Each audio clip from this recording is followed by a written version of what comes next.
The Man in the Iron Mask by Alexandre Dumas. Narrated by Gary Appleton. Chapter 1. The Prisoner. Since Aramis's singular transformation into a confessor of the order, Bémo was no longer the same man. Up to that period, the place which Aramis had held in the worthy governor's estimation was that of a prelate whom he respected and a friend to whom he owed a great debt of gratitude. But now he felt himself an inferior, and that Aramis was his master. He himself lighted a lantern, summoned a turnkey, and said, returning to Aramis, "I am at your orders, monsieur." Aramis merely nodded his head, as much to say, "Very good," and signed to him with his hand to lead the way. Baisemeaux advanced, and Aramis followed him. It was a calm and lovely starlit night. The steps of the three men resounded on the flags of the terraces. The king of the keys, hanging from the jailer's girdle, made itself heard up to the stories of the towers, as if to remind the prisoners that the liberty of earth was a luxury beyond their reach. It might have been said that the alteration effected in Baisemeaux extended even to the prisoners. The turnkey, the same who, on Aramis's first arrival, had shown himself so inquisitive and curious, was now only silent, but impassible. He held his head down and seemed afraid to keep his ears open. In this wise they reached the basement of the Boutière, the first 2 stories of which were mounted silently and somewhat slowly. For Baisemeaux, though far from disobeying, was far from exhibiting any eagerness to obey. On arriving at the door, Baisemeaux showed a disposition to enter the prisoner's chamber. But Aramis, stopping him on the threshold, said, "The rules do not allow the governor to hear the prisoner's confession." Baisemeaux bowed and made way for Aramis, who took the lantern and entered, and then signed to them to close the door behind him. For an instant he remained standing, listening whether Baisemeaux and the turnkey had retired.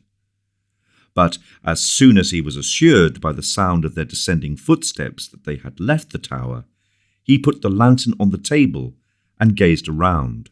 On a bed of green serge, similar in all respects to the other beds in the Bastille, save that it was newer and under curtains half drawn, reposed a young man, to whom we have already once before introduced Aramis.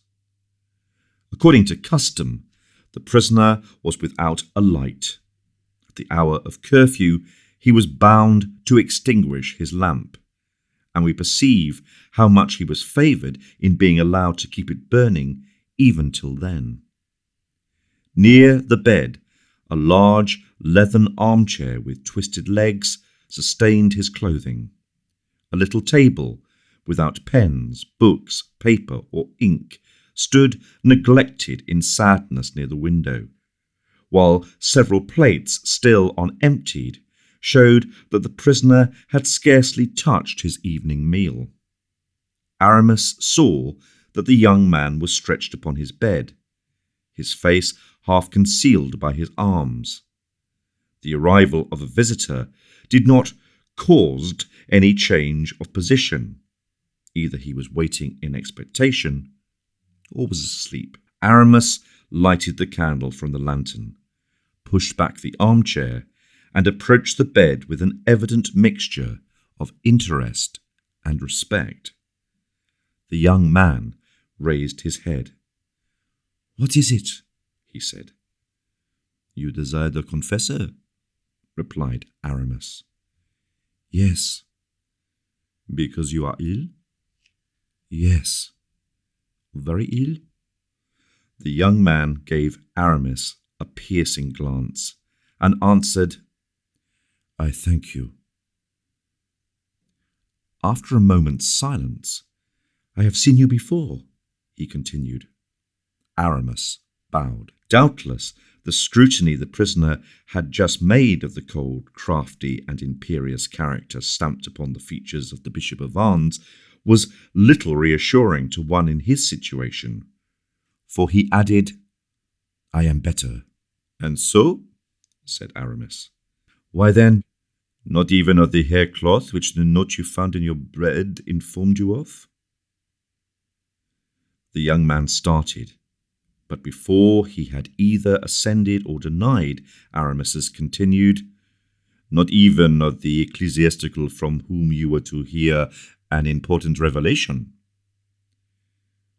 "If it be so," said the young man, sinking again on his pillow, "it is different. I am listening." Aramis then looked at him more closely, and was struck with the easy majesty of his mien, one which can never be acquired unless heaven has implanted it in the blood or heart. "Sit down, monsieur," said the prisoner. Aramis bowed and obeyed. "How does the Bastille agree with you?" asked the bishop. "Very well." "You do not suffer?" "No." "You have nothing to regret?" "Nothing." "Not even your liberty?" "What do you call liberty, monsieur?" asked the prisoner, with the tone of a man who is preparing for a struggle. "I call liberty the flowers, the air, light, the stars, the happiness of going whithersoever the sinew limbs of 21 chance to wish to carry you." The young man smiled, whether in resignation or contempt. It was difficult to tell. "Look," he said, "I have in that Japanese vase 2 roses gathered yesterday evening in the bud from the governor's garden. This morning they have blown and spread their vermilion chalice beneath my gaze.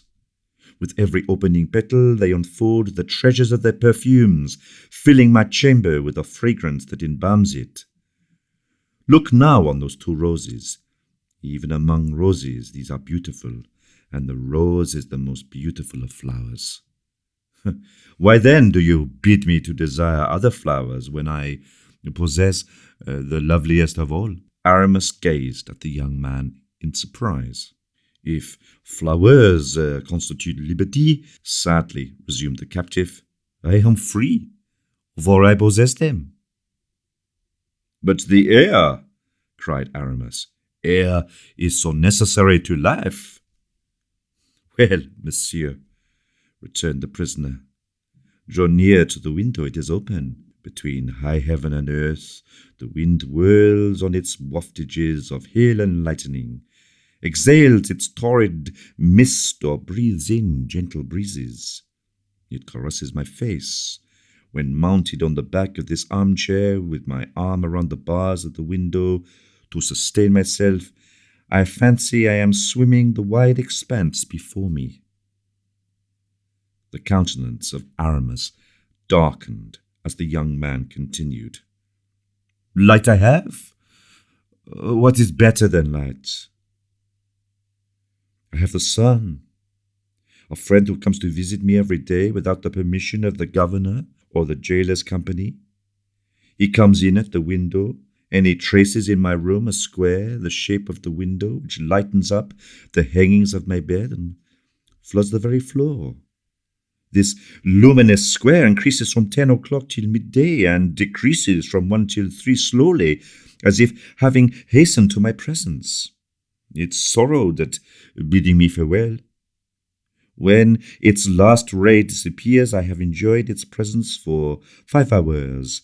It's not that sufficient?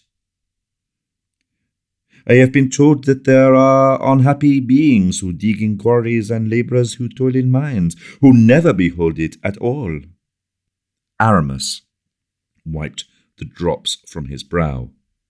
"As to the stars which are so delightful to view," continued the young man, They all resemble each other, save in size and brilliancy.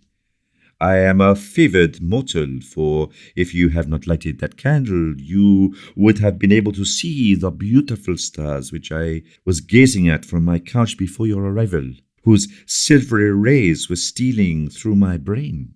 Aramis lowered his head.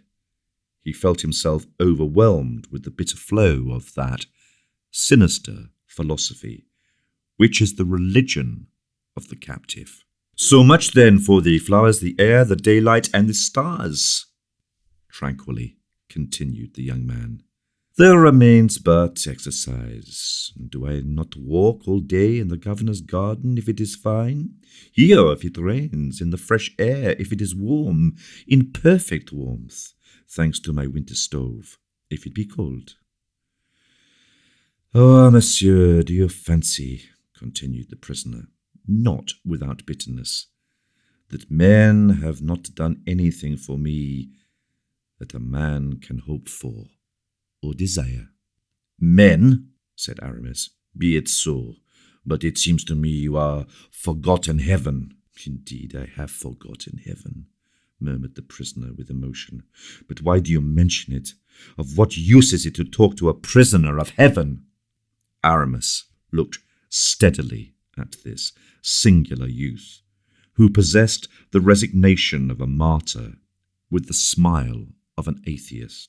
Is not heaven in everything? He murmured in a reproachful tone. Say rather, at the end of everything, answered the prisoner firmly. Be it so, said Aramis. But let us return to our starting point.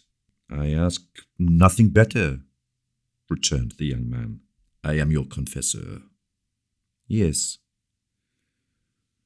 Well then, you ought to, as a penitent, to tell me the truth. My whole desire is to tell it to you. Every prisoner has committed some crime for which he has been imprisoned. Or what crime, then, have you committed?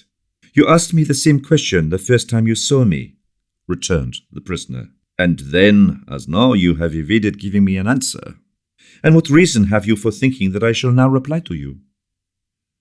Because this time I am your confessor. Then if you wish to tell me what crime I have committed, explain to me in what a crime consists, for as my conscience does not accuse me, that I am not a criminal. We are often criminals in the sight of the great of the earth, not alone for having ourselves committed crimes, but because we know that crimes have been committed. The prisoner manifested the deepest attention.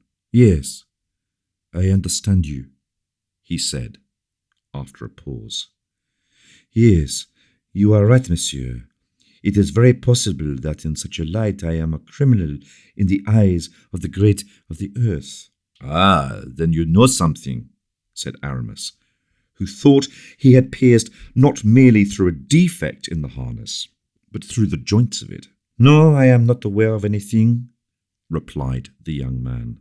But sometimes I think, and I say to myself, what do you say to yourself? That if we were to think but a little more deeply, I should either go mad or I should divine a great deal. And then, said Aramis impatiently. Then I leave off. You leave off? Yes, my head becomes confused and my ideas melancholy. I feel ennui overtaking me. I wish... What? I don't know. But I do not like to give myself up to longing for things which I do not possess, when I am so happy with what I have. You are afraid of death, said Aramis, with a slight uneasiness. Yes, said the young man, smiling. Aramis felt the chill of that smile and shuddered. Oh, as you fear death, you know more about matters than you say, he cried. And you? Returned the prisoner, who bade me to ask to see you, you who, when I did ask to see you, came here promising a word of confidence. How is it that, nevertheless, it is you who are silent, leaving it for me to speak? Since then we both wear masks. Either let us both retain them, or put them aside together. Aramis felt the force and justice of the remark, saying to himself, "This is no ordinary man. I must be cautious. Are you ambitious?" said he suddenly to the prisoner without preparing him for the alteration. "What do you mean by ambitious?" replied the youth. "Ambition," replied Aramis, "is the feeling which prompts a man to desire more, much more than he possesses." "I said that I was contented, monsieur, but perhaps I deceive myself. I am ignorant of the nature of ambition, but it is not impossible. I may have some. Tell me your mind, that is all I ask."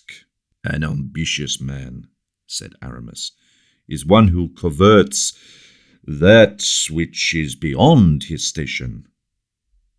"I covet nothing beyond my station," said the young man, with an assurance of manner which for the second time made the Bishop of Vannes tremble. He was silent, but to look at the kindling eye, the knitted brow, and the reflective attitude of the captive, it was evident that he expected something more than silence. A silence which Aramis now broke. "You lied the first time I saw you," said he. "Lied!" cried the young man, starting up on his couch with such a tone in his voice and such a lightning in his eyes that Aramis recoiled in spite of himself. "I should say," returned Aramis, bowing, "you concealed from me what you knew of your infancy." "A man's secrets are his own, monsieur," retorted the prisoner, "and not at the mercy of the first chance comer." "True," said Aramis, bowing still lower than before. "'Tis true. Pardon me, but today do I still occupy the place of a chance comer? I beseech you to reply to me, monseigneur." This title slightly disturbed the prisoner, but nevertheless he did not appear astonished that it was given to him.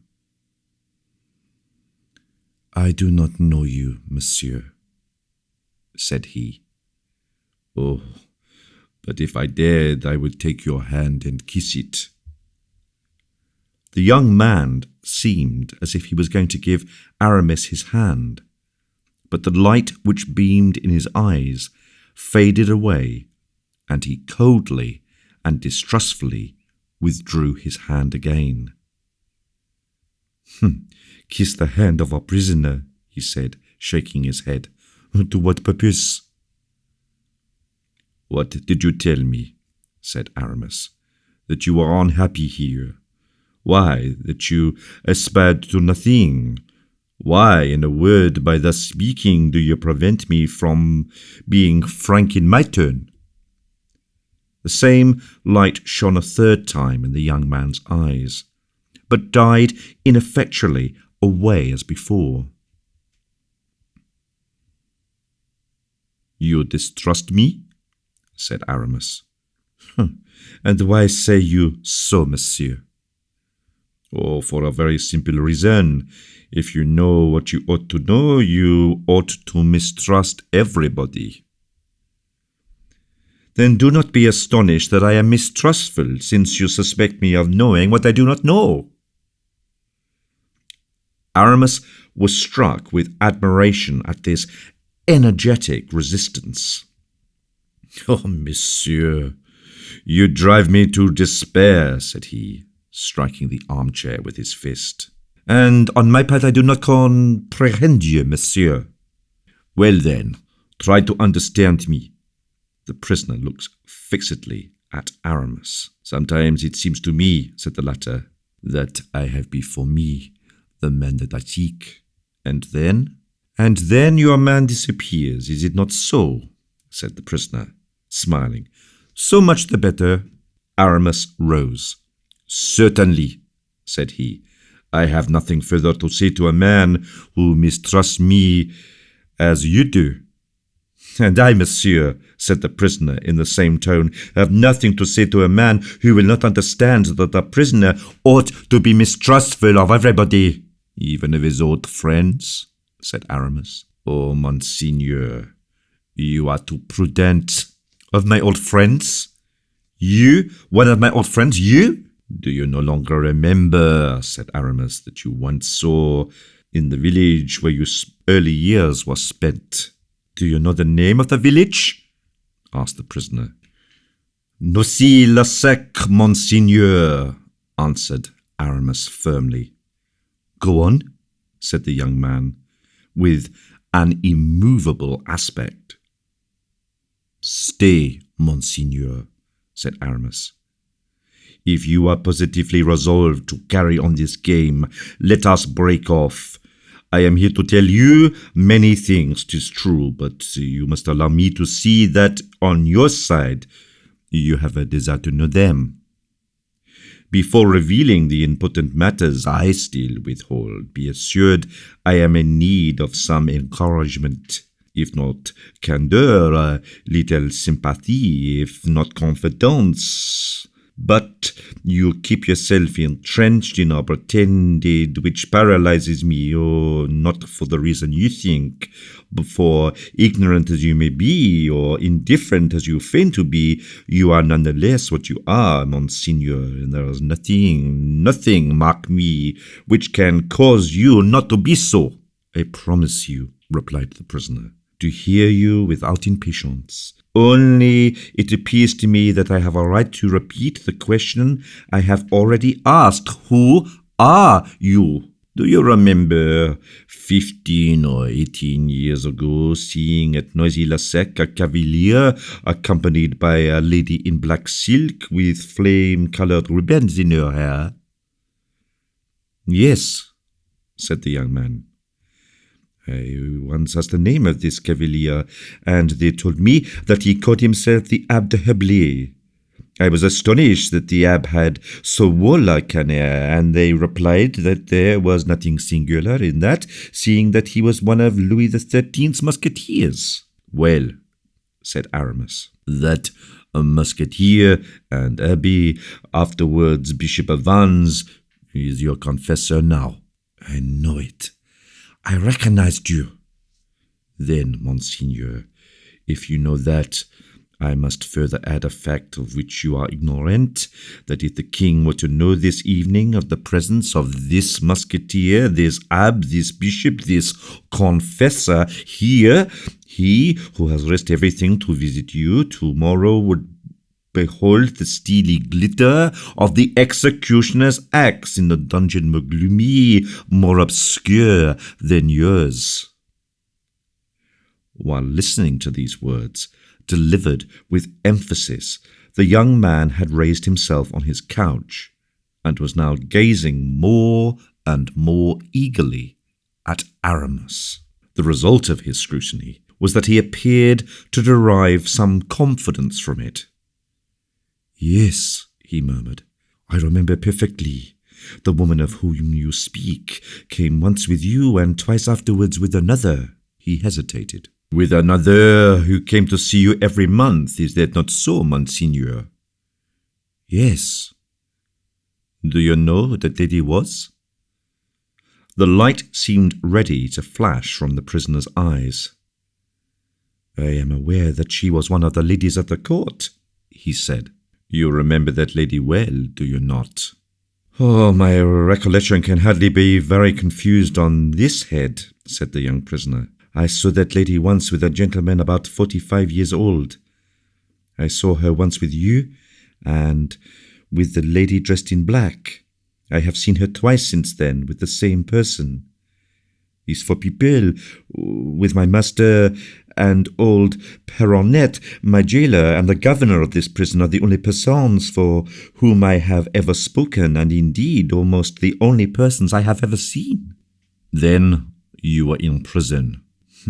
If I am a prisoner here, then I was comparatively free, although in a very narrow sense, or house I never quitted, a garden surrounded with walls I could not climb. These constituted my residence, but you know it as you have been there. In a word, being accustomed to live within these bounds, I have never cared to leave them, and so you will understand, monsieur, that having never seen anything of the world, I have nothing left to care for, and therefore, if you relate anything, you will be obliged to explain each item to me as you go along. And I will do so, said Aramis, bowing, for it is my duty, monseigneur. Well then, begin by telling me who was my tutor. A worthy and, above all, an honourable gentleman, monseigneur, fit guide for both body and soul. Have you ever any reason to complain of him? Oh no, quite the contrary. But this gentleman of yours often used to tell me that my father and mother were dead. Did he deceive me, or did he speak the truth? He was compelled to comply with the orders given him. Then he lied. In one respect, your father is dead. And my mother? She is dead for you. But then she lives for others, does she not? Yes. And I then. The young man looked sharply at Aramis. Am compelled to live in this obscurity in prison. Alas, I fear so. And that because of my presence in the world will lead to the revelation of a great secret? Certainly, a very great secret. My enemy must indeed be powerful to be able to shut up in the Bastille a child, since as such I then was. He is. More powerful than my mother then? And why do you ask that? Because my mother would have taken my part. Aramis hesitated. Yes, monseigneur, more powerful than your mother. Seeing then that my nurse and preceptor were carried off, and that I also was separated from them, either they were, or I am, very dangerous to my enemy. Yes, but you are alluding to a peril from which he freed himself by causing the nurse and preceptor to disappear, answered Aramis quietly. Disappear? Cried the prisoner. How did they disappear? In a very sure way, answered Aramis. They are dead. The young man turned pale and passed his hand trembling over his face. Poison? He asked. Poison. The prisoner reflected a moment. My enemy must indeed have been very cruel or hard beset by necessity to assassinate those two innocent people. My sole support for the worthy gentleman and the poor nurse have never harmed a living being. In your family, monsieur, necessity is stern, and so it is necessity which compels me, to my great regret, to tell you that this gentleman and the unhappy lady have been assassinated. Oh, you tell me nothing that I am not aware of, said the prisoner, knitting his brows. How? I suspected it. Why? I will tell you. At this moment, the young man, supporting himself on his two elbows, drew close to Aramis's face with such an expression of dignity, of self-command, and of defiance even, that the bishop felt the electricity of enthusiasm strike in devouring flashes from that great heart of his into his brain of adamant. Speak, monseigneur. I have already told you that by conversing with you I endanger my life. Little value as it has, I implore you to accept it as the ransom of your own. Well, resumed the young man, this is why I suspected they had killed my nurse and my preceptor, whom you used to call your father. Yes, whom I called my father, but whose son I well knew I was not. Who caused you to suppose so? Just as you, monsieur, are too respectful for a friend, he was also too respectful for a father. I, however, said Aramis, have no intention to disguise myself. The young man nodded assent and continued. Undoubtedly, I was not destined to perpetual seclusion, said the prisoner, and that which makes me believe so, above all now, is the care that was taken to render me as accomplished a cavalier as possible. The gentleman attached to my persons taught me everything he knew himself: mathematics, a little geometry, astronomy, fencing, and riding. Every morning I went through military exercises and practice on horseback. Well, one morning during the summer, it being very hot, I went to sleep in the hall. Nothing up to that period, except the respect paid me, had enlightened me, or even roused my suspicions. I lived as children, as birds, as plants, as the air and the sun do. I had just turned my 15th year. This, then, is 8 years ago. Yes, nearly. But I have ceased to reckon time. Excuse me, but what did your tutor tell you to encourage you to work? He used to say that a man was bound to make for himself in the world that fortune which heaven had refused him at birth. He added that, being a poor obscure orphan, I had no one but myself to look to, and that nobody either did or ever would take any interest in me. I was then in the hall I have spoken of, asleep from fatigue and long fencing. My preceptor was in his room on the first floor just over me. Suddenly I heard him exclaim, and then he called, "Perronnette, Perronnette!" It was my nurse whom he called. "Yes, I know it," said Aramis. "Continue, Monseigneur." "Very likely she was in the garden, for my preceptor came hastily downstairs. I rose, anxious at seeing him anxious. He opened the door, still crying out, "Perronnette, Perronnette!" The window of the hall looked into the court. The shutters were closed, but through a chink in them I saw my tutor draw near a large well, which was almost directly under the window of his study. He stooped over the brim, looked into the well, and again cried out and made wild and frightened gestures. Where I was, I could not only see, but hear, and see and hear. I did. "Go on, I pray you," said Aramis. Dame Perronnette came running up, hearing the governor's cries. He went to meet her, took her by the arm, and drew her quickly towards the edge, after which, as they both went over it together, "Look, look!" cried he. "What a misfortune!" Calm yourself, said Perronnette. "What is the matter?" "The letter!" he exclaimed. "Do you see that letter?" pointing to the bottom of the well. "What letter?" she cried. "The letter you see down there, the last letter from the Queen." At this word I trembled. My tutor, he who passed for my father, he who was continually recommending me modesty and humility in correspondence with the Queen? "The Queen's last letter?" cried Perronnette, without showing more astonishment than at seeing this letter at the bottom of the well. "But how came it there?" "A chance, Dame Perronnette, a singular chance. I was entering my room and opening the door, the window too being open. A puff of air came suddenly and carried off this paper, this letter of Her Majesty's.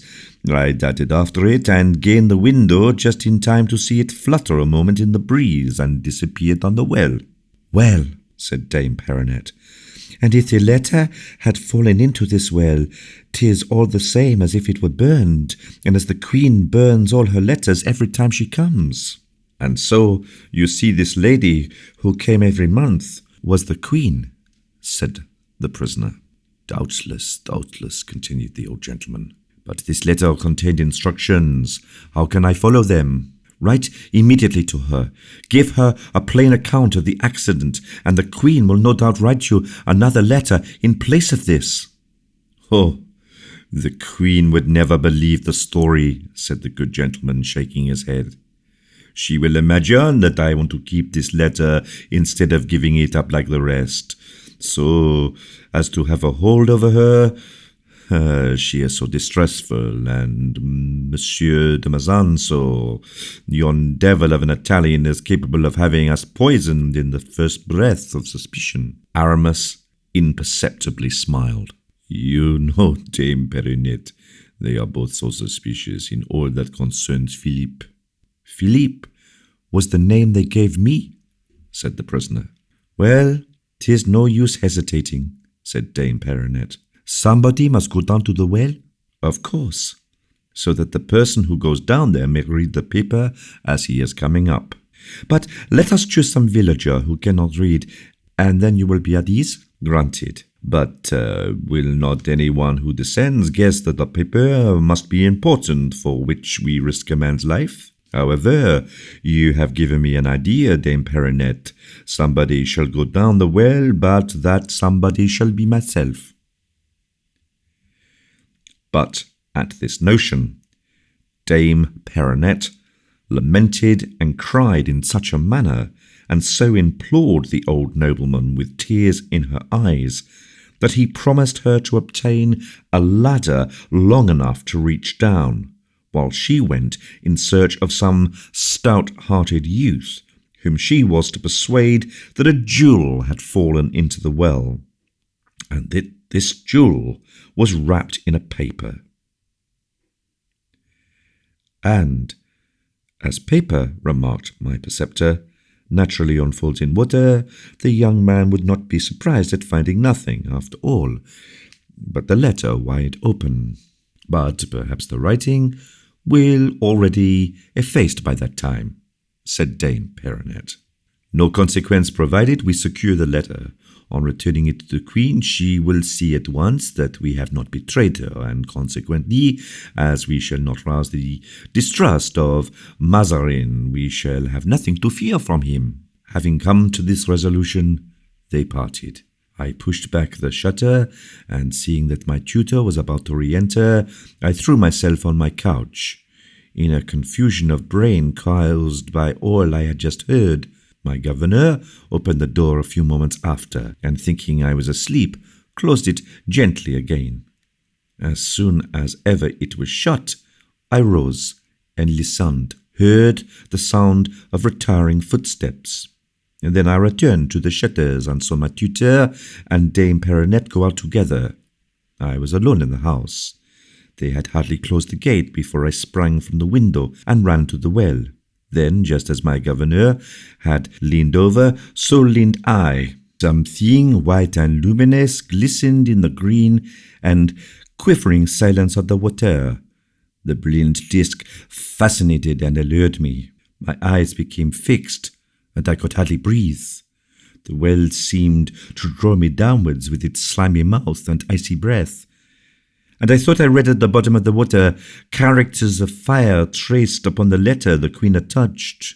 Then, scarcely knowing what I was about, and urged on one by one of those instinctive impulses which drive men to destruction, I lowered the cord from the windlass of the well to within about 3 feet of the water, leaving the bucket dangling, at the same time taking infinite pains not to disturb that coveted letter, which was beginning to change its white tint for the hue of chrysoprase, proof enough that it was sinking, and then, with the rope weltering in my hands, slid down into the abyss. When I saw myself hanging over the dark pool, when I saw the sky lessening above my head, a cold shudder came over me. A chill fear got the better of me, and I was seized with giddiness, and the hair rose on my head. But my strong will still resigned supreme over all the terror and disquietude. I gained the water and at once plunged into it, holding on by one hand while I immersed the other and seized the dear letter, which, alas, came in two in my grasp. I concealed the 2 fragments in my body coat, and helping myself with my feet against the sides of the pit, and clinging on with my hands, agile and vigorous as I was, and above all, pressed for time, I regained the brink, drenching it as I touched it with the water that streamed off me. I was no sooner out of the well with my prize than I rushed into the sunlight and took refuge in a kind of shrubbery at the bottom of the garden. As I entered my hiding place, the bell which resounded when the great gate was opened rang. It was my preceptor came back again. I had but just time, I calculated, that it would take 10 minutes before he would gain my place of concealment, even if, guessing where I was, he came straight to it. and 20 if he were obliged to look for me. But this was time enough to allow me to read the cherished letter, whose fragments I hastened to unite again. The writing was already fading, but I managed to decipher it all. "And will you tell me what you read therein, Monseigneur?" asked Aramis, deeply interested. "Quite enough, monsieur. To see that my tutor was a man of noble rank, and that Perronnette, without being a lady of quality, was far better than a servant. And also to perceive that I must myself be high-born, since the Queen, Anne of Austria, and Mazarin, the Prime Minister, commended me so earnestly to their care."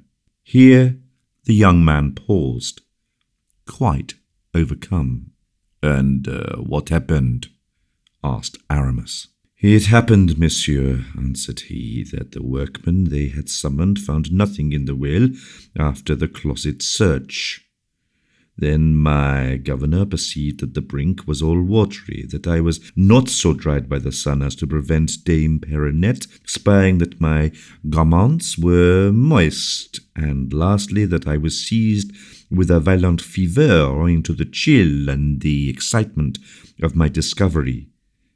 An attack of delirium supervening, during which I related the whole adventure, so that, guided by my avowal, my governor found the pieces of the Queen's letter inside the bolster where I had concealed them." "Ah," said Aramis, "now I understand. Beyond this, all is conjecture. Doubtless the unfortunate lady and gentleman, not daring to keep the occurrence secret, wrote of all this to the Queen, and sent back the ton letter. After which," said Aramis, "you were arrested and removed to the Bastille. As you see, your 2 attendants disappeared. Alas! Let us not take up our time with the dead, but see what can be done with the living. You told me you were resigned. I repeat it, without any desire for freedom, as I told you. Without ambition, sorrow, or thought?" The young man made no answer. "Well," asked Aramis, "why are you silent?" "I think I have spoken enough," answered the prisoner, "and that now it is your turn. I am weary." Aramis gathered himself up, and a shade of deep solemnity spread itself over his countenance. It was evident that he had reached the crisis in the part he had come to the prison to play. "One question," said Aramis. "What is it? Speak." "In the house you inhabited there were neither looking-glasses nor mirrors." "What are those 2 words, and what is their meaning?" asked the young man. "I have no sort of knowledge of them." "They designate 2 pieces of furniture which reflect objects, so that, for instance, you may see in them your own lineaments, as you see mine now, with the naked eye." "No, there was neither glass nor a mirror in the house," answered the young man. Aramis looked round him. "Nor is there anything of the kind here either," he said. "They have again taken the same precaution." "To what end?" "You will know directly. Now you have told me that you were instructed in mathematics, astronomy, fencing, and riding, but you have not said a word about history. My tutor sometimes related to me the principal deeds of the King St. Louis, King Francis I, and King Henry IV. Is that all?" "Very nearly." "This also was done by design, then, just as they deprived you of mirrors which reflect the present, so they left you in ignorance of history which reflects the past. Since your imprisonment books have been forbidden you, so that you are unacquainted with a number of facts by means of which you would be able to reconstruct the shattered mansion of your recollections and your hopes." "It is true," said the young man. "Listen then. I will, in a few words, tell you what has passed in France during the last 20 years, or 24 years, that is, from the probable date of your birth. In a word, from the time that interests you. Say on." And the young man resumed his serious and attentive attitude. "Do you know who was the son of Henry IV? At least I know who his successor was." "How?" "By means of a coin dated 1610, which bears the effigy of Henry IV, and another of 1612 bearing that of Louis XIII. So I presume that, there being only 2 years between the two dates, Louis was Henry's successor." "Then," said Aramis, "you know that the last reigning monarch was Louis XIII. "I do," answered the youth, slightly reddening. "Well, he was a prince full of noble ideas and great projects, always, alas, deferred by the trouble of the times and the dread struggle that his minister Richelieu had to maintain against the great nobles of France. The king himself was of feeble character and died young and unhappy. I know it. He had long been anxious about having an heir, a care which weighs heavily on princes who desire to leave behind them more than one pledge that their best thoughts and work shall be continued." "Did the king then die childless?" asked the prisoner, smiling. "No, but he was long without one, and for a long while thought he should be the last of his race. This idea had reduced him to the depths of despair when suddenly his wife, Anne of Austria—" The prisoner trembled. "Did you know," said Aramis, "that Louis XIII's wife was called Anne of Austria?" "Continue," said the young man, without replying to the question. "When suddenly," resumed Aramis, "the queen announced an interesting event, there was great joy at the intelligence, and all prayed for her happy delivery. On the 5th of September, 1638, she gave birth to a son." Here Aramis looked at his companion, and thought he observed him turning pale. "You are about to hear," said Aramis, "an account which few indeed could now vouch for. It refers to a secret which they imagine buried with the dead, entombed in the abyss of the confessional." "And you will tell me the secret?" broke in the youth. "Oh," said Aramis, with unmistakable emphasis, "I do not know that I ought to risk this secret by entrusting it to one who has no desire to quit the Bastille." "I hear you, monsieur." "The queen then gave birth to a son, but while the court was rejoicing over the event, when the king had shown the newborn child to the nobility and people, and was sitting gaily down to the table to celebrate the event, the queen, who was alone in her room, was again taken ill, and gave birth to a second son." "Oh," said the prisoner, betraying a better acquaintance with affairs than he had owned to. "I thought that monsieur was only born in—" Aramis raised his finger. Permit me to continue," he said. The prisoner sighed impatiently and paused. "Yes," said Aramis, "the queen had her second son, whom Dame Peronette, the midwife, received in her arms." "Dame Peronette," murmured the young man. They ran at once to the banqueting room and whispered to the king what had happened. He rose and quitted the table, but this time it was no longer happiness that his face expressed, but something akin to terror. The birth of twins changed into bitterness the joy to which that of an only son had given rise, seeing that in France, a fact you are assuredly ignorant of, it is the oldest of the king's sons who succeeds his father. "I know it, and that the doctors and jurists assert that there is ground for doubting whether the son that first makes his appearance is the older by the law of heaven and of nature." The prisoner uttered a smothered cry and became whiter than the coverlet under which he hid himself. "Now you understand," pursued Aramis, that the king, who with so much pleasure saw himself repeated in one, was in despair about two, fearing that the second might dispute the first claim to the seniority, which had been recognized only 2 hours before, and so this second son, relying on party interests and caprices, might one day sow discord and engender civil war throughout the kingdom. By these means, destroying the very dynasty he should have strengthened. "Oh, I understand, murmured the young man. "Well," continued Aramis, "this is what they relate, what they declare. This is why one of the queen's 2 sons, shamefully parted from his brother, shamefully sequestered, is buried in profound obscurity. This is why that second son has disappeared, and so complete that not a soul in France, save his mother, is aware of his existence." "Yes, his mother who has cast him off," cried the prisoner in a tone of despair. "Except also," Aramis went on, "the lady in the black dress, and finally excepting yourself, is it not? You who came and relate all this, you who rouse in my soul curiosity, hatred, ambition, and perhaps even the thirst of vengeance, except you, monsieur, who, if you are the man to whom I expect, whom the note I have received applies to, whom, in short, heaven ought to send me, must possess about you."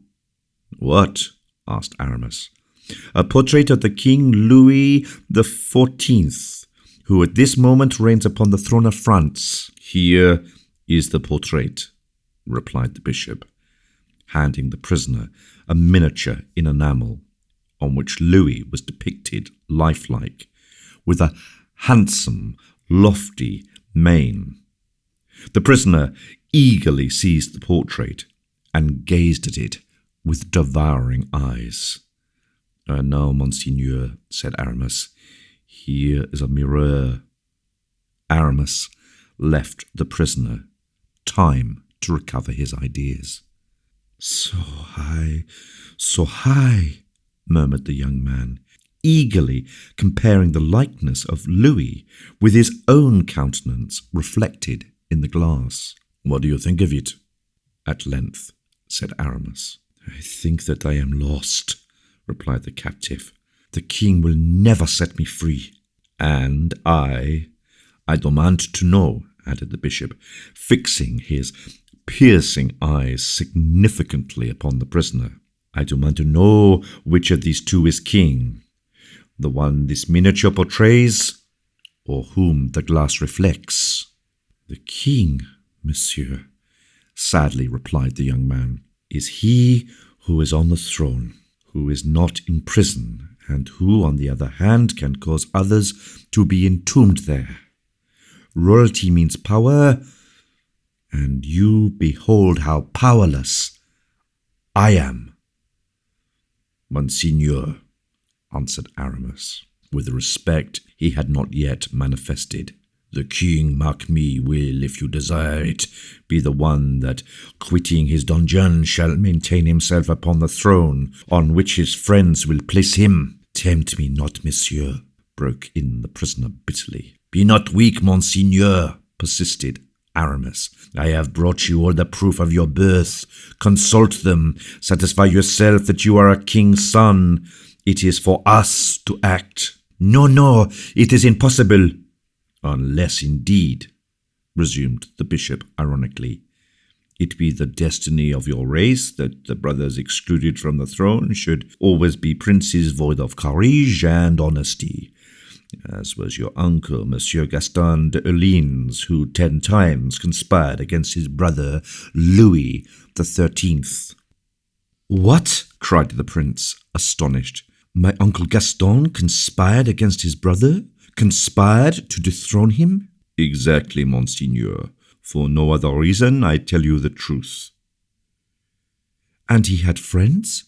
Devoted friends?" "As much so as I am to you." "And after all, what did he do? Failed."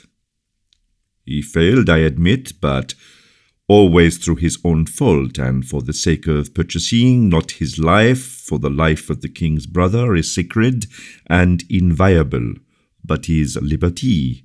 He sacrificed the lives of all of his friends, one after another.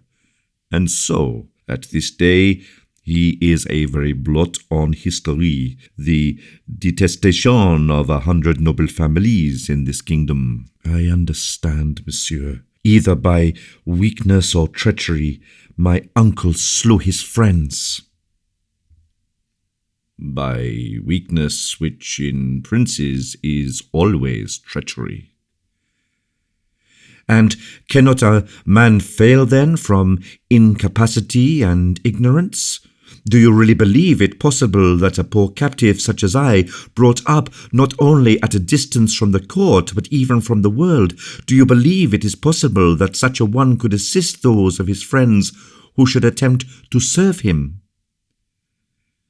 And as Aramis was about to reply, the young man suddenly cried out, with a violence which betrayed the temper of his blood, "We are speaking of friends, but how can I have any friends, I whom no one knows, and have neither liberty, money, nor influence to gain any?" "I fancy I had the honour to offer myself to your Royal Highness." "Oh, do not style me so, monsieur. 'Tis either treachery or cruelty. Bid me not to think of aught beyond these prison walls, which so grimly confine me.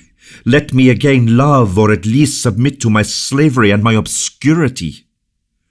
Monseigneur, if you again utter these desperate words, if, after having received proof of your birth, you still remain poor-spirited in body and soul, I will comply with your desire.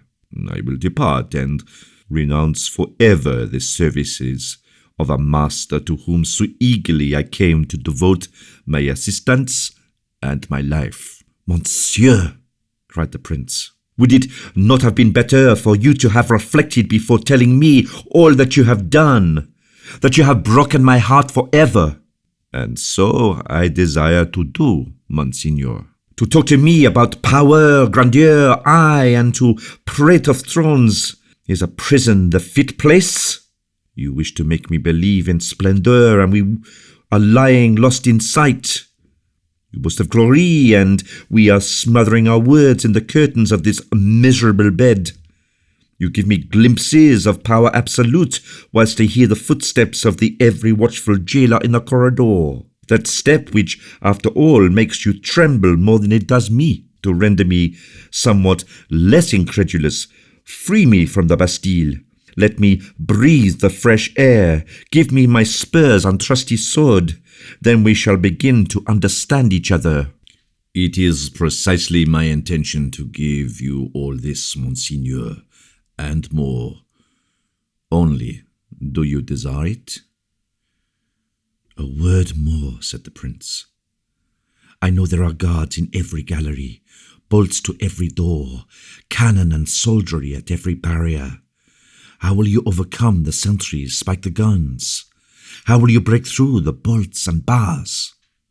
"Monseigneur, how did you get the note which announced my arrival to you?" "You can bribe a jailer for such a thing as a note." "If we can corrupt one turnkey, or we can corrupt 10. "Well, I admit that it may be possible to release a poor captive from the Bastille, possible so to conceal him that the king's people shall not again ensnare him, possible in some unknown retreat to sustain the unhappy wretch in some suitable manner." "Monseigneur," said Aramis, smiling, "I admit that whoever would do this much for me would seem more than mortal in my eyes. But as you tell me, I am a prince, brother of the king. How can you restore me the rank and power which my mother and my brother have deprived me of? And as to effect this, I must pass a life of war and hatred. How can you cause me to prevail in these combats, or render me invulnerable by my own enemies? Monsieur, reflect on all of this. Place me tomorrow in some dark cavern at a mountain base. Yield me in the delight of hearing in the freedom sound of the river, plain, and valley. of beholding in freedom the sun of the blue heavens or the stormy sky, and it is enough. Promise me no more than this, for indeed more you cannot give, and it would be a crime to deceive me, since you call yourself my friend." Aramis waited in silence. "Monseigneur," he resumed, after a moment's reflection, "I admire the firm, sound sense which dictates your words. I am happy to have discovered my monarch's mind." Again, oh God, for mercy's sake!" cried the prince, pressing his icy hand upon his clammy brow. "Do not play with me.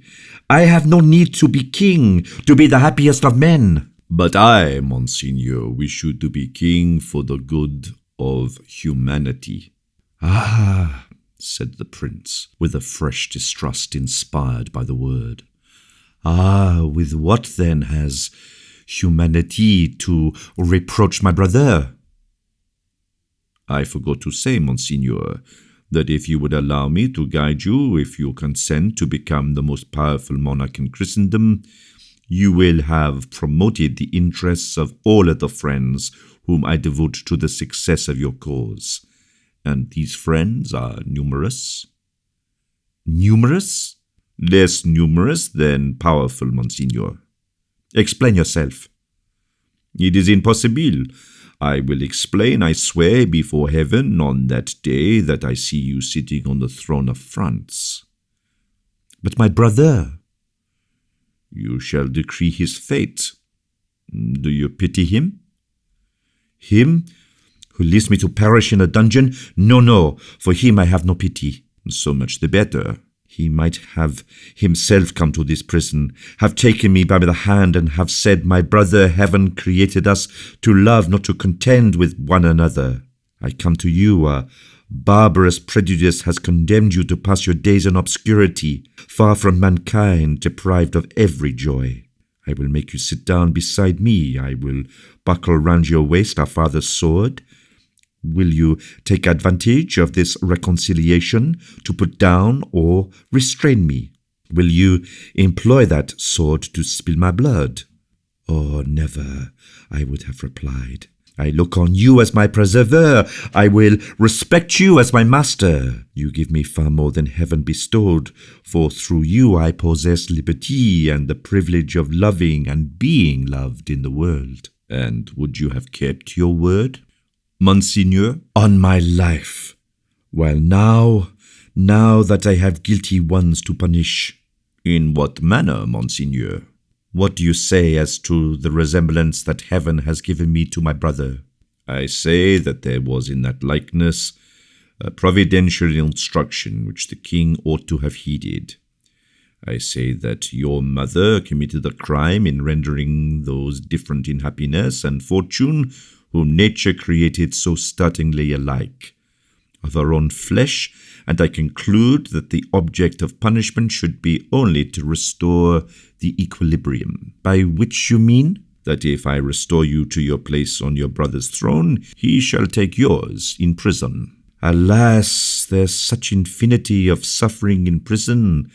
Especially it would be so for one who has drunk so deeply of the cup of enjoyment." "Your Royal Highness will always be free to act as you may desire. And if it seems good to you after punishment, you will have it in your power to pardon." "Good. And now you are aware of one thing, monsieur." "Tell me, my prince." "It is that I will hear nothing further from you till I am clear of the Bastille." "I was going to say to your Highness that I should only have the pleasure of seeing you once again." "And when?" "The day when my prince leaves these gloomy walls." "Heavens! How will you give me notice of it?" "By myself coming to fetch you." "Yourself?" "My prince, do not leave this chamber save with me, or if in my absence you are compelled to do so, remember that I am not concerned in it." "And so I am not to speak a word of this to anyone whatever save to you?" "Save only to me." Aramis bowed very low.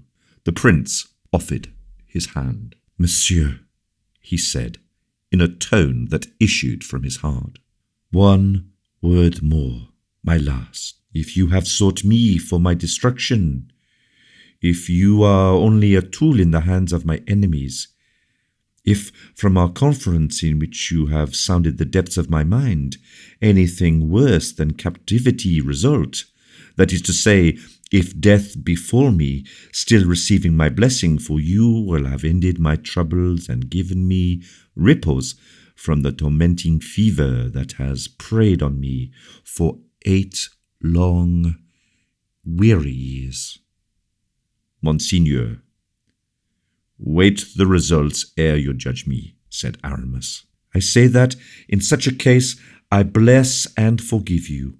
If, on the other hand, you are come to restore me to that position in the sunshine of fortune and glory to which I was destined by heaven, if by your means I am enabled to live in the memory of man and confer lustre on my race by deeds of valor or by solid benefits bestowed upon my people, if, from my present depths of sorrow, aided by your generous hand, I raise myself to the very height of honor, then to you, whom I thank with blessings, to you will I offer recompense, and your share must always remain incomplete, since I could not divide with you the happiness received at your hands." "Monseigneur," replied Aramis, moved by the pallor and excitement of the young man, "the nobleness of your heart fills me with joy and admiration. It is not you who will have to thank me, but rather the nation whom you will render happy, the posterity whose name you will make glorious. Yes, I shall indeed have bestowed upon you more than life. I shall have given you immortality." The prince offered his hand to Aramis, who sank upon his knee and kissed it. "It is the first act of homage paid to our future king," said he. "When I see you again, I shall say, 'Good day, sire.' Till then," said the young man, pressing his wan and wasted fingers over his heart, "till then, no more dreams, no more strain on my life. My heart would break. Oh, monsieur, how small is my prison, how low the window, how narrow are the doors. To think that so much pride, splendor, and happiness should be able to enter in and to remain here." "Your Royal Highness makes me proud," said Aramis, "since you infer it is I who brought all of this." And he rapped immediately on the door. The jailer came to open it with Baisemeaux, who, devoured by fear and uneasiness, was beginning, in spite of himself, to listen at the door. Happily, neither of the speakers had forgotten to smother his voice, even in the most passionate outbreaks. "What a confessor!" said the governor, forcing a laugh. "Who would believe that a compulsory recluse, a man as though in the very jaws of death, could have committed crimes so numerous and so long to tell of?" Aramis made no reply. He was eager to leave the Bastille, where the secret which overwhelmed him seemed to double the weight of the walls. As soon as they reached Baisemeaux's quarters, "Let us proceed to business, my dear governor," said Aramis.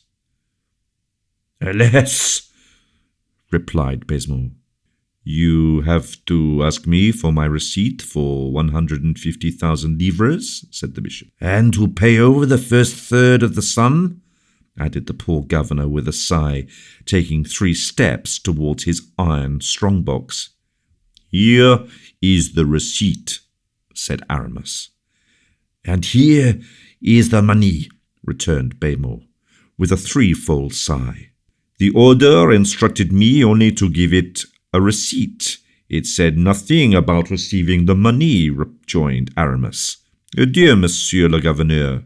and he departed, leaving Bémot almost more than stifled with joy and surprise at this regal present so liberally bestowed by the confessor extraordinary to the Bastille. Chapter 2. How Mouston had become fatter without giving Porthos notice thereof, and of the troubles which consequently befell that worthy gentleman. Since the departure of Athos for Blois, Porthos and D'Artagnan were seldom together. One was occupied with harassing duties for the king.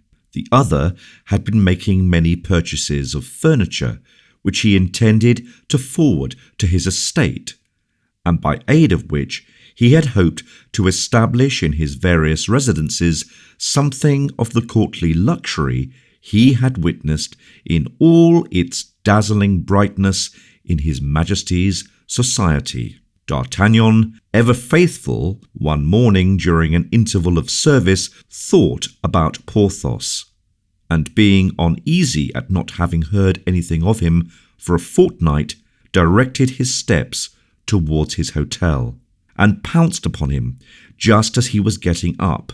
The worthy baron had had a pensive, nay, more than pensive, melancholy air. He was sitting on his bed, only half dressed, and with legs dangling over the edge, contemplating a host of garments which, with their fringes, lace, embroidery, and slashes of ill assorted hues, were strewed all over the floor. Porthos, sad and reflective as La Fontaine's hair, did not observe D'Artagnan's entrance, which was, moreover, screened at this moment by Monsieur Mouston, whose personal corpulency, quite enough at any time to hide one man from another, was effectually doubled by a scarlet coat, which the intendant was holding up for his master's inspection by the sleeves, that he might the better see it all over.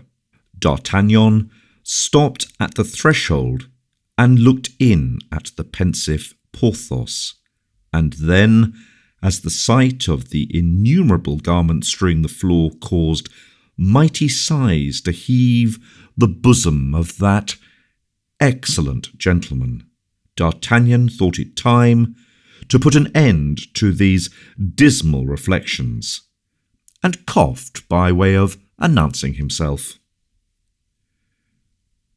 "Ah!" exclaimed Porthos, whose countenance brightened with joy. "Ha! Here is D'Artagnan! I shall then get hold of an idea." At these words Mouston doubted what was going on behind him, got out of the way, smiling kindly at the friend of his master, who thus found himself freed from the material obstacle which had prevented his reaching D'Artagnan.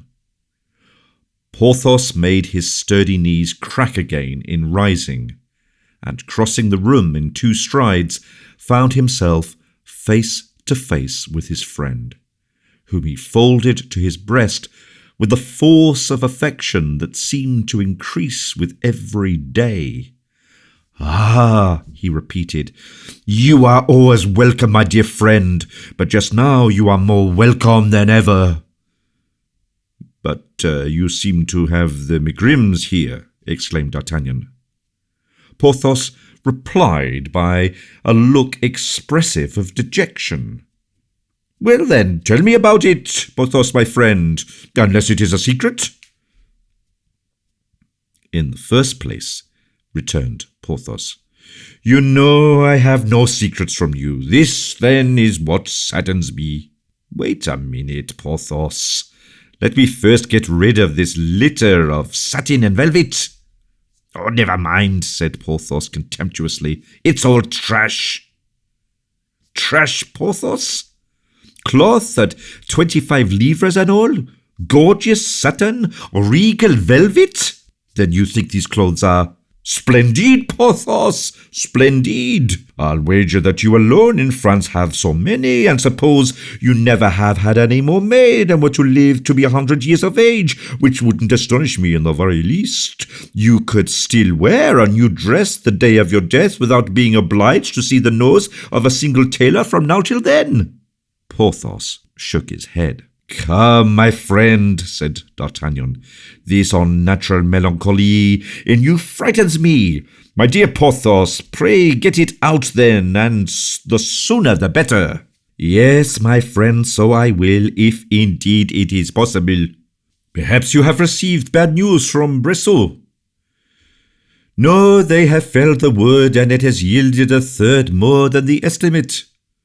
Then there has been a falling off in the pools of Pierrefonds. No, my friend, they have been fished, and there is enough left to stock all the pools in the neighborhood. Perhaps your estate at Vallon has been destroyed by an earthquake. No, my friend, on the contrary, the ground was struck with the lightning a few hundred paces from the chateau, and a fountain sprung up in a place entirely destitute of water. What in the world is the matter, then?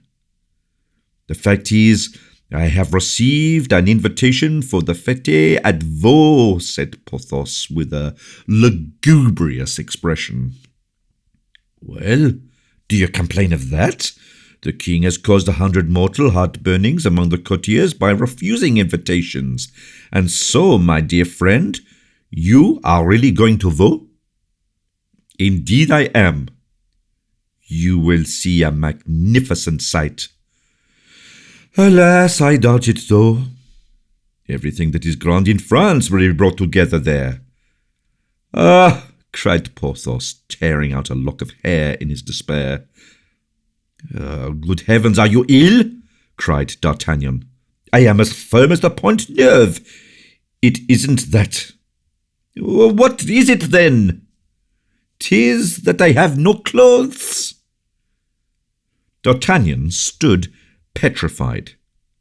No clothes? Porthos, no clothes? He cried. When I see at least 50 suits on the floor? 50 truly, but not one which fits me. What? Not one that fits you? But are you not measured then, when you give an order? To be sure he is, answered Mouston, but unfortunately I have gotten stouter. What? You? Stouter? So much so that I am now bigger than the Baron. Would you believe it, monsieur?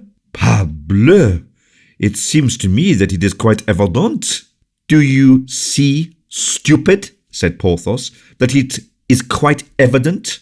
Be still, my dear Porthos, resumed D'Artagnan, becoming slightly impatient. I don't understand why your clothes should not fit you. Because Mouston has grown stouter? I am going to explain it, said Porthos. You remember having related to me the story of the Roman general Antony, who had always 7 wild boars kept roasting, each cooked up to a different point so that he might be able to have his dinner at any time of the day he chose to ask for it. Well, then I resolved, as at any time I might be invited to court to spend the weekend, I resolved to have always 7 suits ready for the occasion. Capitally reasoned, Porthos. Only a man must have a fortune like yours to gratify such whims without counting the time lost in being measured. The fashions are always changing. That is exactly the point, said Porthos, in regard to which I flattered myself I had hit on a very ingenious device. Tell me what it is, for I don't doubt your genius. You remember what Mouston once was then? Yes, when he used to call himself Mousqueton. And you remember, too, the period when he began to grow fatter? No, not exactly. I beg your pardon, my good Mouston. Oh, you are not in fault, monsieur, said Mouston graciously. You were in Paris, and as for us, we were at Pierrefonds.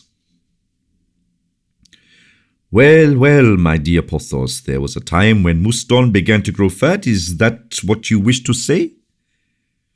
Yes, my friend, and I greatly rejoice over that period. Indeed, I believe you do, exclaimed D'Artagnan. You understand, continued Porthos, what a world of trouble it spared for me. No, I don't by any means. Look here, my friend. In the first place, as you have said, to be measured is a loss of time, even though it occur only once a fortnight. And then one may be travelling, and then you wish to have 7 suits always with you. In short, I have a horror of letting anyone take my measure. Confound it! Either one is a nobleman or not. To be scrutinized and scanned by a fellow who completely analyzes you by inch and line, 'tis degrading. Here they find you too hollow, there too prominent. They recognize your strong hands and weak points.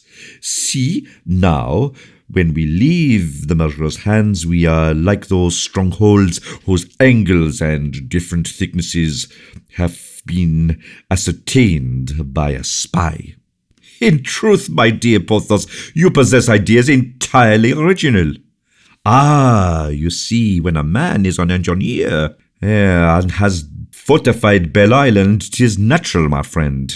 Well, I had an idea which would doubtless have proved a good one, but for Mouston's carelessness. D'Artagnan glanced at Mouston, who replied by a slight movement of his body, as if to say, "You will see whether I am at all to blame in all of this." I congratulated myself then, resumed Porthos, at seeing Mouston get fat, and I did all I could by means of substantial feeding to make him stout, always in the hope that he would come to equal myself in girth, and could then be measured in my stead. Ah, cried D'Artagnan, I see. That spared you both time and humiliation. Consider my joy when, after a year and a half judicious feeding, for I used to feed him up myself, the fellow.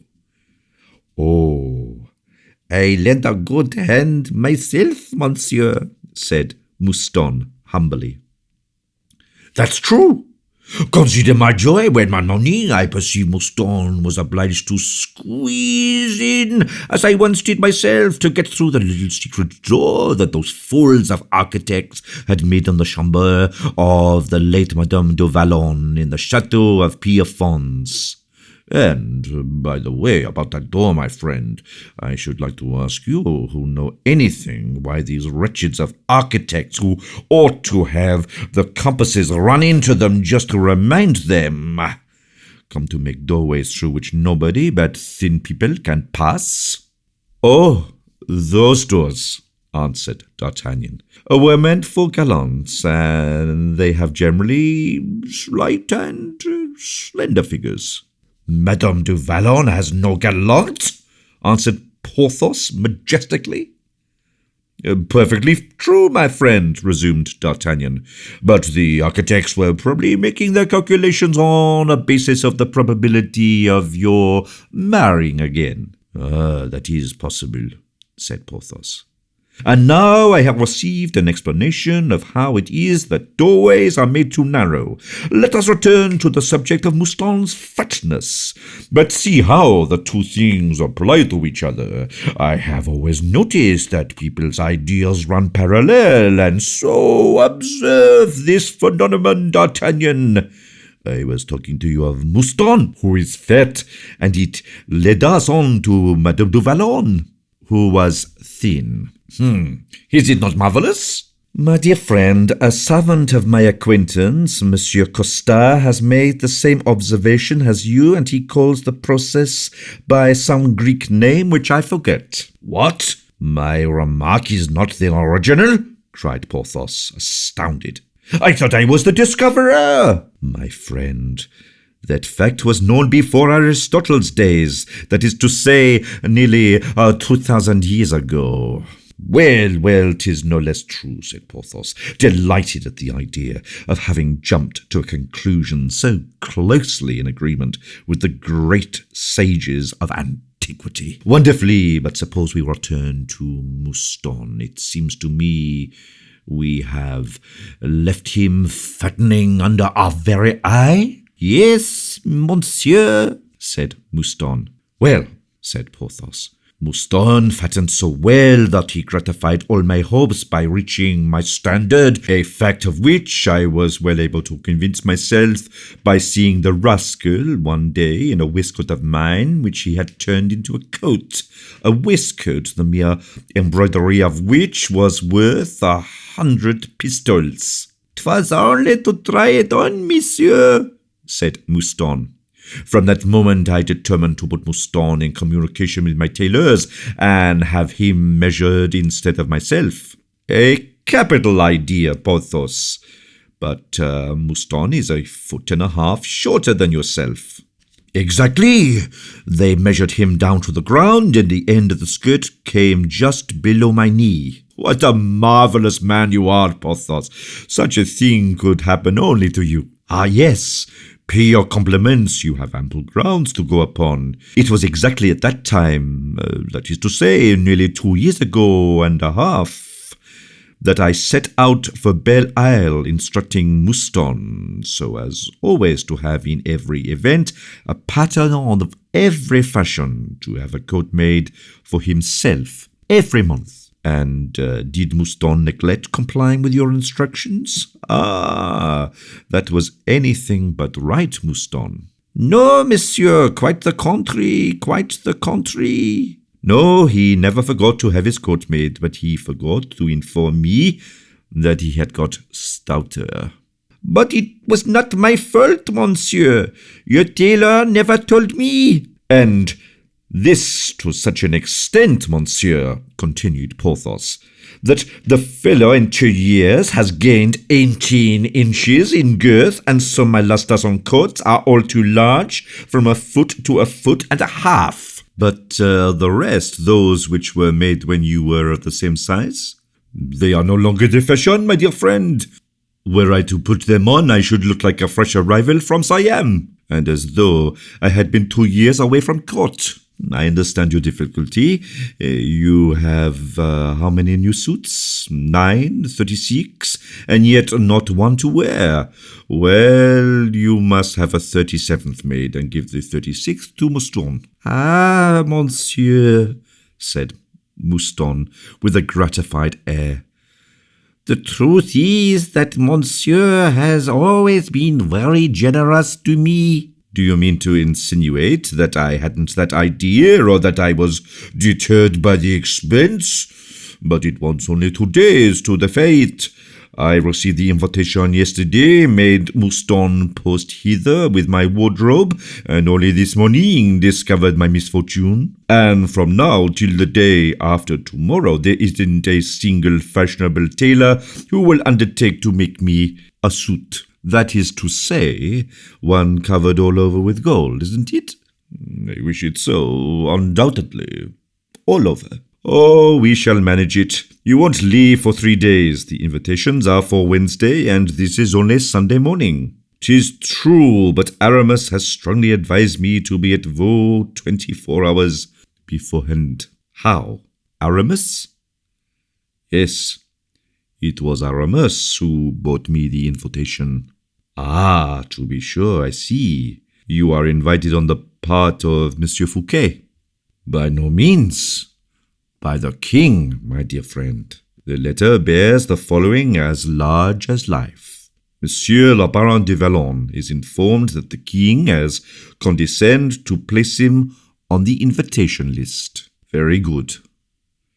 But you leave with Monsieur Fouquet. And when I think, cried Porthos, stamping on the floor, when I think I shall have no clothes, I am ready to burst with rage. I should like to strangle somebody or smash something. Neither strangle anybody nor smash anything, Porthos. I will manage it all. Put on one of your 36 suits and come with me to a tailor. Pooh! My agent has seen them all this morning. Even M. Percerin? Who is M. Percerin? Oh, only the king's tailor. Oh, yes, said Porthos, who wished to appear to know the king's tailor, but now heard his name mentioned for the first time. Impossible, by Jove, I was afraid he would be too busy. Doubtless he will be, but be at ease, Porthos. He will do for me what he wouldn't do for another. You must allow yourself to be measured. Ah, said Porthos with a sigh. 'Tis vexation, but what would you have me do? Do? As others do. As the king does. What? Do they measure the king too? Does he put up with it? The king is a beau, my good friend, and so are you too, whatever you may say about it. Porthos smiled triumphantly.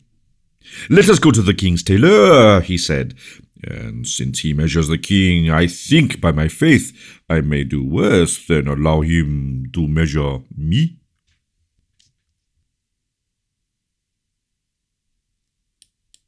Chapter 3. Who Monsieur Jean Percerin was. The king's tailor, Messire Jean Percerin, occupied a rather large house in the Rue Saint-Honore, near the Rue de l'Abec Sec. He was a man of great taste in elegant stuffs, embroideries, and velvets, being hereditary tailor to the king. The preferment of his house reached as far back as the time of Charles IX, from whose reign dated, as we know, fancy in bravery difficult enough to gratify.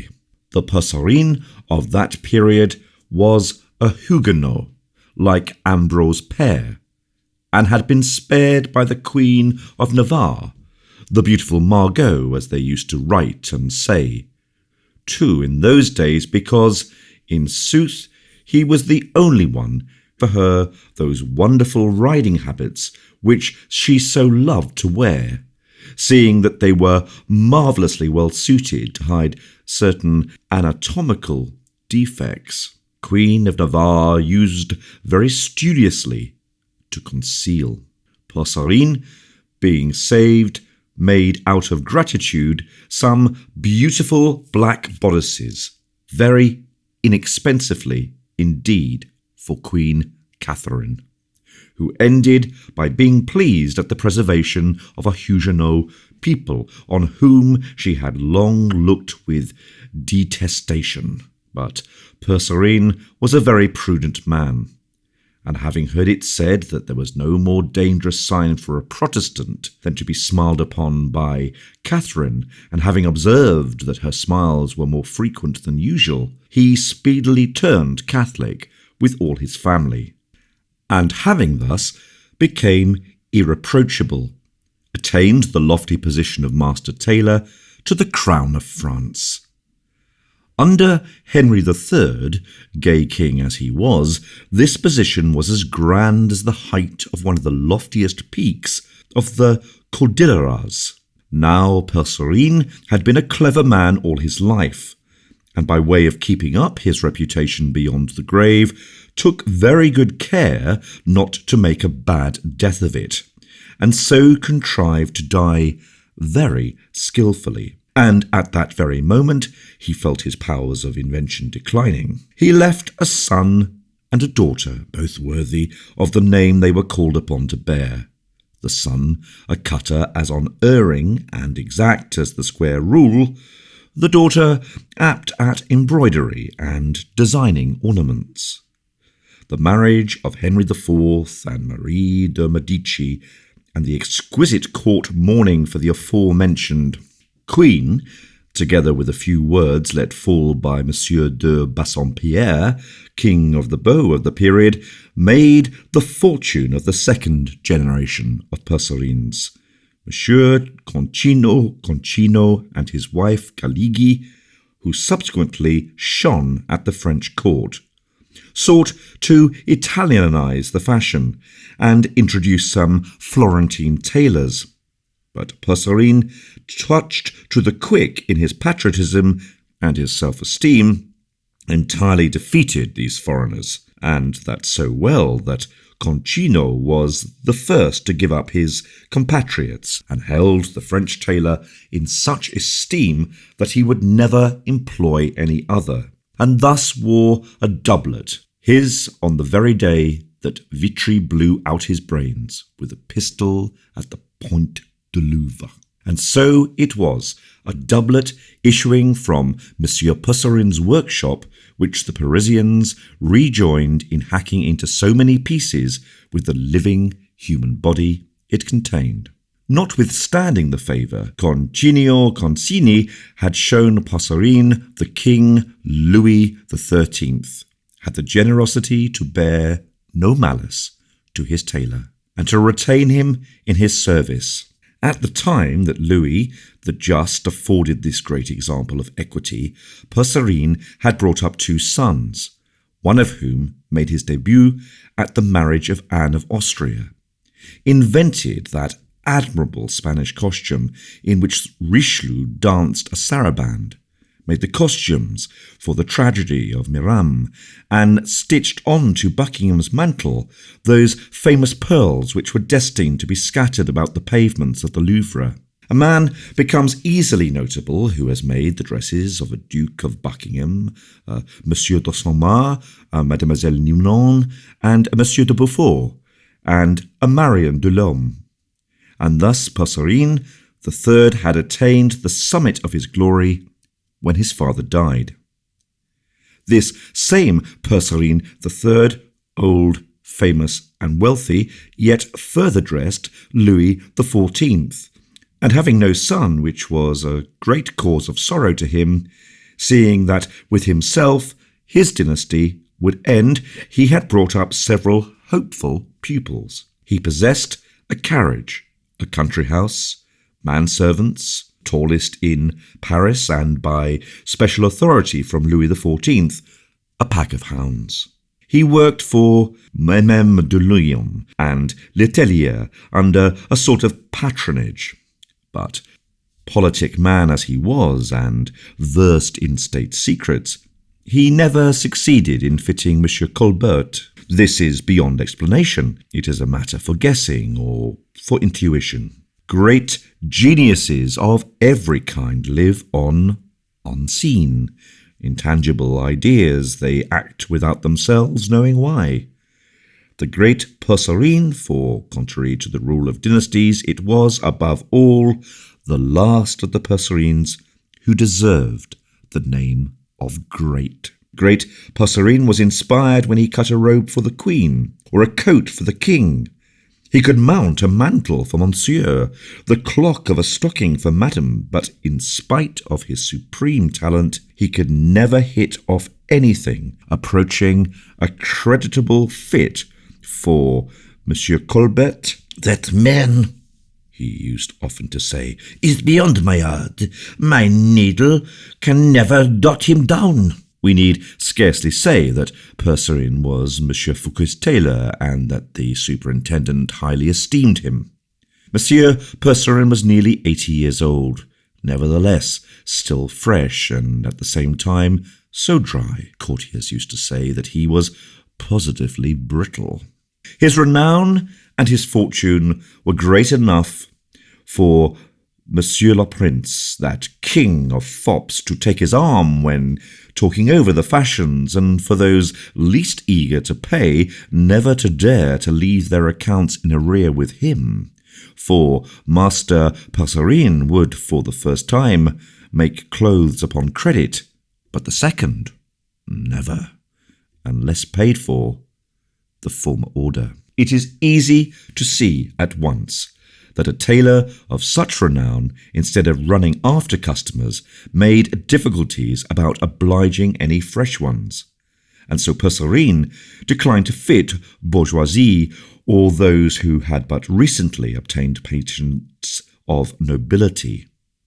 A story used to circulate that even Monsieur de Mazarin, in exchange for Pussarin supplying him with a full suit of ceremonial vestments as cardinal, one fine day slipped letters of nobility into his pocket. It was to the house of this grand lama of tailors that D'Artagnan took the despairing Porthos, who, as they were going along, said to his friend, "Take good care, my D'Artagnan, not to compromise the dignity of a man such as I am with the arrogance of this Passerine, who will, I expect, be very impertinent. For I give you notice, my friend, that if he is wanting in respect, I will infallibly chastise him." "Presented by me," replied D'Artagnan. "You have nothing to fear, even though you were what you are not." "Ah, 'tis because—" "What? Have you anything against Passerine, Porthos?" "I think that I once sent Mouston to a fellow of that name." "And then?" "The fellow refused to supply me." "Oh, a misunderstanding, no doubt, which it will now be exceedingly easy to set right. Mouston must have made a mistake." "Perhaps." "He has confused the names." "Possibly. That rascal Mouston never can remember names." "I will take it all upon myself." "Very good." "Stop the carriage, Porthos. We are here." "Here? How here? We are at the Halles, and you told me the house was at the corner of the Rue de la Abbasec." "'Tis true, but look, see." "Well, I do look, and I see." "What?" "Pardieu, that we are in Hales." "You do not, I suppose, want our horses to clamber up on the roof of the carriage in front of us?" "No." "Nor the carriage in front of us to mount on top of the one in front of it, nor that the second should be driven over the roofs of the 30 or 40 others which have arrived before us?" "No, you are right indeed. What a number of people, and what are they all about?" "It is very simple. They are waiting their turn." "Pah! Have the comedians at the Hotel Bedouin shifted their quarters?" "No, their turn to obtain an entrance to Monsieur Passerine's house." "Are we going to wait too?" "Oh, we shall show ourselves prompter and not so proud."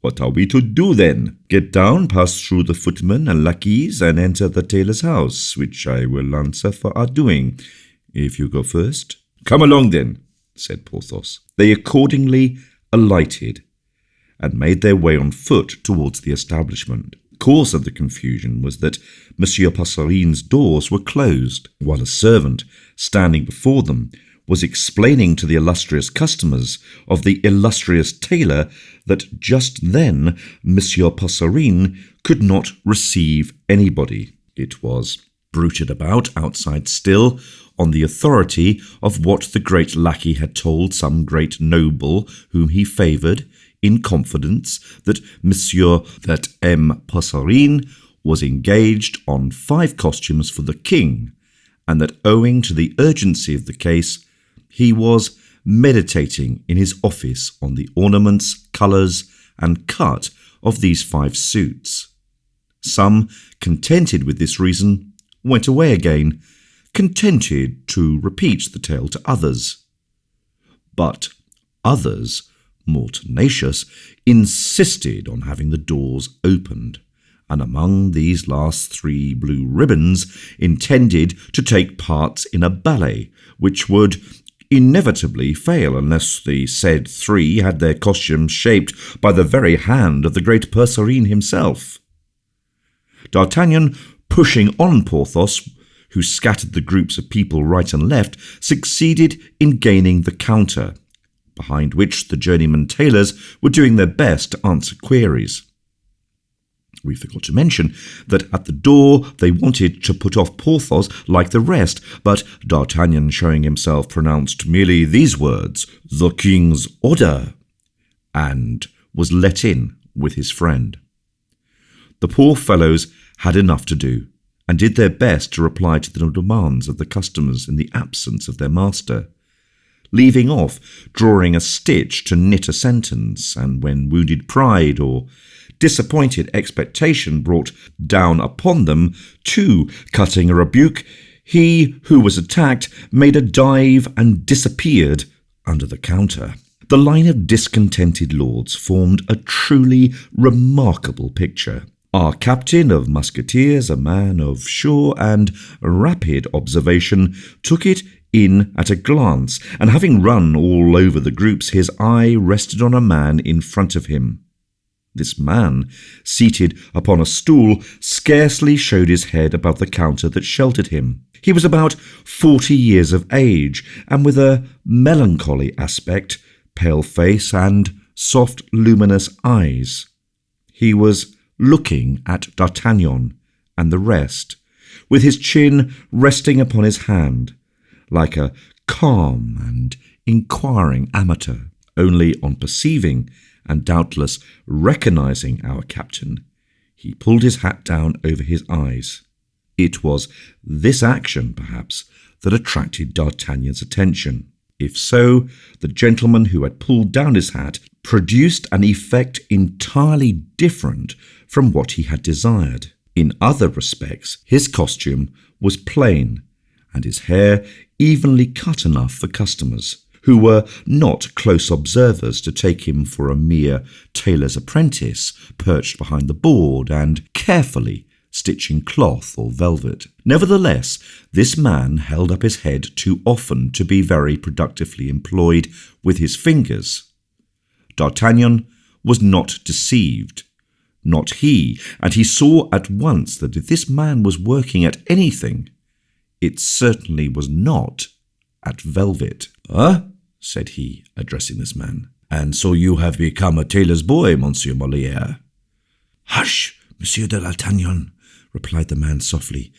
"You will make them recognize me." "Well, and what harm?" "The fact is, there is no harm, but—" "You are not going to say there is no good in doing it either, is it not so?" "Alas, no, for I was occupied in examining some excellent figures." Go on, Monsieur Molière. I quite understand the interest you take in the plates.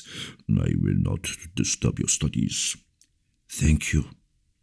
"But on one condition, that you will tell me where Monsieur Passerin really is." "Oh, willingly. In his own room, only—" "Only that one can't enter it?" "Unapproachable." "For everybody?" "Everybody.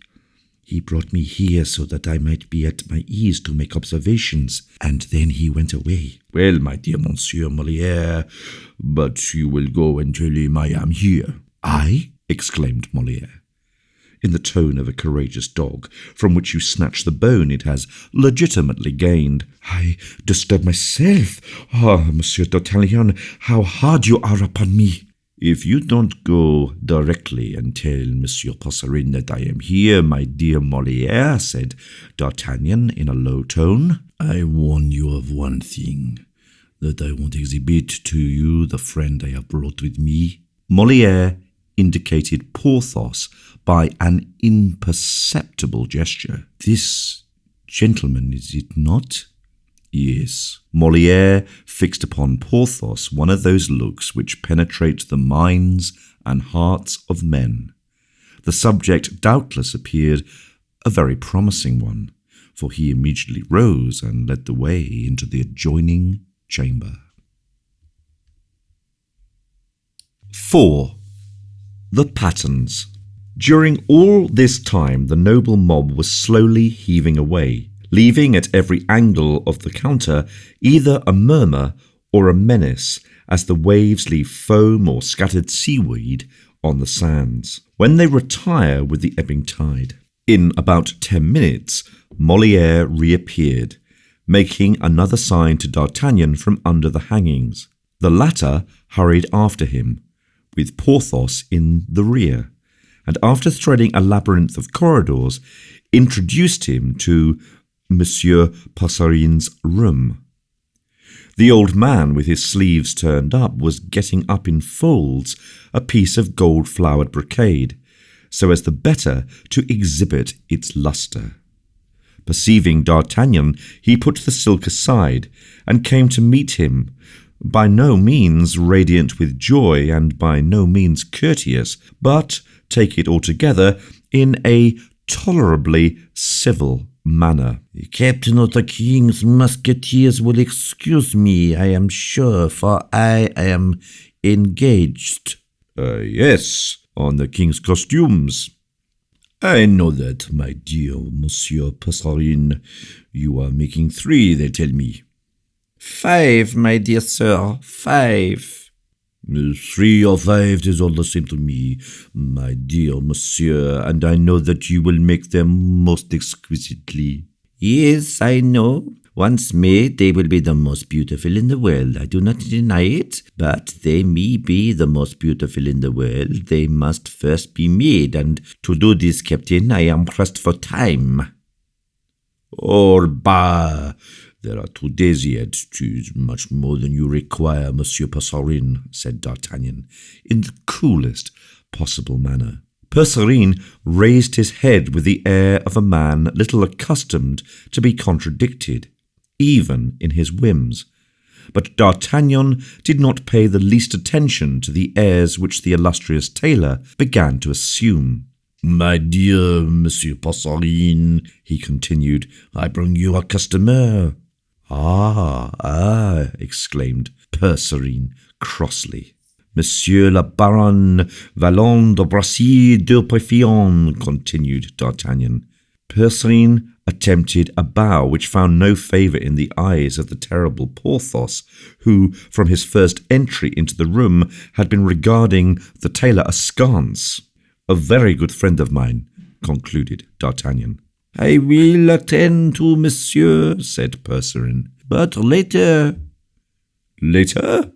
But when? When I have time. You have already told my valet as much, broke in Porthos discontentedly. Very likely, said Percerin. I am nearly always pushed for time. My friend, returned Porthos, sententiously, there is always time to be found when one chooses to seek it. Percerin turned crimson, an ominous sign indeed in old men blanched by age. Monsieur is quite at liberty to confer his custom elsewhere. Come, Percerin, interposed D'Artagnan. You are not in a good temper today. Well, I will say one more word to you, which will bring you on your knees, monsieur. He is not only a friend of mine, but more a friend of Monsieur Fouquet. Ah, exclaimed the tailor. There is another thing. Then turned to Porthos. Monsieur le Baron is attached to the superintendent? He inquired. I am attached to myself, shouted Porthos at the very moment that the tapestry was raised to introduce a new speaker in the dialogue. Molière was all observation. D'Artagnan laughed. Porthos swore. My dear Percerin, said D'Artagnan, you will make a dress for the Baron. 'Tis I who ask you. To you I will not say nay, Captain. But that is not all. You will make it for him at once. 'Tis impossible. Within 8 days. That then is as much as to refuse, because the dress is wanted for the fête at Vaux. I repeat that it is impossible, returned the obstinate old man. By no means, dear Monsieur Percerin. Above all, if I ask you, said a mild voice at the door, a silvery voice which made D'Artagnan prick up his ears. It was the voice of Aramis. Monsieur d'Herblay, cried the tailor. Aramis, murmured D'Artagnan. Ah, a bishop, said Porthos. Good morning, D'Artagnan. Good morning, Porthos. Good morning, my dear friends, said Aramis. Come, Monsieur Percerin, make the Baron's dress, and I will answer for it. You will gratify Monsieur Fouquet. And he accompanied the words with a sign which seemed to say, agree, and dismiss them. It appeared that Aramis had over Master Percerin an influence superior even to D'Artagnan's, for the tailor bowed in assent, and turning round upon Porthos said, Go and get measured on the other side. Porthos coloured in a formidable manner. D'Artagnan saw the storm coming, and addressing Molière, said to him in an undertone, You see before you, my dear monsieur, a man who considers himself disgraced. If you measure the flesh and bones that heaven have given him, study this type for me, Master Aristophanes, and profit by it. Molière had no need of encouragement, and his gaze dwelt long and keenly on the Baron Porthos. "Monsieur," he said, "if you will come with me, I will make them take your measure without touching you." "Oh," said Porthos, "how do you make that out, my friend?" "I say that they shall apply neither line nor rule to the seams of your dress. It is a new method we have invented for measuring people of quality who are too sensitive to allow low-born fellows to touch them. We know some susceptible persons who will not put up with being measured, a process which, as I think, wounds the natural dignity of a man, and if perchance monsieur should be one of these—" "Cobblef! I believe I am not." "Well, that is a capital and most consolatory coincidence, and you shall have the benefit of our invention." "But how in the world can it be done?" asked Porthos, delighted. "Monsieur," said Molière, bowing, "if you will deign to follow me, you will see." Aramis observed this scene with all his eyes. Perhaps he fancied from D'Artagnan's liveliness that he would leave with Porthos so as not to lose the conclusion of a scene well begun. But clear-sighted as he was, Aramis deceived himself. Porthos and Molière left together. D'Artagnan remained with Percerin. Why? From curiosity, doubtless probably to enjoy a little longer the society of his good friend Aramis. As Molière and Porthos disappeared, D'Artagnan drew near the Bishop of Vannes, a proceeding which appeared particularly to disconcert him. "A dress for you also, is it not, my friend?" Aramis smiled. "No," said he. "You will go to Vaux forever?" "I shall go, but without a new dress. You forget, dear D'Artagnan, that the poor Bishop of Vannes is not rich enough to have new dresses for every fete." "Ha!" said the musketeer, laughing. "And do we write no more poems now, either?" "Oh, D'Artagnan," exclaimed Aramis, "I have long ago given up such tomfoolery." "True," repeated D'Artagnan, only half convinced. As for Percerin, he was once more absorbed in the contemplation of the brocades. "Don't you perceive," said Aramis, smiling, "that we are greatly boring this old gentleman, my dear D'Artagnan?" "Ha! murmured the musketeer aside. "That is it. I am boring you, my friend." Then aloud, "Well then, let us leave. I have no further business here, and if you are disengaged, as I, Aramis—" "No, not I. I wished—" "Ah, you had something particular to say to Monsieur Percerin. Why did you not tell me so at once?" "Something particular, certainly," repeated Aramis, "but not for you, D'Artagnan. But at the same time, I hope you will believe that I can never have anything so particular to say that a friend like you may not hear it." "Oh, no, I am going," said D'Artagnan, imparting to his voice an evident tone of curiosity for Aramis's annoyance. Well, disassembled as it was, had not a whit escaped him, and he knew that, in that impenetrable mind, everything, even the most apparently trivial, was designed to some end, an unknown one, but an end that from the knowledge he had of his friend's character, the musketeer felt must be important. On his part, Aramis said that D'Artagnan was not without suspicion, and pressed him. "Stay by all means," he said. "This is what it is."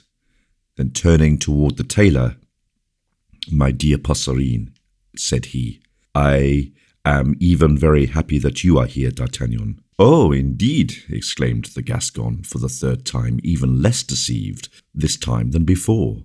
Percerin never moved. Aramis roused him violently by snatching from his hands the stuff upon which he was engaged. "My dear Percerin," said he, "I have near hand Monsieur Lebrun, one of Mem Fouquet's painters. Ah, very good, thought D'Artagnan. But why Lebrun? Aramis looked at D'Artagnan, who seemed to be occupied with an engraving of Mark Antony. And you wish that I should make him a dress similar to those of the Epicureans? Answered Percerin. And while saying this, in an absent manner, the worthy tailor endeavoured to recapture his piece of brocade. An Epicurean dress? Asked D'Artagnan, in a tone of inquiry. I see, said Aramis, with a most engaging smile.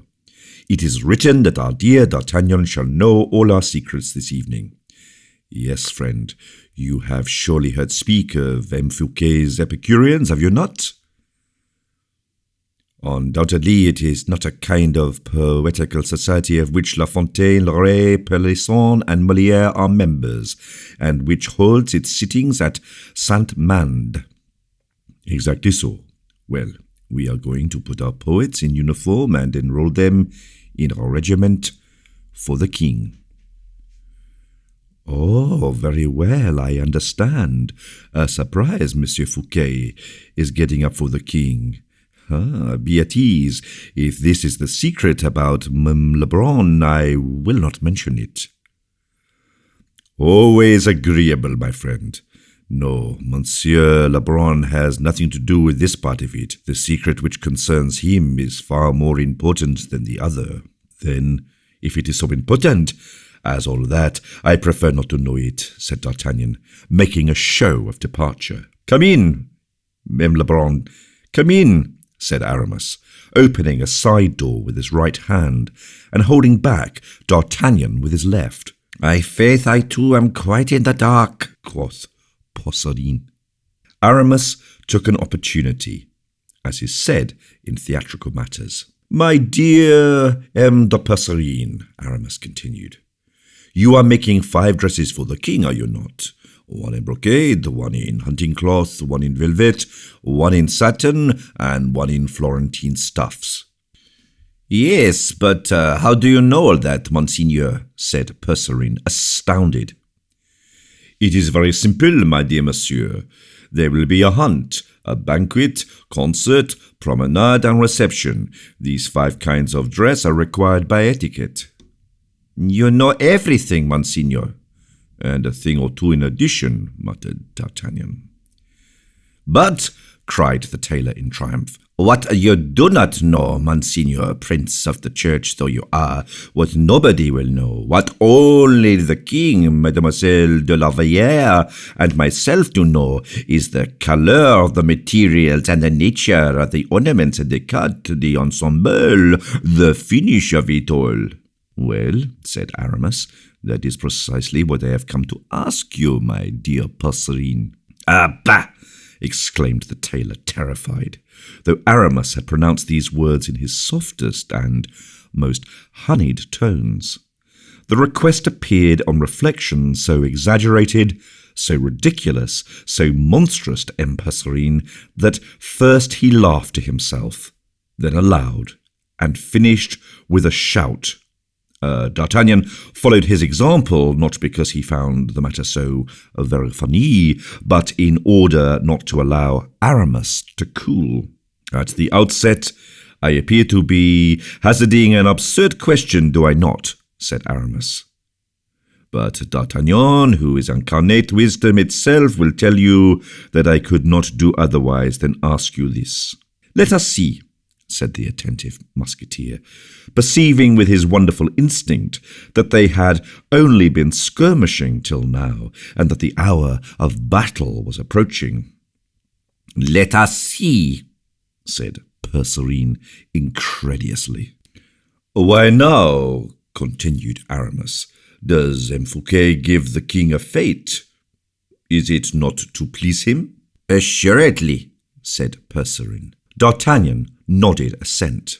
By delicate attentions, by some happy device, by a succession of surprises like that which we are talking the enrolment of our Epicureans. Admirable. Well then, this is the surprise we intend. Mem Lebrun here is a man who draws most excellently.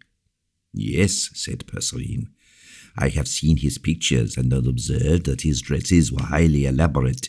That is why I at once agreed to make him a costume, whether to agree with those of the Epicureans or an original one. My dear monsieur, we accept your offer and shall presently avail ourselves of it. But just now, Le Baron is not in want of the dresses you will make for himself, but of those you are making for the king. Percerine made a bound backwards, which D'Artagnan, calmest and most appreciative of men, did not consider overdone. So many strange and startling aspects wore the proposal which Aramis had just hazarded. The king's dresses?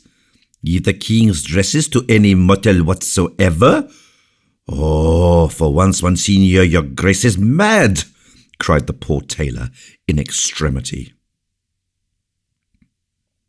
Help me now, D'Artagnan, said Aramis, more and more calm and smiling. Help me not to persuade monsieur, for you understand, do you not? Not exactly, I declare. What, you do not understand that M. Fouquet wishes to afford the king the surprise of finding his portrait on his arrival at Vaux, and that this portrait, which will be a striking resemblance, ought to be dressed exactly as the king will be on the day it is shown? Oh, yes, yes, said the musketeer, nearly convinced. So plausible was this reasoning. Yes, my dear Aramis, you are right. It is a happy idea. I will wager it is one of your own, Aramis. Well, I don't know, replied the bishop. Either mine or Fouquet's. Then, scanning Percerine after noticing D'Artagnan's hesitation, Well, Monsieur Percerine, he asked, what do you say to this? I say that you are doubtless free to refuse, I know. Well, and I by no means count upon compelling you, my dear monsieur. I will say more, I even understand all the delicacy you feel in taking up the M. Fouquet's idea. You dread appearing to flatter the king. Noble spirit, M. Percerine, a noble spirit. The tailor stammered.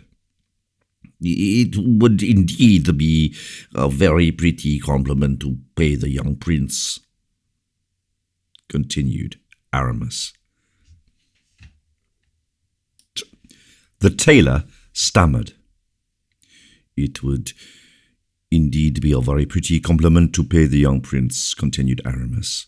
But as the superintendent told me, if Percerine refuses to tell him that it will not at all lower him in my opinion, and I shall always esteem him only. Only? Repeated Percerine, rather troubled. Only, continued Aramis, I shall be compelled to say that to the king. You understand, my dear Monsieur Percerine, that these are M. Fouquet's words. I shall be constrained to say to the king, Sire, I intended to present your majesty with your portrait, but owing to a feeling of delicacy, slightly exaggerated perhaps, almost creditable, M. Percerine opposed the project. Opposed? Cried the tailor, terrified at the responsibility which would weigh upon him. I, to oppose the desire, the will of M. Fouquet, who is seeking to please the king? Oh, what a hateful word you have uttered, Monseigneur. Oppose? Oh, 'tis not I who said it. Heaven have mercy on me. I called the captain of the musketeers to witness it. Is it not true, Monsieur D'Artagnan, that I have opposed nothing? D'Artagnan made a sign indicating that he wished to remain neutral. He felt that there was an intrigue at the bottom of it, whether comedy or tragedy. He was at his wits' end at not being able to fathom it, but in the meanwhile wished to keep clear. But already Percerine, goaded by the idea that the king was to be told he stood in the way of a pleasant surprise, had offered Lebrun a chair and proceeded to bring from a wardrobe 4 magnificent dresses, the 5th being still in the workman's hands. And these masterpieces he successfully fitted upon 4 lay figures, which, imported into France in the time of Consigny, had been given to Passerine II by Marshal d'Hanau, after the discomfiture of the Italian tailors ruined in their competition. The painter set to work to draw and then to paint the dresses, but Aramis, who was closely watching all the phases of his toil, suddenly stopped him. "I think you have not quite got it, my dear Lebrun," he said. "Your colours will deceive you on your canvas. We shall lack that exact resemblance, which is absolutely requisite. Time is necessary for tentatively observing the finer shades." "Quite true," said Passerine, "but time is wanting, and on that head you will agree with me, Monseigneur. I can do nothing." "Then the affair will fail," said Aramis quietly, "and that because of a want of precision in the colours." Nevertheless, Lebrun went on copying the materials and ornaments with the closest fidelity, a process which Aramis watched with ill-concealed impatience. "What in the world now is the meaning of this imbroglio?" the musketeer kept saying to himself. "That will never do," said Aramis. "Monsieur Lebrun, close your box and roll up your canvas." "But, monsieur," cried the vexed painter, "the light is abominable here." "An idea, Monsieur Lebrun, an idea. If we had a pattern of the materials, for example, and with time and a better light—" "Oh, then," cried Lebrun, "I would answer for the effect." "Good," said D'Artagnan. "This ought to be the knotty point of the whole thing. They want a pattern of each of the materials. Modo, will this Passerine give in now?" Passerine, beaten from his last retreat, and duped, moreover, by the feigned good nature of Aramis, cut out 5 patterns and handed them to the Bishop of Vannes. "I like this better. That is your opinion, is it not?" said Aramis to D'Artagnan. "My dear Aramis," said D'Artagnan, "my opinion is that you are always the same, and consequently always your friend," said the bishop in a charming tone. "Yes, yes," said D'Artagnan, aloud. Then in a low voice, "If I am your dupe, double Jesuit that you are, I will not be your accomplice, and to prevent it, 'tis time I left this place. Adieu, Aramis," he added aloud. "Adieu. I am going to rejoin Porthos." "Then wait for me," said Aramis, pocketing the patterns, "for I have done, and I shall be glad to say a parting word to our dear old friend." Lebrun picked up his paints and brushes. Passerine put back the dresses into the closet. Aramis put his hand on his pocket to assure himself the patterns were secure, and they all left the study. Chapter 5, where probably Molière obtained his first idea of the bourgeoisie gentilhomme. D'Artagnan found Porthos in the adjoining chamber, but no longer an irritated Porthos, or a disappointed Porthos, but Porthos, radiant, blooming, fascinating, and chattering with Molière, who was looking upon him with a species of idolatry. And as a man who had not only never seen anything greater, but not even ever anything so great, Aramis went straight up to Porthos and offered him his white hand, which lost itself in the gigantic clasp of his old friend, an operation which Aramis never hazarded without a certain uneasiness. But the friendly pressure having been performed not too painfully for him, the Bishop of Vannes passed over to Molière. "Well, monsieur," said he, "will you come with me to Saint-Mande?" "I will go anywhere you like, Monseigneur," answered Molière. "To Saint-Mande?" cried Porthos, surprised at seeing the proud Bishop of Vannes fraternizing with a journeyman tailor. "What, Aramis, are you going to take this gentleman to Saint-Mont?" "Yes," said Aramis, smiling. "Our work is pressing." "And besides, my dear Porthos," continued D'Artagnan, "M. Molière is not altogether what he seems." "In what way?" asked Porthos. "Why, this gentleman is one of M. Passerin's chief clerks, and is expected at Saint-Mont to try on the dresses which M. Fouquet has ordered for the Epicureans." "'Tis precisely so," said Molière. "Yes, monsieur." "Come then, my dear M. Molière," said Aramis, "that is, if you have done with M. du Vallon." "We have finished," replied Porthos. "And you are satisfied?" asked D'Artagnan. "Completely so," replied Porthos. Molière took his leave of Porthos with much ceremony, and grasped the hand which the captain of the musketeers furtively offered him. "Pray, monsieur," concluded Porthos, mincingly, "above all, be exact." "You will have your dress the day after tomorrow, Monsieur le Baron," answered Molière, and he left with Aramis.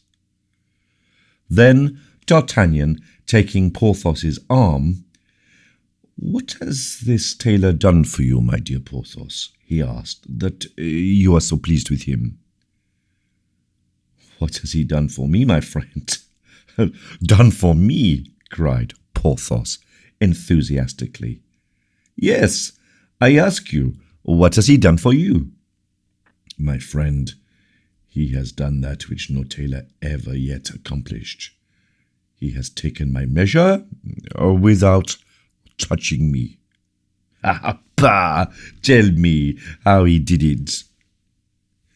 "First, then, they went, I don't know where, for a number of lay figures of all heights and sizes, hoping there would be one to suit mine. But the largest, that of the drum major of the Swiss Guard, was 2 inches too short, and a half foot too narrow in the chest." "Indeed." "It is exactly as I tell you, D'Artagnan. But he is a great man, or at the very least a great tailor, is this M. Molière. He was not at all put at fault by the circumstance." "What did he do, then?" "Oh, it is a very simple matter. In faith, 'tis an unheard-of thing that people should have been so stupid as not to have discovered this method from the first. What annoyance and humiliation they would have spared me!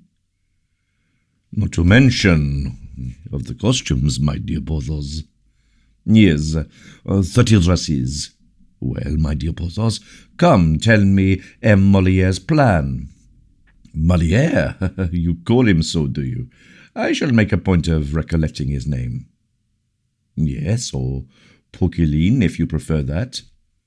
"No, I like Molière best. When I wish to recollect the name, I shall think of Volière, an Avery, and as I have one at Pierrefonds—" "Capital," returned D'Artagnan. "And M. Molière's plan? 'Tis this.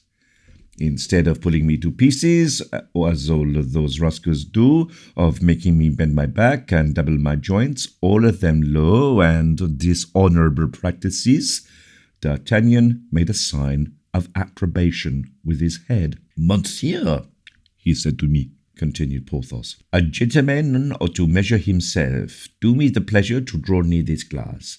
And I drew near the glass. I must own I did not exactly understand what this good M. Molière wanted with me. "Molière?" Yes, Molière, and the fear of being measured still possessed me. "Take care," said I to him, "what you are going to do with me. I am very ticklish, I warn you."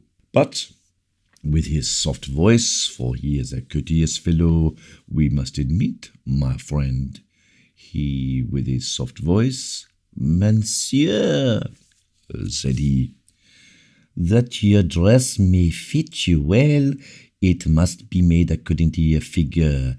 Your figure is exactly reflected in this mirror. We shall take the measure of this reflection. In fact, said D'Artagnan, you saw yourself in the glass, but where did they find one in which you could see your whole figure? My good friend, it is the very glass in which the king is used to look to see himself. Yes, but the king is 1.5 feet shorter than you are.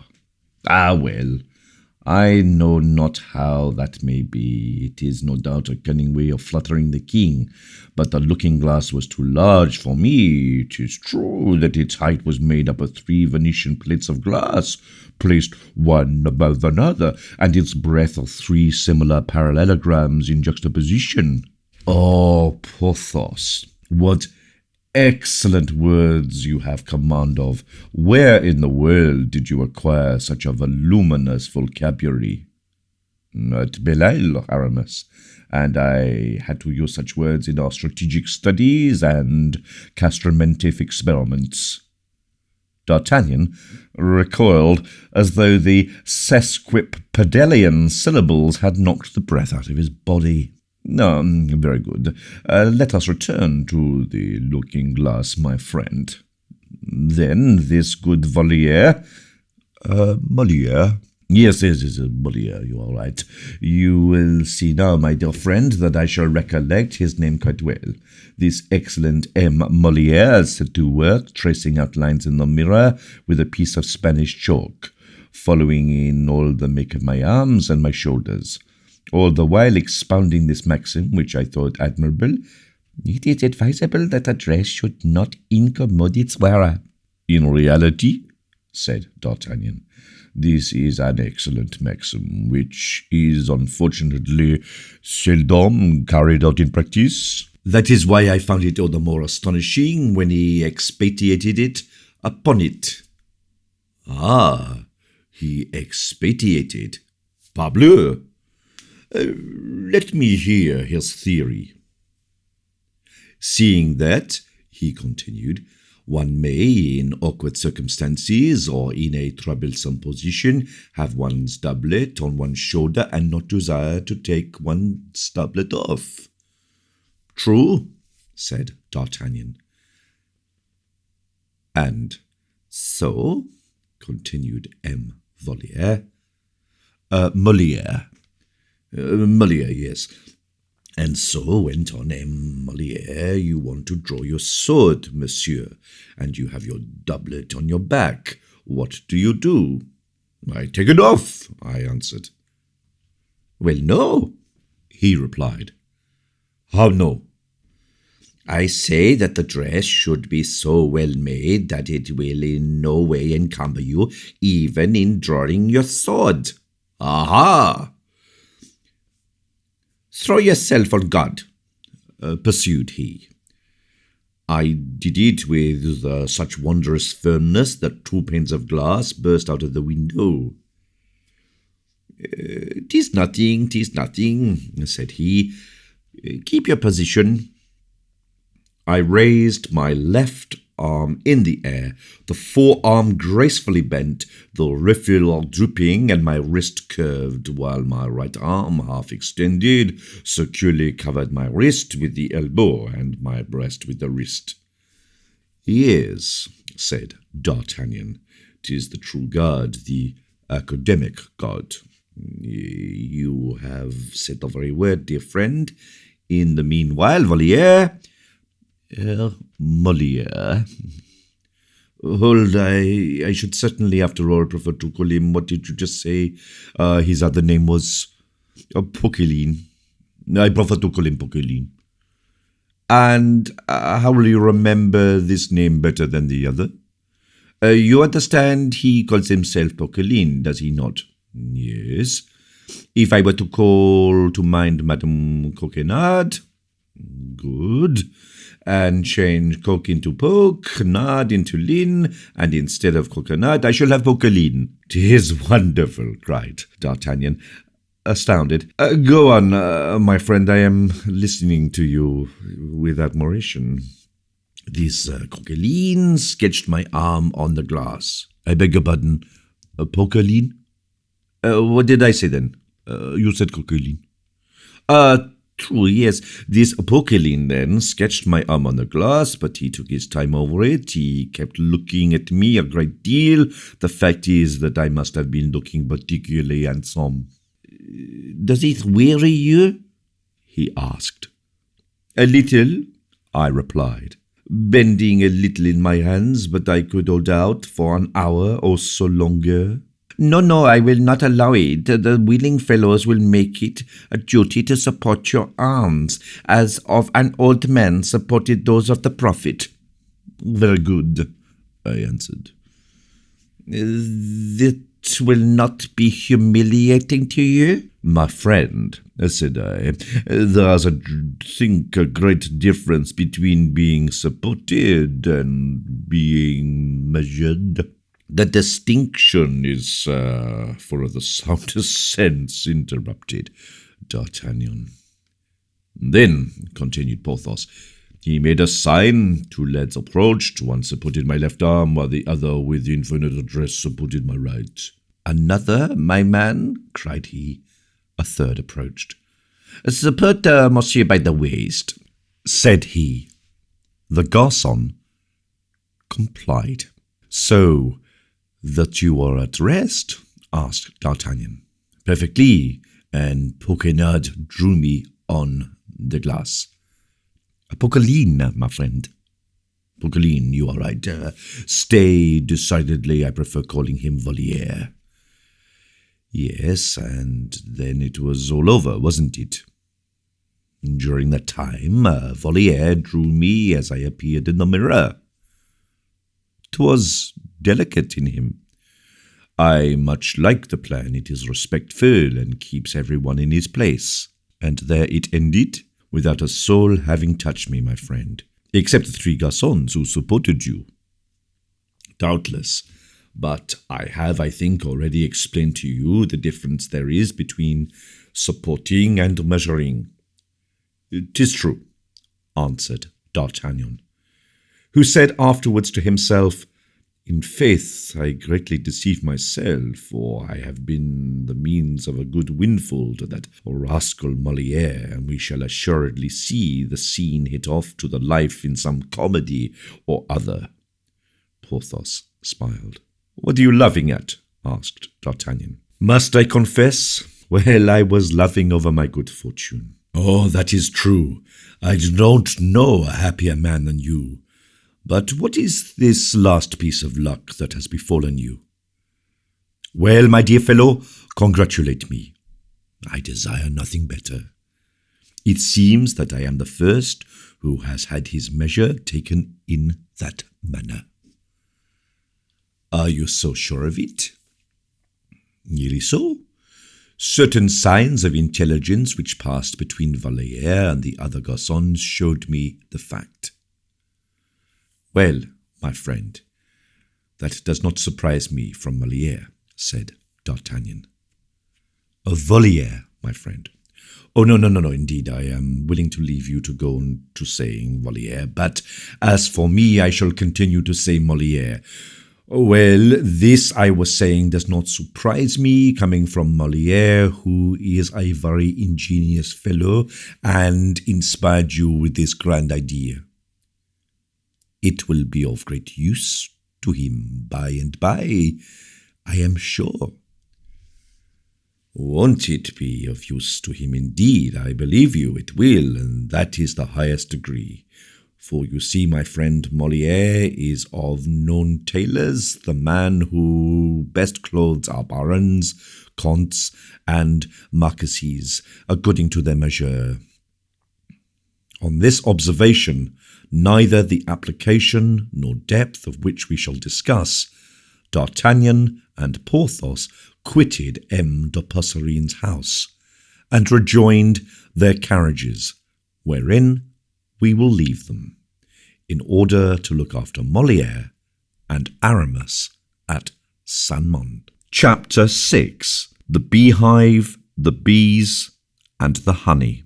The Bishop of Vannes, much annoyed at having met D'Artagnan at Monsieur Passerine's, returned to Saint-Monde in no very good humour. Molière, on the other hand, quite delighted at having made such a capital rough sketch and at knowing where to find his original again, whenever he should desire to convert his sketch into a picture. Molière arrived in the merriest of moods. All the first story of the left wing was occupied by the most celebrated Epicureans in Paris, and those on the freest footing in the house, every one in his compartment, like the bees in their cells, employed in producing the honey intended for that royal cake which M. Fouquet proposed to offer His Majesty Louis XIV during the fête at Vaux.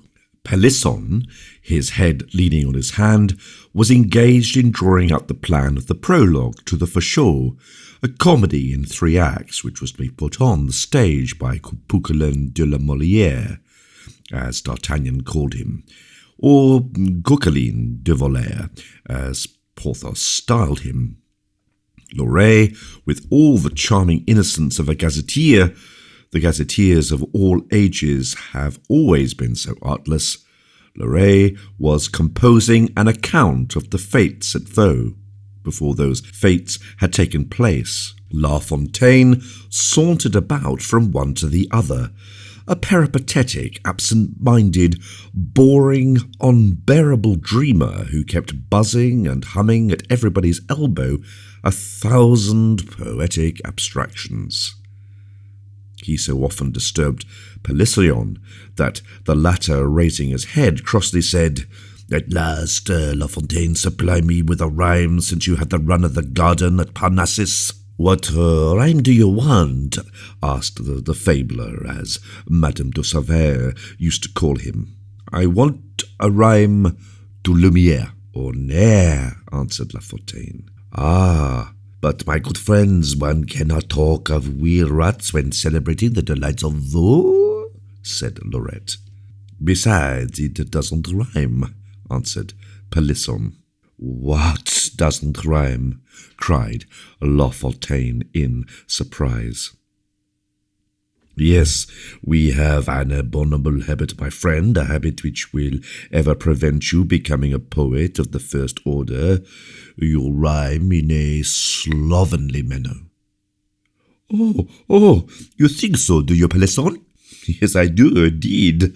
Remember that a rhyme is never good so long as one can find a better." "Then I will never write anything again save in prose," said La Fontaine, who had taken up Pelisson's reproach in earnest. "Ah, I often suspected I was nothing but a rascal poet." "Yes, 'tis the very truth." "Do not say so. Your remark is too sweeping, and there is much that is good in your fables." "And to begin," continued La Fontaine, following up his idea, "I will go and burn 100 verses I had just made." "Where are your verses?" "In my head." "Well, if they are in your head, you cannot burn them." "True," said La Fontaine, "but if I do not burn them?" "Well, what will happen if you do not burn them?" "They will remind me. I shall never forget them." "The deuce!" cried Lorette. "What a dangerous thing! One would go mad with it." "The deuce? The deuce?" repeated La Fontaine. "What can I do?" "I have discovered the way," said Molière, who had entered just at this point of the conversation. "Oh, what way?" "Write them first and burn them afterward." "Simple." "Well, I should never have discovered that. What a mind that devil of Molière has," said La Fontaine. Then, striking his forehead, "Oh, thou wilt never be aught but an ass, Jean La Fontaine," he added. "What are you saying there, my friend?" broke in Molière, approaching the poet, whose aside he had heard. "I say I shall never be aught but an ass," answered La Fontaine, with a heavy sigh and swimming eyes. "Yes, my friend," he added, with an increasing grief, "it seems that I rhyme in a slovenly manner." "Oh, 'tis wrong to say so." Nay, I am but a poor creature. Who said so? Pablo? 'Twas Pelisson. Did you not, Pelisson? Pelisson, again absorbed in his work, took good care not to answer. But if Pelisson said you were so, cried Molière, Pelisson has seriously offended you.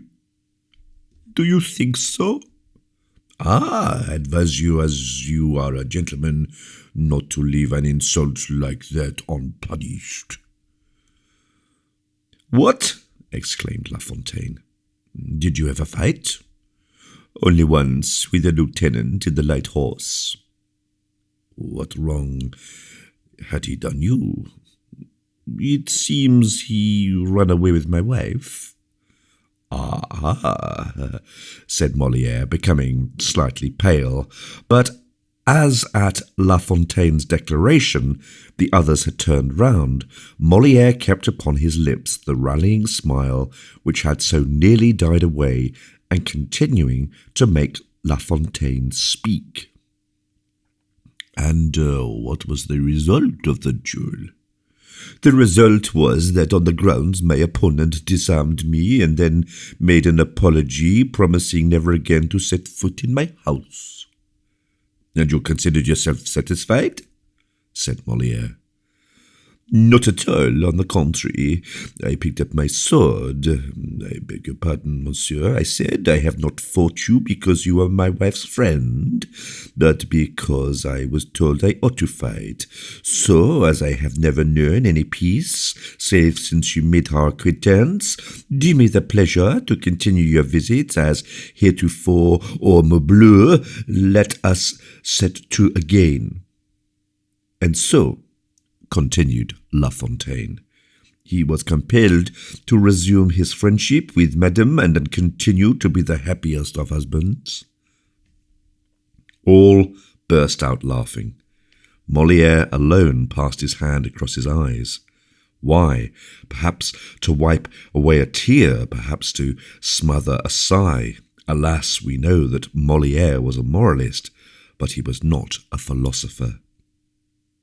"'Tis all one," he said, returning to the topic of the conversation. "Pelisson has insulted you." "Ah, truly, I had already forgotten it. And I am going to challenge him on your behalf." "Well, you can do so if you think it is indispensable." "I do think it is indispensable, and I am going to." "Stay," exclaimed La Fontaine. "I want your advice." "Upon what? This insult?" "No. Tell me really now whether Lumière does rhyme with honneur."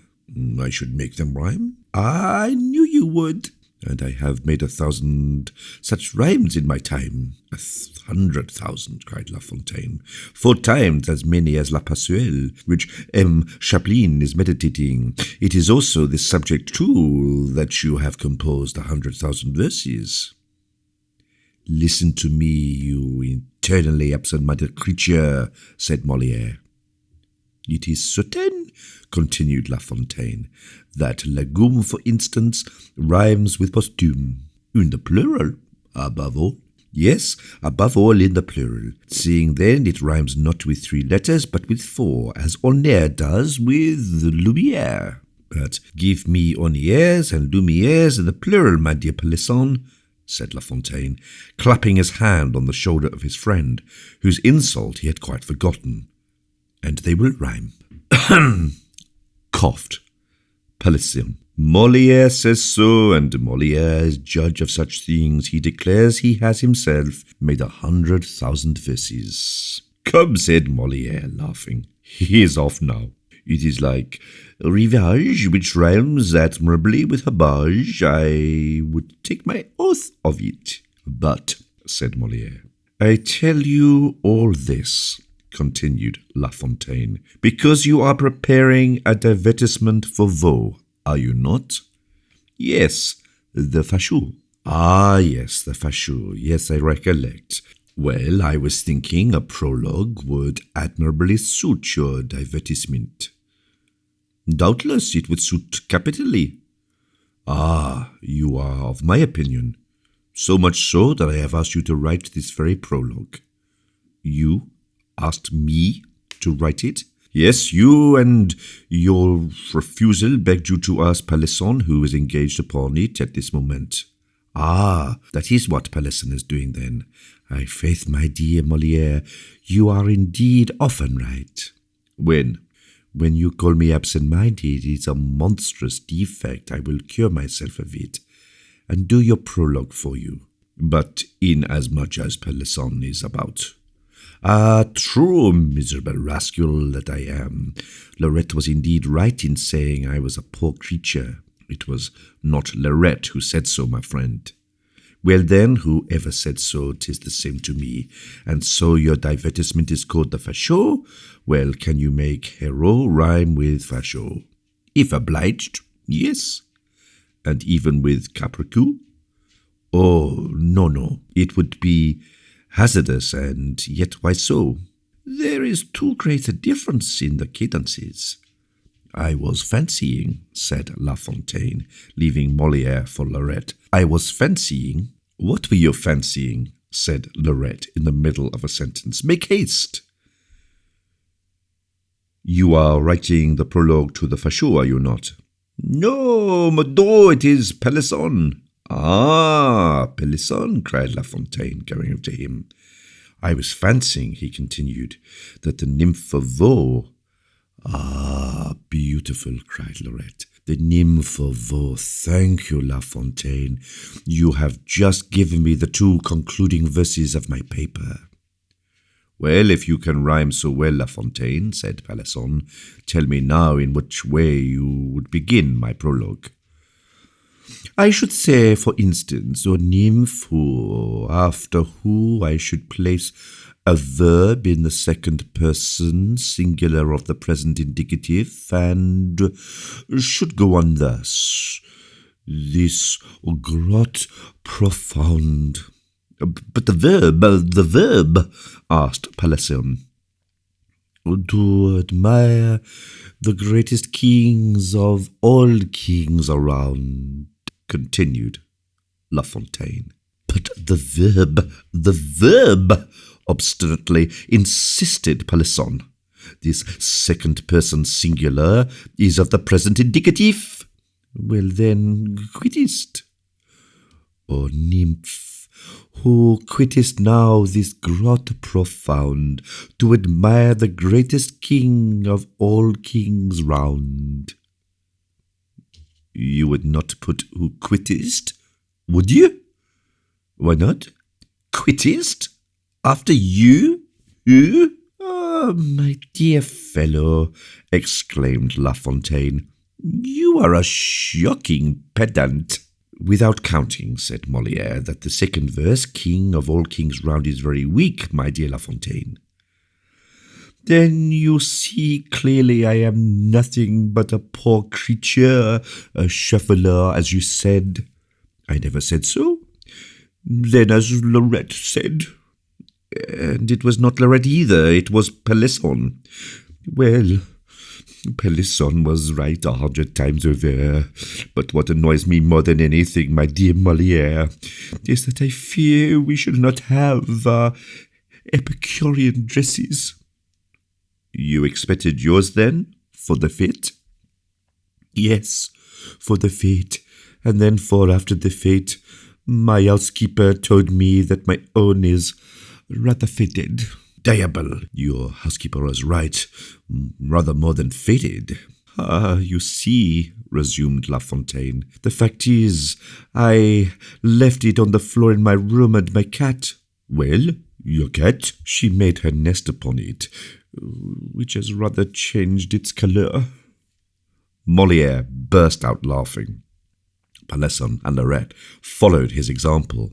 At this juncture the Bishop of Vannes appeared, with a roll of plans and parchments under his arm, as if the angel of death had chilled all gay and sprightly fancies, as if that one form had scared away the graces to whom Xenocrates, sacrificed, silenced, immediately reigned through the study, and everyone resumed his self-possession and his pen. Aramis distributed the notes of the invitation and thanked them in the name of M. Fouquet. The superintendent, he said, being kept to his room by business, could not come and see them, but begged them to send him some of the fruits of their day's work, to enable him to forget the fatigue of his labour in the night. At these words, all settled down to work.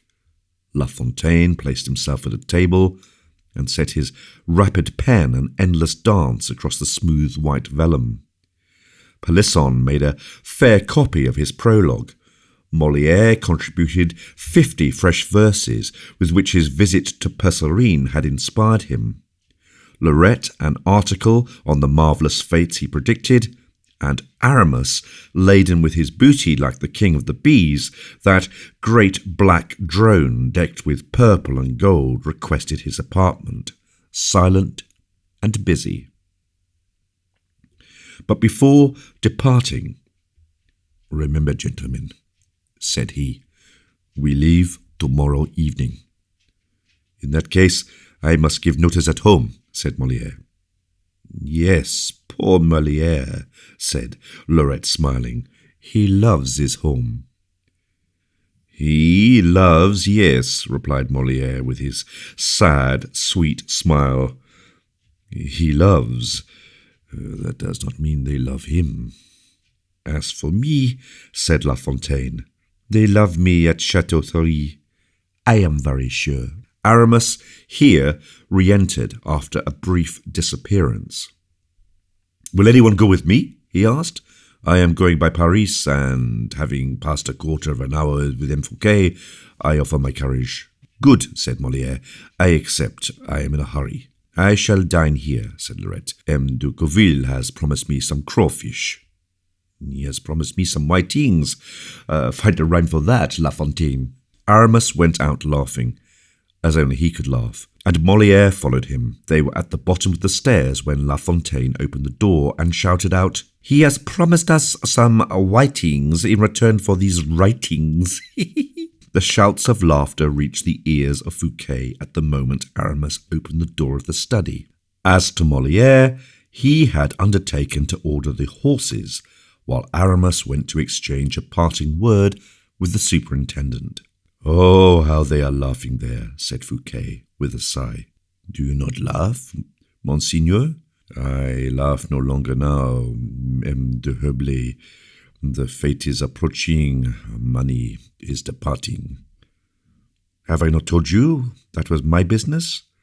"Yes, you promised me millions. You shall have them the day after the king's entry into Vaud." Fouquet looked closely at Aramis and passed the back of his icy hand across his moistened brow. Aramis perceived that the superintendent either doubted him or felt he was powerless to obtain the money.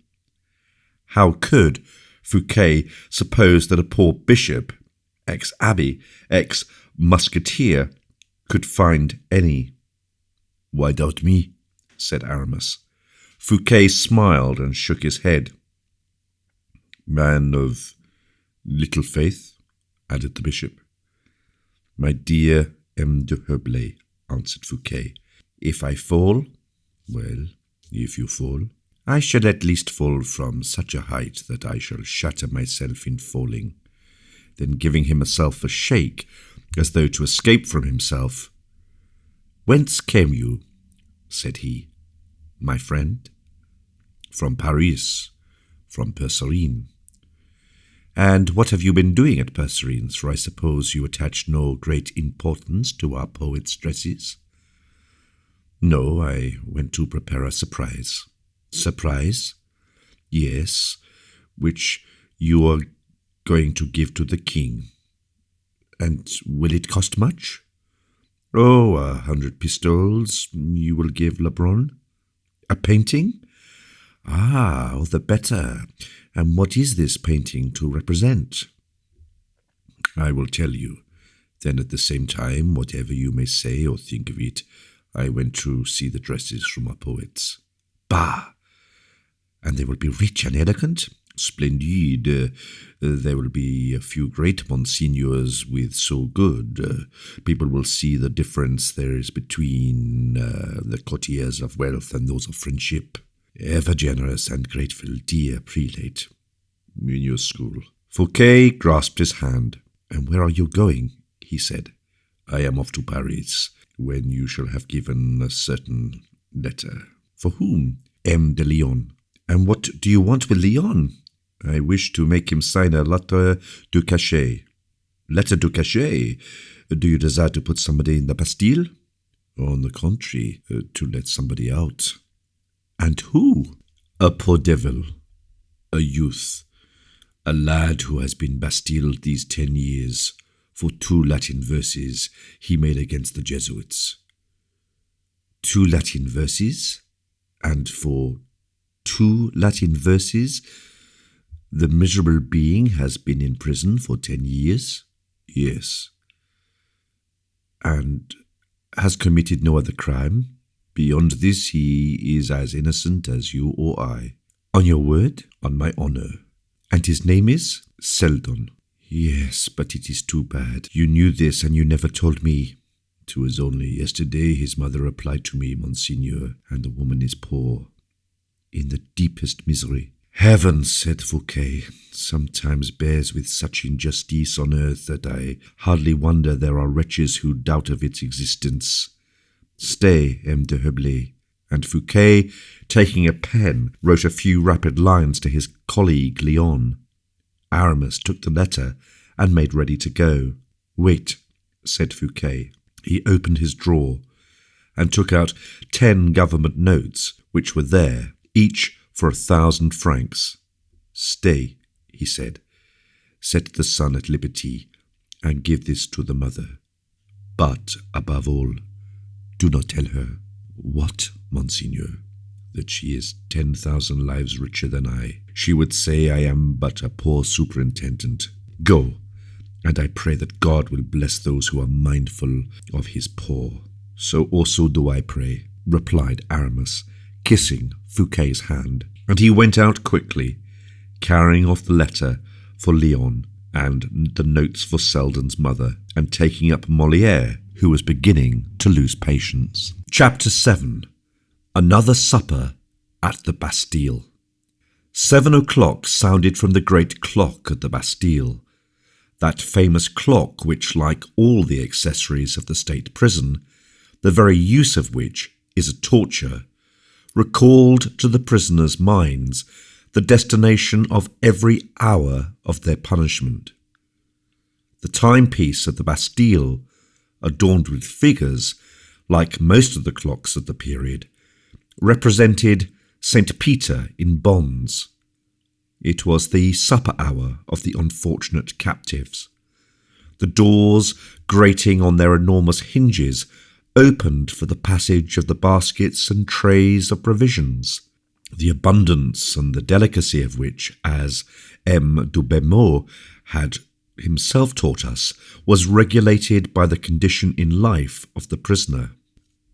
We understand on this head the theories of M. du Bémot, sovereign dispenser of gastronomic delicacies, head cook of the royal fortress, whose trays, full laden, were ascending to steep staircases, carrying some consolation to the prisoners in the shape of honestly filled bottles of good vintages.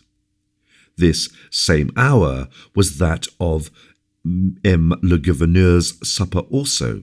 He had a guest today, and the spit turned more heavily than usual.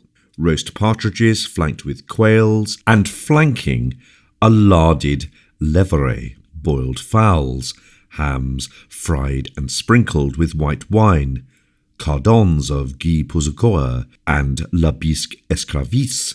These, together with soups and hors d'oeuvres, constituted the governor's bill of fare. Baisemeaux, seated at table, was rubbing his hands and looking at the Bishop of Vannes, who, booted like a cavalier, dressed in grey and sword at side, kept talking of his hunger and testifying the liveliest impatience. M. de Beaumont de Montlesun was not accustomed to the unbending movements of his greatness, my lord of Vannes.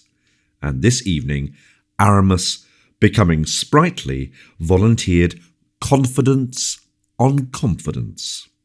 The prelate had again a little touch of the musketeer about him. The bishop just trenched on the borders only of licence in his style of conversation. As for M. de Beaumont, said he, "For indeed tonight I dare not call you Monseigneur." "By no means," said Aramis. "By no means," said Aramis. "Call me Monsieur. I am booted." "Do you know, Monsieur, of whom you remind me this evening?" "No, faith," said Aramis, taking up his glass. "But I hope I remind you of a capital guest." "You remind me of two, Monsieur. Francois, shut the window. The wind may annoy his greatness." "And then let him go," said Aramis. "The supper is completely served, and we shall eat it very well without waiters.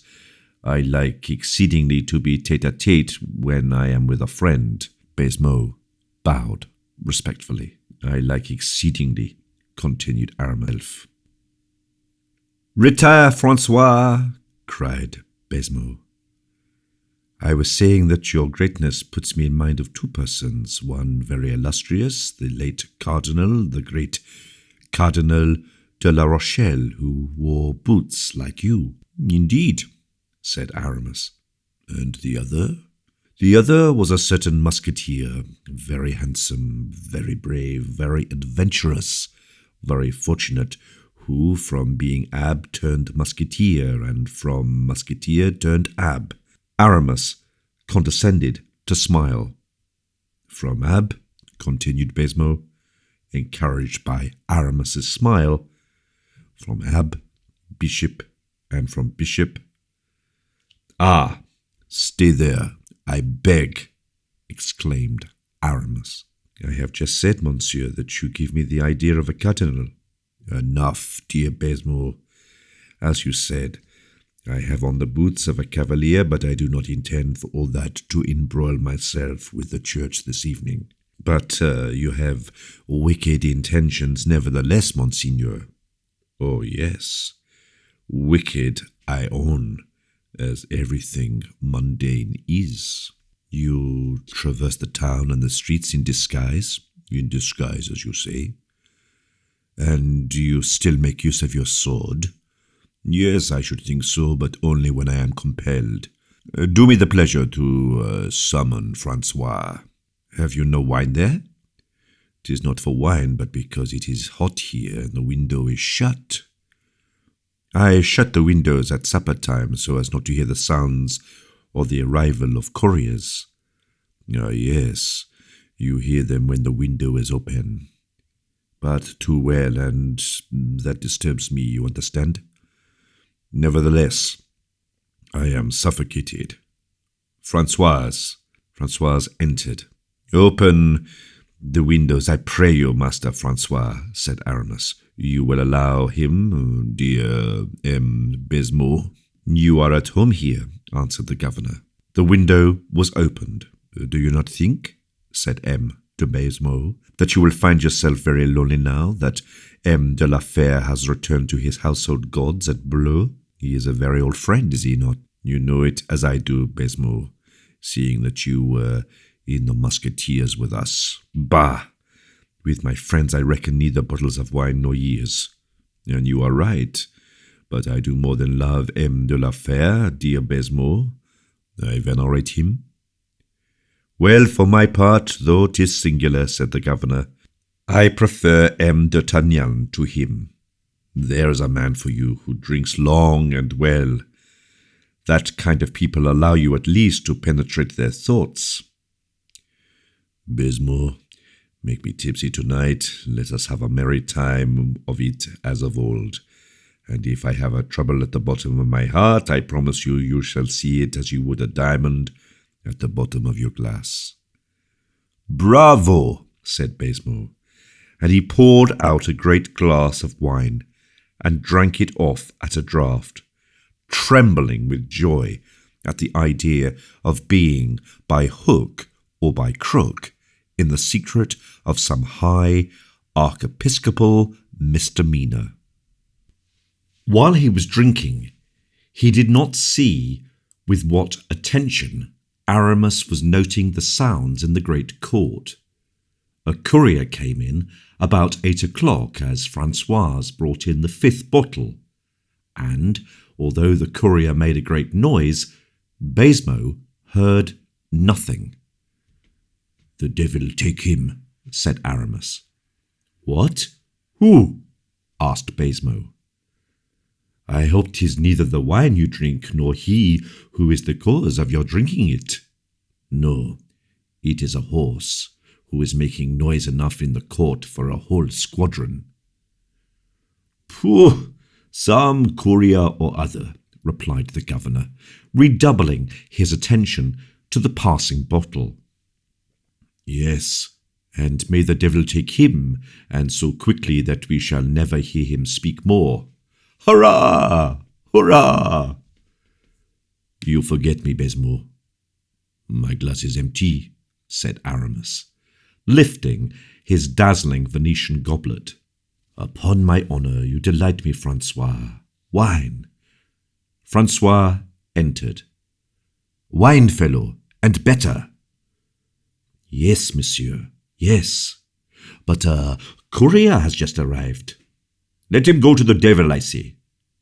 "Yes, monsieur, but—" "Let him leave his news at the office. We will see it all tomorrow.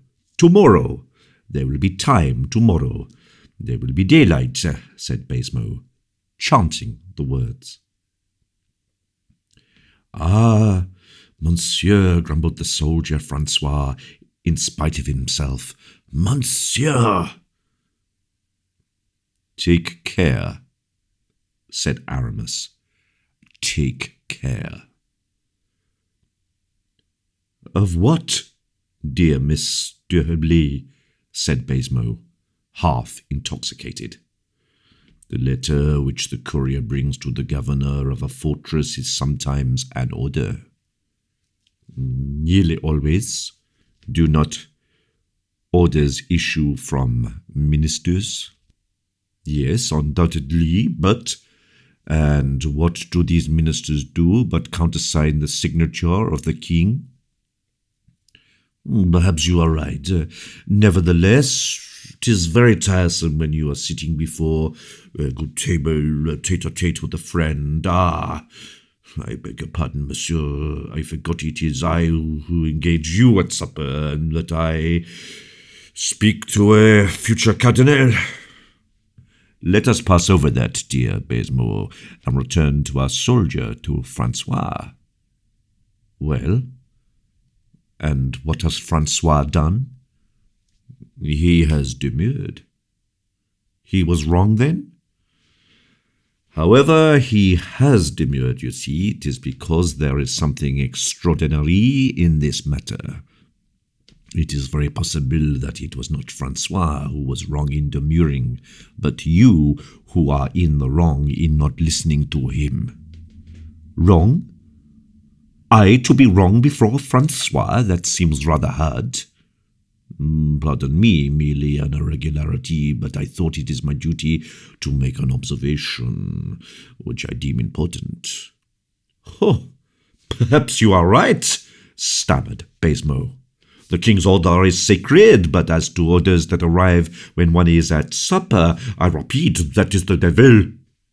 "If you had said as much to the great cardinal, my dear Baisemeaux, as if his orders had any importance." "I do it that I may not disturb a bishop. Modo, am I not then excusable?" "Do not forget, Baisemeaux, that I have worn the soldier's coat, and I am accustomed to obedience everywhere." "You wish, then—" "I wish that you would do your duty, my friend, yes, at least before this soldier." "It is mathematically true," exclaimed Baisemeaux. Francois still waited. "Let them send this order of the king up to me," he repeated, recovering himself. And he added in a low tone, "Do you know what it is?" I will tell you something about as interesting as this. Beware of the fire near the powder magazine, or look close after such and such a one who is clever at escaping. Ah, if you only knew, Monsignor, how many times I have suddenly awakened from the very sweetest, deepest slumber by messengers arriving at full gallop to tell me, or rather bring me, a slip of paper containing these words. Monsieur de Bebezo, what news? It is clear enough that those who waste their time writing such orders have never slept in the Bastille. They would know better, and they have never considered the thickness of my walls, the vigilance of my officers, the number of rounds we go. But, indeed, what can you expect, Monsignor? It is their business to write and torment me when I am at rest, and to trouble me when I am happy, added Baisemeaux, bowing to Aramis. Then let them do their business. And do you do yours? Added the bishop, smiling. Francoise re-entered. Baisemeaux took from his hands the minister's order. He slowly undid it, and he slowly read it. Aramis pretended to be drinking, so as to be able to watch his host through the glass. Then Baisemeaux, having read it, "What was I just seeing?" he exclaimed. "What is it?" asked the bishop. "An order of release. There now, excellent news indeed to disturb us." "Excellent news for him whom it concerns, you will at least agree, my dear governor."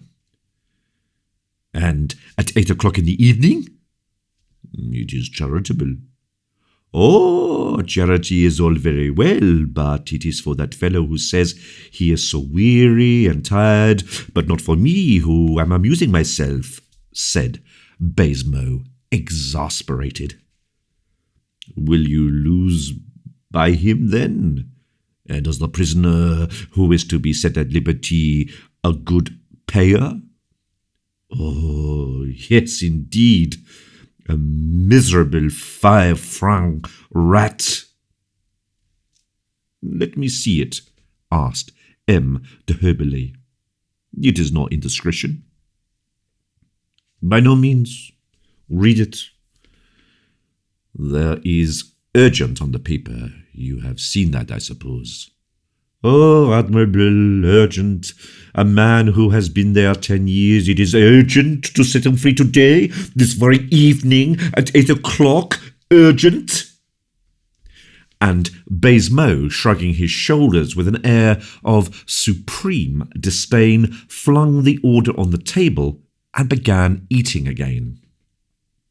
"They are fond of these tricks," he said, with his mouth full. "They seize a man some fine day, keep him under lock and key for 10 years, and write to you, 'Watch this fellow well, or keep him very strictly,' and then as soon as you are accustomed to look upon the prisoner as a dangerous man, all of a sudden, without rhyme or reason, they write, 'Set him at liberty,' and actually add to the massif, 'Urgent.'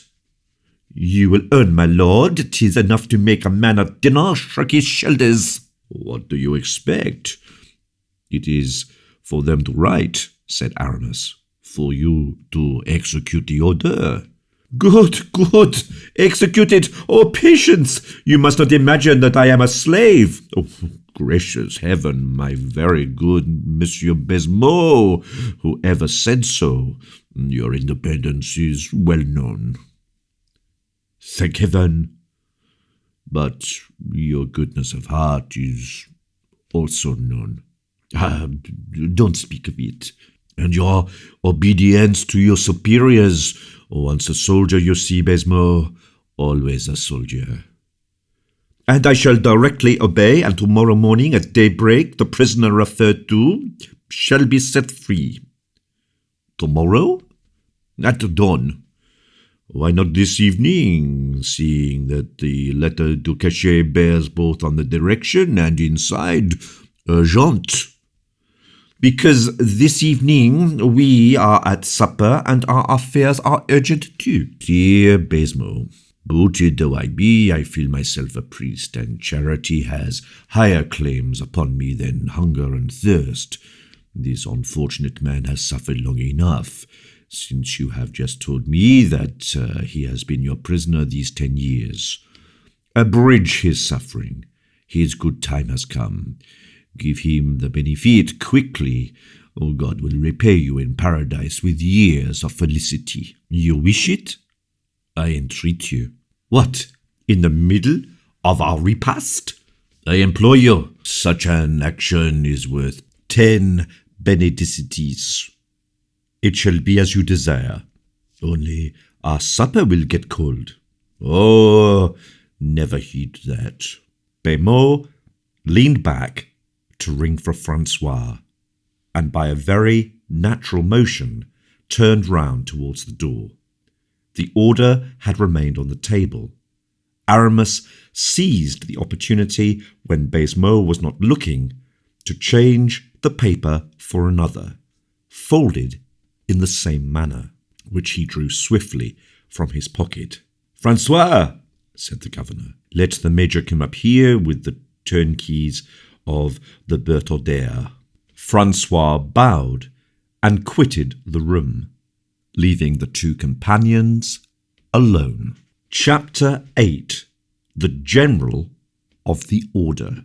There was now a brief silence, during which Aramis never removed his eyes from Baisemeaux for a moment. The latter seemed only half decided to disturb himself thus in the middle of supper, and it was clear he was trying to invent some pretext, whether good or bad, for delay, and at any rate till after dessert.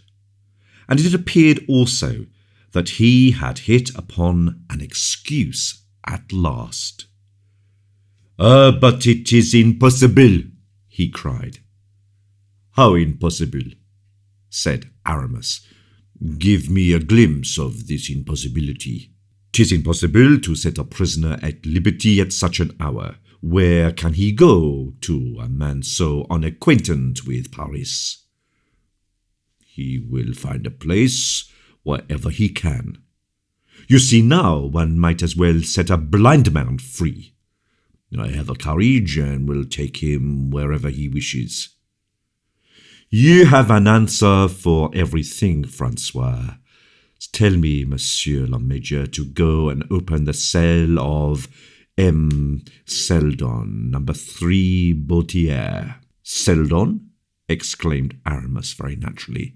"You said Seldon, I think." "I said Seldon, of course. 'Tis the name of the man they set free." "Oh, you mean to say Marcali," said Aramis. "Marcali? Oh, yes, indeed. No, Seldon." "I think you are making a mistake, Monsieur Baisemeaux." "I have read the order." "And I also. And I saw Seldon in letters as large as that." And Baisemeaux held up his finger. "And I read Marchielli in characters as large as this," said Aramis, also holding up 2 fingers. "To the proof, let us throw a light on the matter," said Baisemeaux, confident he was right. "There is the paper, you have only to read it." "I read Marchielli," returned Aramis, spreading out the paper. "Look." Baisemeaux looked, and his arms dropped suddenly. Yes, he said, quite overwhelmed. "Yes, Marchielli. 'Tis plainly written, Marchielli, quite true." "Ah, how? The man of whom we have talked so much, the man whom they are every day telling me to take such care of." "There is Marchielli," repeated the inflexible Aramis. "I must own it, Monseigneur, but I understand nothing about it." "You believe your eyes at any rate." "No, to tell me very plainly, there is Marchielli, and in good handwriting too."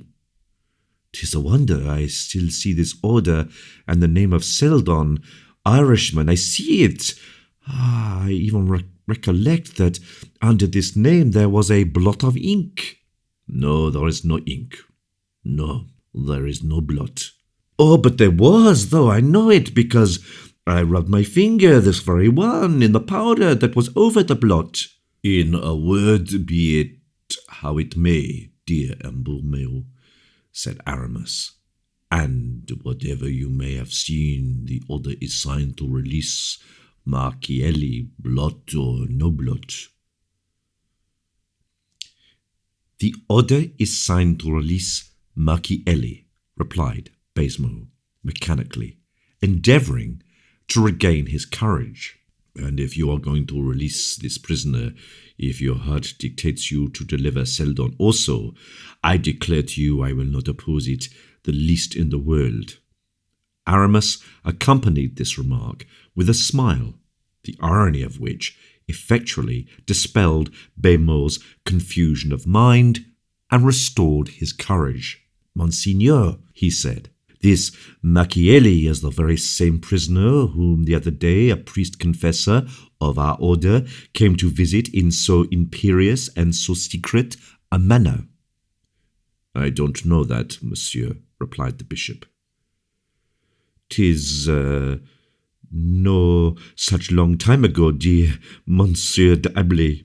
It is true, but with us, monsieur, it is good that the man of today should no longer know what the man of yesterday did."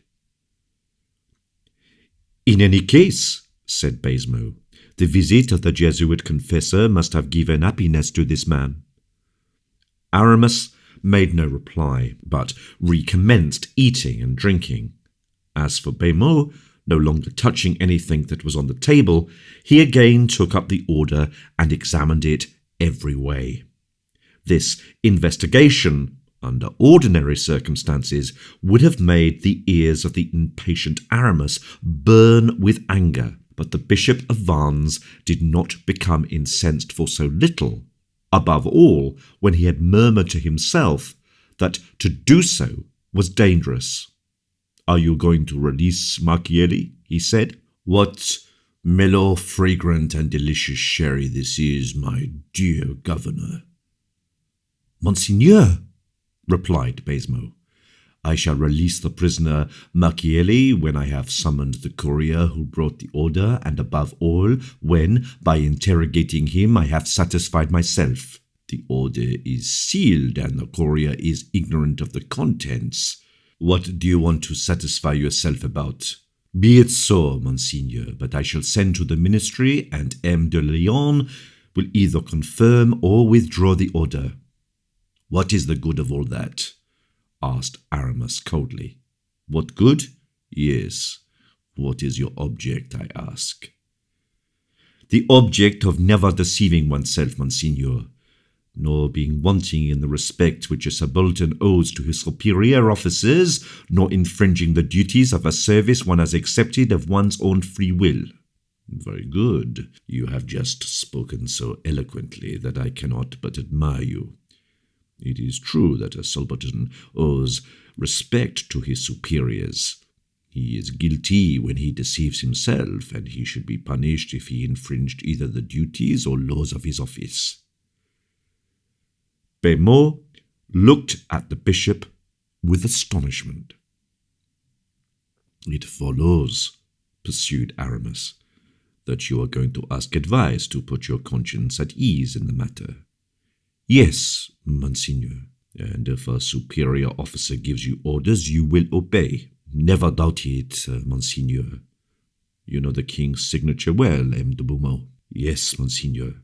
"Is it not an order of release?" "It is true, but it may be forged." "You mean?" "That is evident, Monseigneur." "You are right.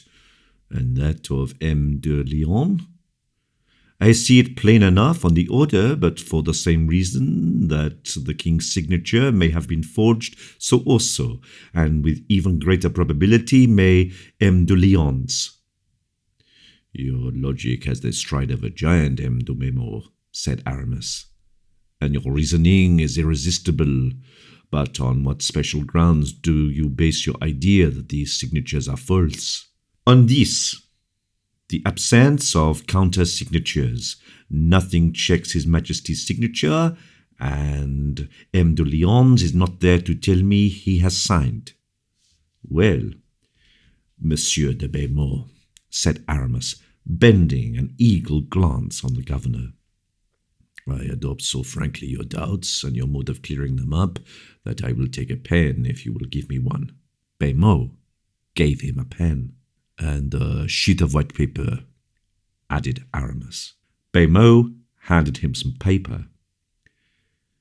Now I here present incontestably, I am going to write an order to you, which I am certain you will give credence, incredulous as you are. Baisemeaux turned pale at the icy assurance of manner.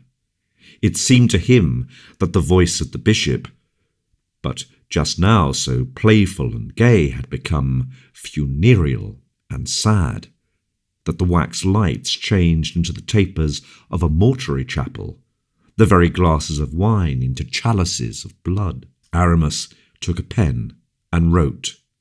Beaumont, in terror, read over his shoulders. A.M.D.G., wrote the bishop, and he drew a cross under these 4 letters, which signify ad majorem Dei gloriam, to the greater glory of God. And thus he continued, It is our pleasure that the order brought to M. de Beaumont de Montelzun, governor for the king of the castle of the Bastille, be held by him good and effectual, and be immediately carried into operation. Signed, D'Herblay, General of the Order, by the grace of God. Beaumont was so profoundly astonished that his features remained contracted, his lips parted, and his eyes fixed. He did not move an inch, nor articulate a sound. Nothing could be heard in that large chamber but the wing whisper of a little moth, which was fluttering to its death about the candles. Aramis, without even deigning to look at the man whom he had reduced to so miserable a condition, drew from his pocket a small case of black wax.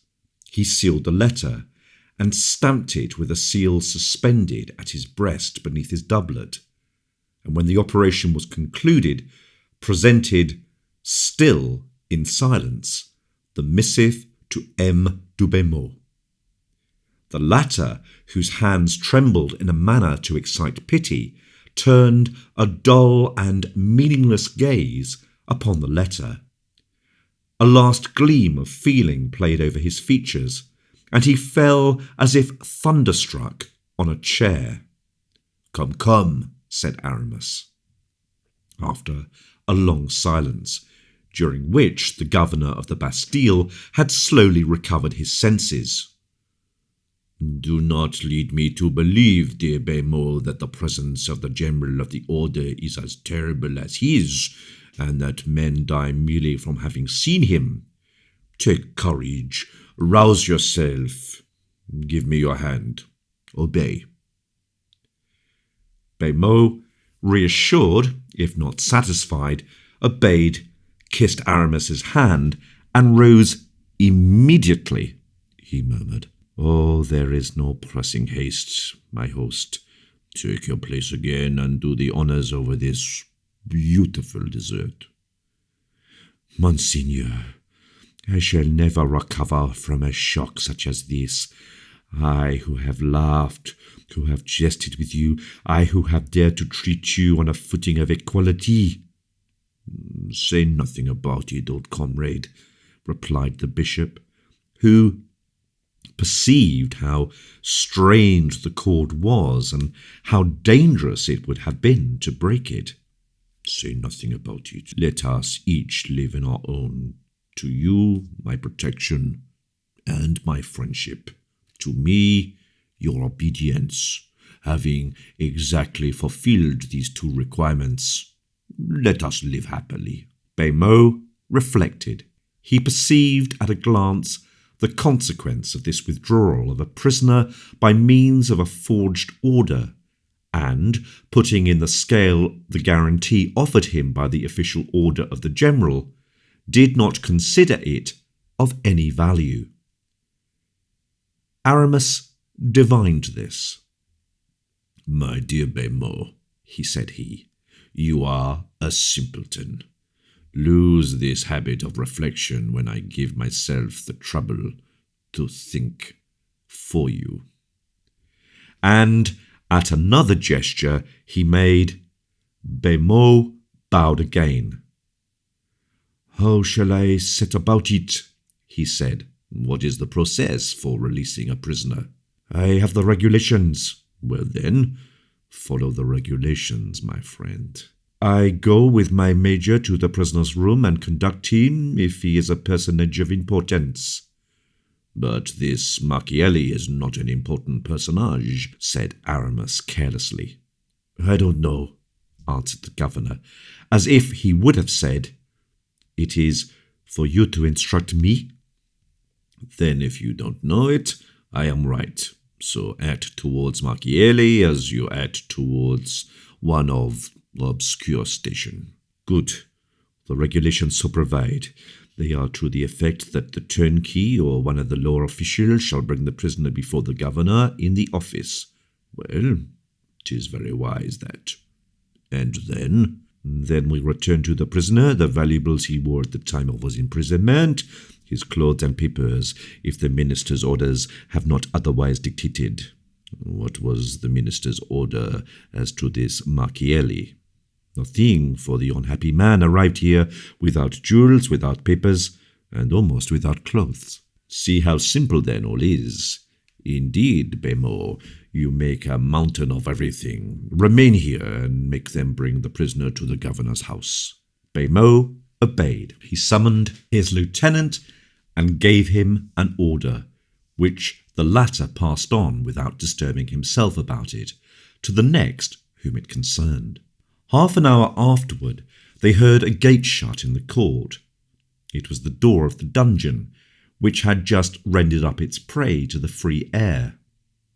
Aramis blew out all the candles which lightened the room but one, which he left burning behind the door. This flickering glare prevented the sight from resting steadily on any object. It multiplied tenfold the changing forms and shadows of the place. By its wavering uncertainty, steps drew near. "Go and meet your men," said Aramis to Bémot. The governor obeyed. The sergeant and turnkeys disappeared. Bémot re-entered, followed by a prisoner. Aramis had placed himself in the shade. He saw without being seen. Bémot, in an agitated tone of voice, made the young man acquainted with the order which set him at liberty. The prisoner listened without making a single gesture or saying a word. "You will swear?" "It is the regulation that requires it," added the governor, "never to reveal anything that you have seen or heard in the Bastille." The prisoner perceived a crucifix. He stretched out his hands and swore with his lips. "And now, monsieur, you are free. Whither do you intend to go?" The prisoner turned his head as if looking behind him for some protection on which he ought to rely. Then was it that Aramis came out of the shade. "I am here," he said, "to render this gentleman whatever service he may please to ask." The prisoner, slightly reddened, and without hesitation, passed his arm through that of Aramis. "God have you in his holy keeping," he said, in a voice of firmness, of which made the governor tremble, as much as the form of the blessing astonished him. Aramis, on shaking hands with Bémot, said to him, "Does my order trouble you? Do you fear their finding it here, should they come to search?" "I desire to keep it, Monseigneur," said Bémot. "If they found it here, it would be a certain indication I should be lost, and in that case you would be a powerful and a last auxiliary for me. Being your accomplice, you mean, answered Aramis, shrugging his shoulders. Adieu, Bemo, said he. The horses were in waiting, making each rusty spring reverberate the carriage again with their impatience. Bemo accompanied the bishop to the bottom of the steps. Aramis caused his companion to mount before him, then followed, and without giving the driver any further order, "Go on," said he. The carriage rattled over the pavement of the courtyard. An officer with a torch went before the horses and gave orders at every post to let them pass. During the time taken in opening all the barriers, Aramis barely breathed, and you might have heard his sealed heart knock against his ribs. The prisoner, buried in a corner of the carriage, made no more sign of life than his companion. At length, a jolt more severe than the others announced to them that they had cleared the last watercourse. Behind the carriage closed the last gate, that in the Rue Saint-Antoine. No more walls either on the right or the left. Heaven everywhere, liberty everywhere, and life everywhere. The horses, kept in check by a vigorous hand, went quietly as far as the middle of the faubourg. There they began to trot, little by little. Whether they were warming to their work or whether they were urged, they gained in swiftness, and at once past Bercy the carriage seemed to fly. So great was the ardour of the coursers. The horses galloped thus as far as Villeneuve-St. George's, where relays were waiting. Then 4 instead of 2 whirled the carriage away in the direction of Melun, and pulled up for a moment in the middle of the forest of Senart. No doubt the order had been given the postilion beforehand, for Aramis had no occasion even to make a sign. "What is the matter?"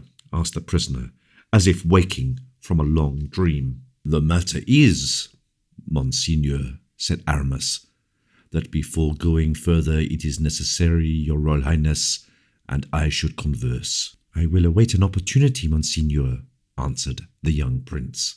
"We could not have a better, Monseigneur. We are in the middle of a forest and no one can hear us." "The postilion?"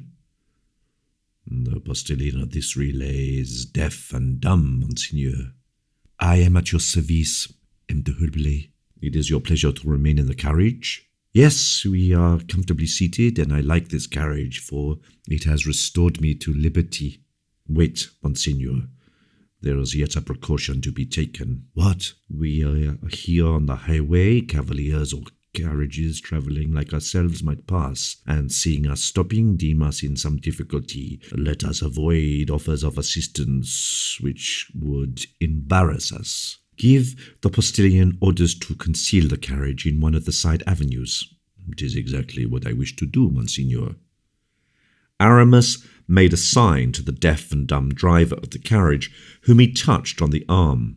The latter dismounted, took the leaders by the bridle, and led them over the velvet sward and the mossy grass of a winding alley, at the bottom of which, on this moonless night, the deep shades formed a curtain blacker than ink. This done, the man lay down on a slope near his horses, who, on either side, kept nibbling the young oak shoots. "I am listening," said the young prince to Aramis. "But what are you doing here?" "I am disarming myself of my pistols, of which we have no further need, Monseigneur." Chapter 9. The Tempter. "My prince," said Aramis, turning in the carriage towards his companion, "weak creature as I am, so unpretending in genius, so low in the scale of the intelligent beings, it has never yet happened to me to converse with a man without penetrating his thoughts through that living mask which has been thrown over our mind, in order to retain its expression. But tonight, in this darkness, In the reserve which you maintain, I can read nothing on your features, and something tells me that I shall have great difficulty in wresting from you a sincere declaration. I beseech you then, not for love of me, for subjects should never weigh as anything in the balance which princes hold, but for love of yourself, to retain every syllable, every inflection, which under the present most grave circumstances will all have a sense and value as important as every uttered in the world. I listen, replied the young prince, decidedly without either eagerly seeking or fearing anything you are about to say to me. And he buried himself still deeper in the thick cushion of the carriage, trying to deprive his companion not only of the sight of him, but even of the very idea of his presence. Black was the darkness which fell wide and dense from the summits of the intertwining trees. The carriage, covered in by this prodigious roof, would not have perceived a particle of light, not even if a ray could have struggled through the wreaths of mist that were already rising in the avenue. Monseigneur, resumed Aramis, you know the history of the government which today controls France. The king issued from an infancy, imprisoned like yours, obscure as yours, and confined as yours, only instead of ending like yourself this slavery in a prison, this obscurity in solitude, these straitened circumstances in concealment, he was fain to bear all these miseries, humiliations, and distresses in full daylight under the pitiless sun of royalty, on an elevation flooded with light, where every stain appears a blemish, every glorious stain. The king has suffered, it rankles in his mind, and he will avenge himself. He will be a bad king. I say not that he will pour out his people's blood like Louis XI or Charles IX, for he has no mortal injuries to avenge, but he will devour the means and substance of his people, for he has himself undergone wrongs in his own interest and money. In the first place, then, I acquit my conscience when I consider openly the merits and the faults of this great prince, and if I condemn him, my conscience absolves me. Aramis paused. It was not to listen if the silence of the forest remained undisturbed, but it was to gather up his thoughts from the very bottom of his soul, to leave the thoughts he had uttered sufficient time to eat deeply into the mind of his companion. All that heaven does well, continued the Bishop of Vannes, and I am so persuaded of it that I have long been thankful to have been chosen depository of the secret which I have aided you to discover. To a just providence was necessary an instrument at once penetrating, persevering, and convinced to accomplish a great work. I am this instrument. I possess penetration, perseverance, conviction. I govern a mysterious people who has taken for its motto the motto of God, Petiens quia ora tenas. The prince moved. I divine, Monseigneur, why you are raising your head, and you are surprised at the people I have under my command. You did not know that you were dealing with a king. Oh, Monseigneur, king of a people very humble, much disinherited, humble because they have no force saving when creeping, disinherited because never, almost never in this world do my people reap the harvest they sow, nor eat the fruit they cultivate. They labor for an abstract idea, they heap together all the atoms of their power, so from a single man, and round this man with the sweat of their labor, they create a misty halo, which his genius shall in turn render a glory gilded with the rays of all the crowns in Christendom. Such is the man you have beside you, Monseigneur. It is to tell you that he has drawn you from the abyss for a great purpose, to raise you above the powers of the earth, above himself. The prince lightly touched Aramis's arm. "You speak to me," he said, "of that religious order whose chief you are.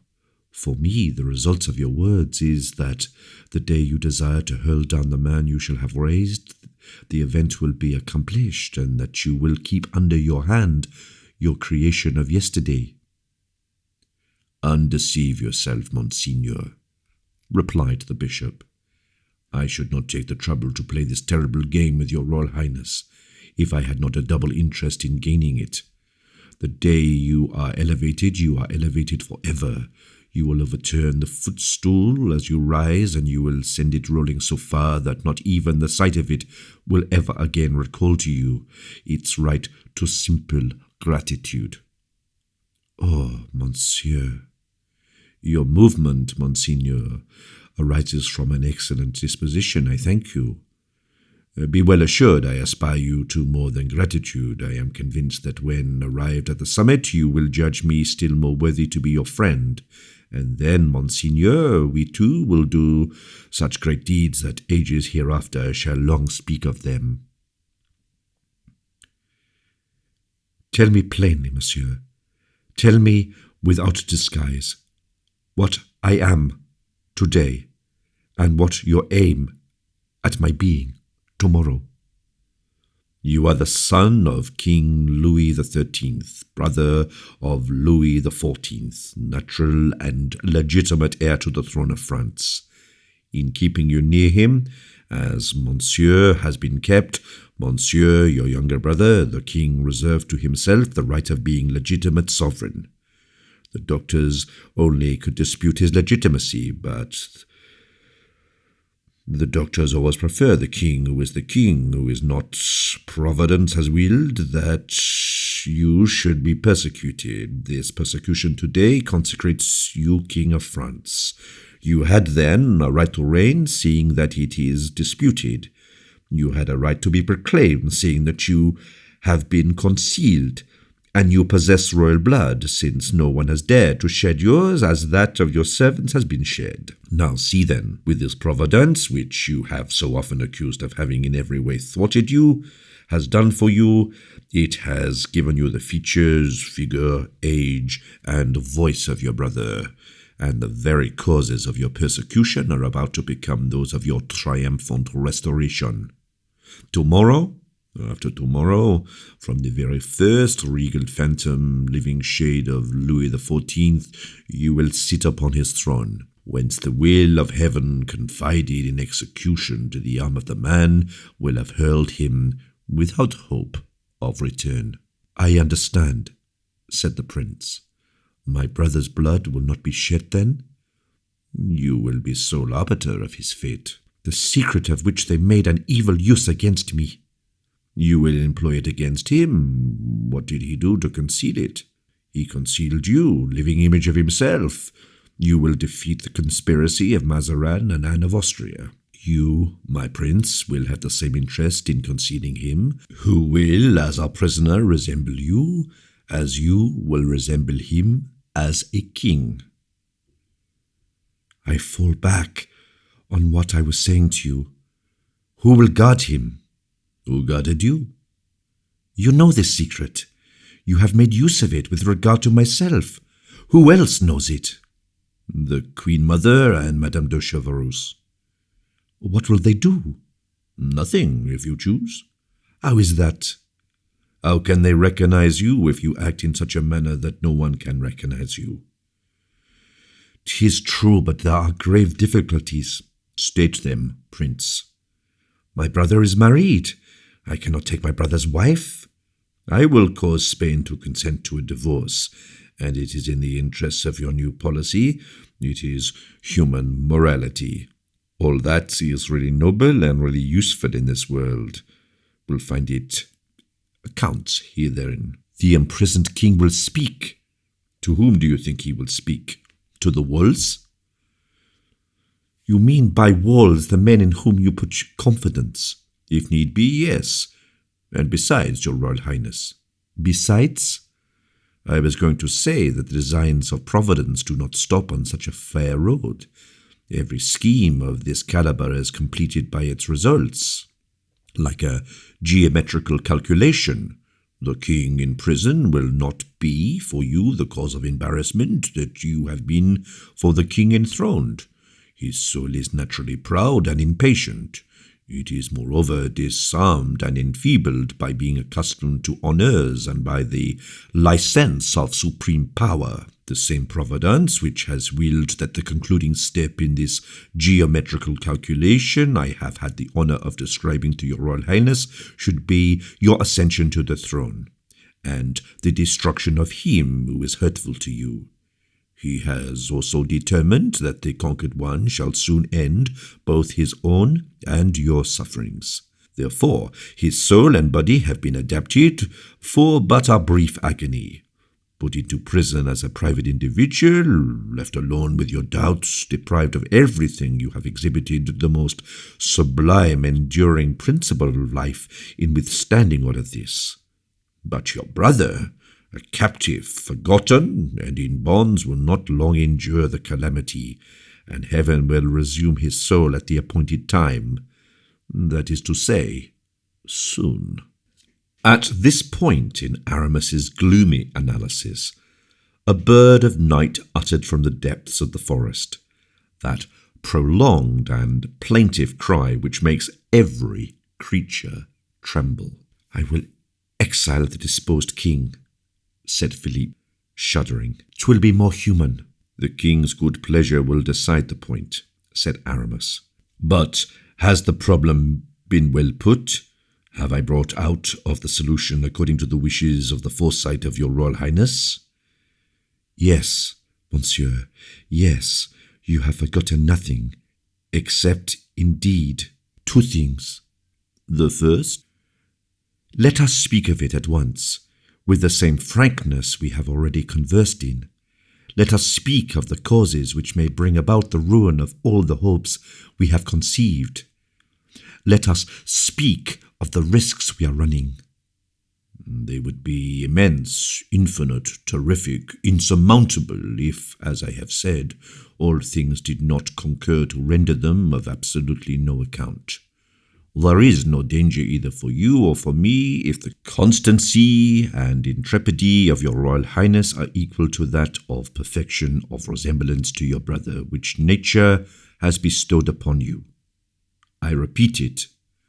There are no dangers, only obstacles. A word, indeed, which I find in all languages, but have always ill understood, and, were I king, would have obliterated as useless and absurd. Yes, indeed, monsieur, there is a very serious obstacle, an insurmountable danger, which you are forgetting. Ah, said Aramis. There is conscience, which cries aloud, remorse that never dies. True, true, said the bishop. There is a weakness of heart of which you remind me. You are right too, for that indeed is an immense obstacle. The horse afraid of the ditch leaps into the middle of it and is killed. The man who trembling crosses his sword with that of another leaves loopholes whereby his enemies has him in his power. Have you a brother? Said the young man to Aramis. I am alone in the world, said the latter, with a hard, dry voice. But surely there is someone in the world whom you love. Yes, I love you. The young man sank into so profound a silence. The mere sound of his respiration seemed like a roaring tumult for Aramis.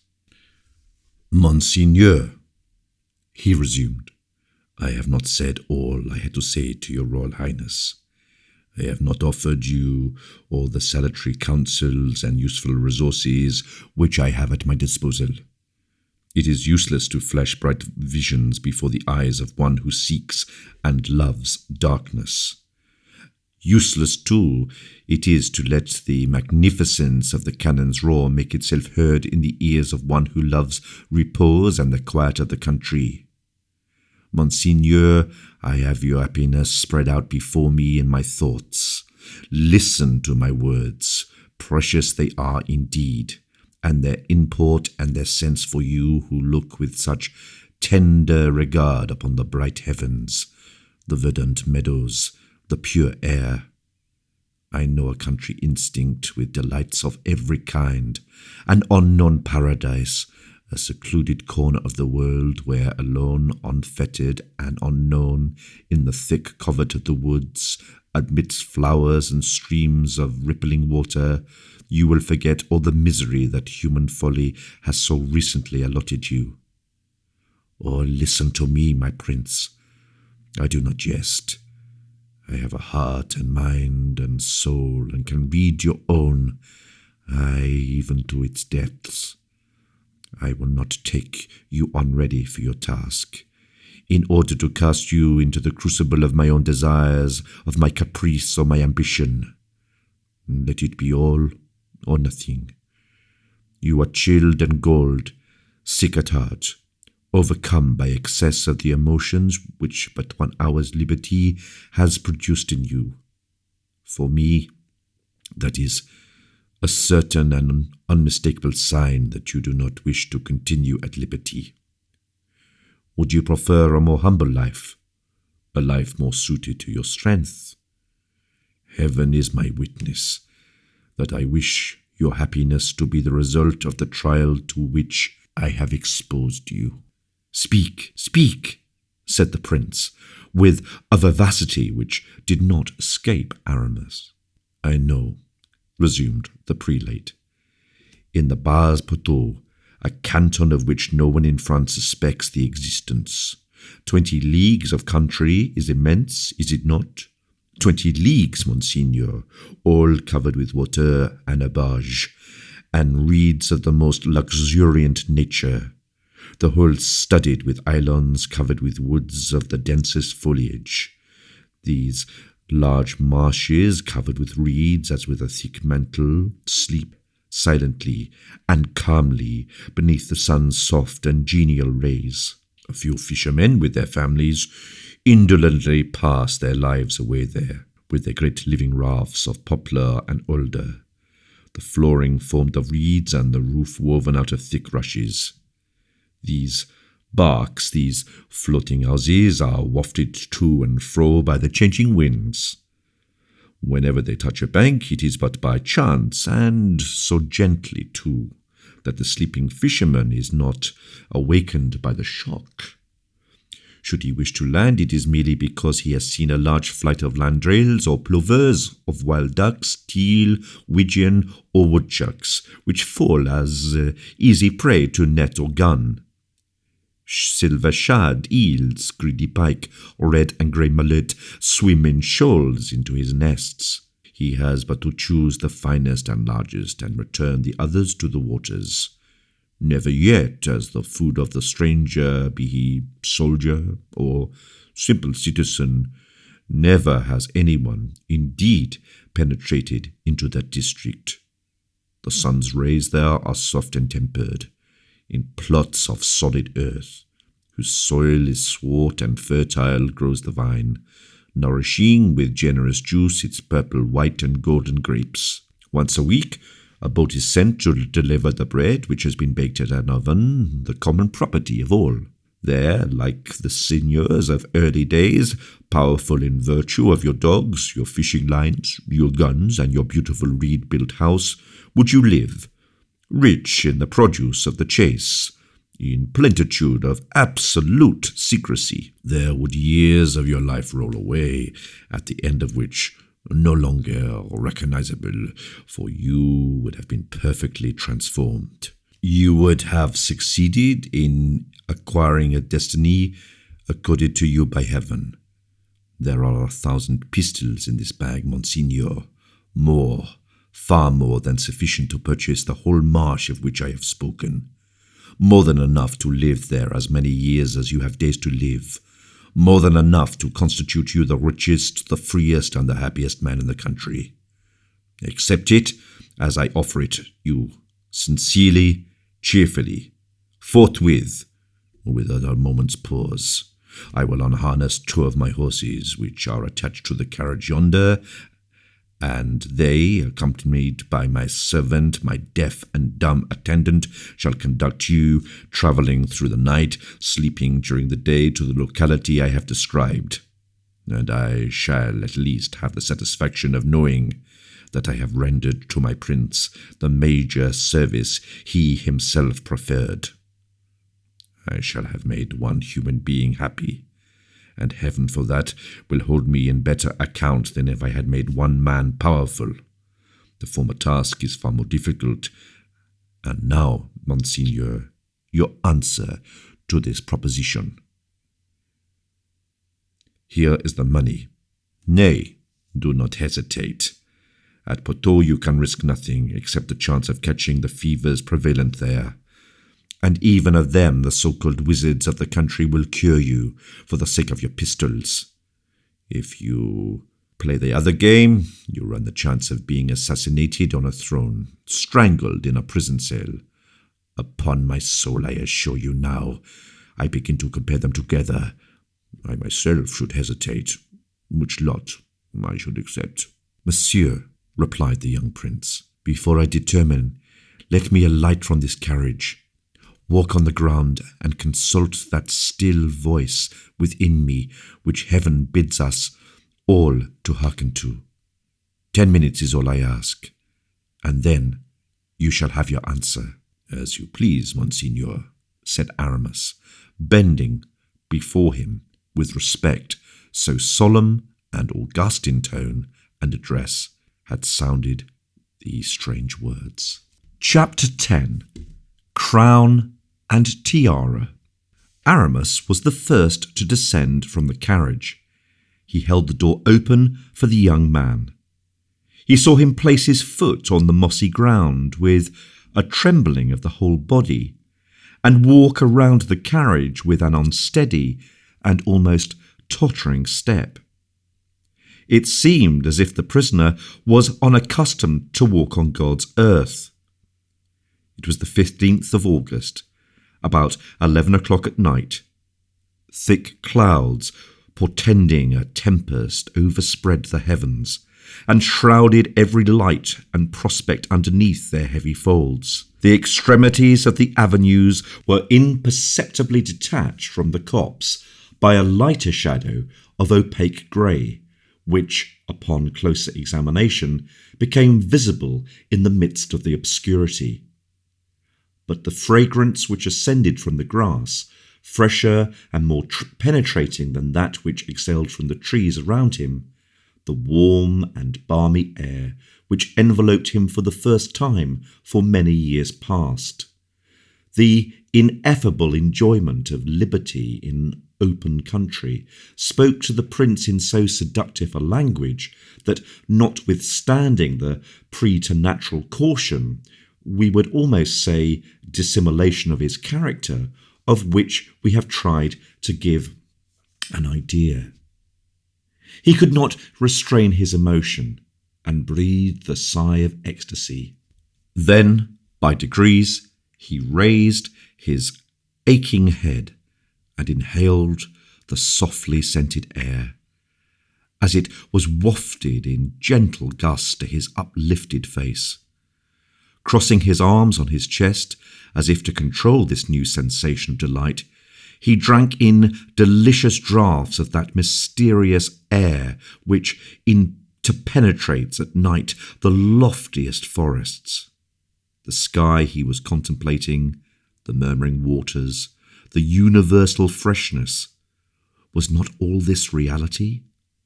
Was not Aramis a madman to suppose that he ought else to dream of in this world those exciting pictures of country life so free from fears and troubles, the ocean of happy days that glitters incessantly before all young imaginations are real allurements wherewith to fascinate a poor, unhappy prisoner?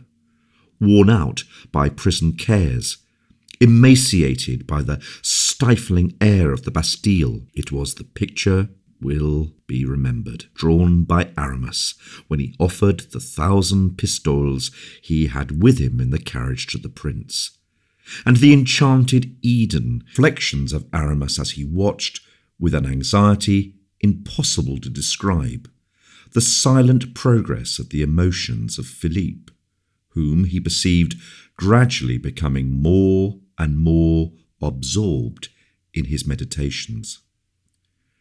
The young prince was offering up an inward prayer to heaven, to be divinely guided in this trying moment upon which his life or death depended. It was an anxious time for the Bishop of Vannes, who had never before been so perplexed. His iron will, accustomed to overcome all obstacles, never finding itself inferior or vanquished on any occasion. To be foiled in so vast a project from not having foreseen the influence which a view of nature in all its luxuriance would have on the human mind. Aramis, overwhelmed by anxiety, contemplated with emotion the painful struggle that was taking place in Philippe's mind. This suspense lasted the whole 10 minutes, which the young man had requested. During this time, which appeared an eternity, Philip continued gazing with an imploring and sorrowful look toward the heavens. Aramis did not remove the piercing glance he had fixed on Philippe. Suddenly the young man bowed his head. His thought returned to the earth. His looks perceptibly hardened. His brow contracted, his mouth assuming an expression of undaunted courage. Again his looks became fixed, but this time they wore a worldly expression, hardened by covetousness, pride. Aramis's look immediately became as soft as it had before been gloomy. Philippe, seizing his hand in a quick, agitated manner, exclaimed, "Lead me to where the crown of France is to be found." "Is this your decision, Monseigneur?" asked Aramis. "It is. Irrevocably so?" Philippe did not even deign to reply.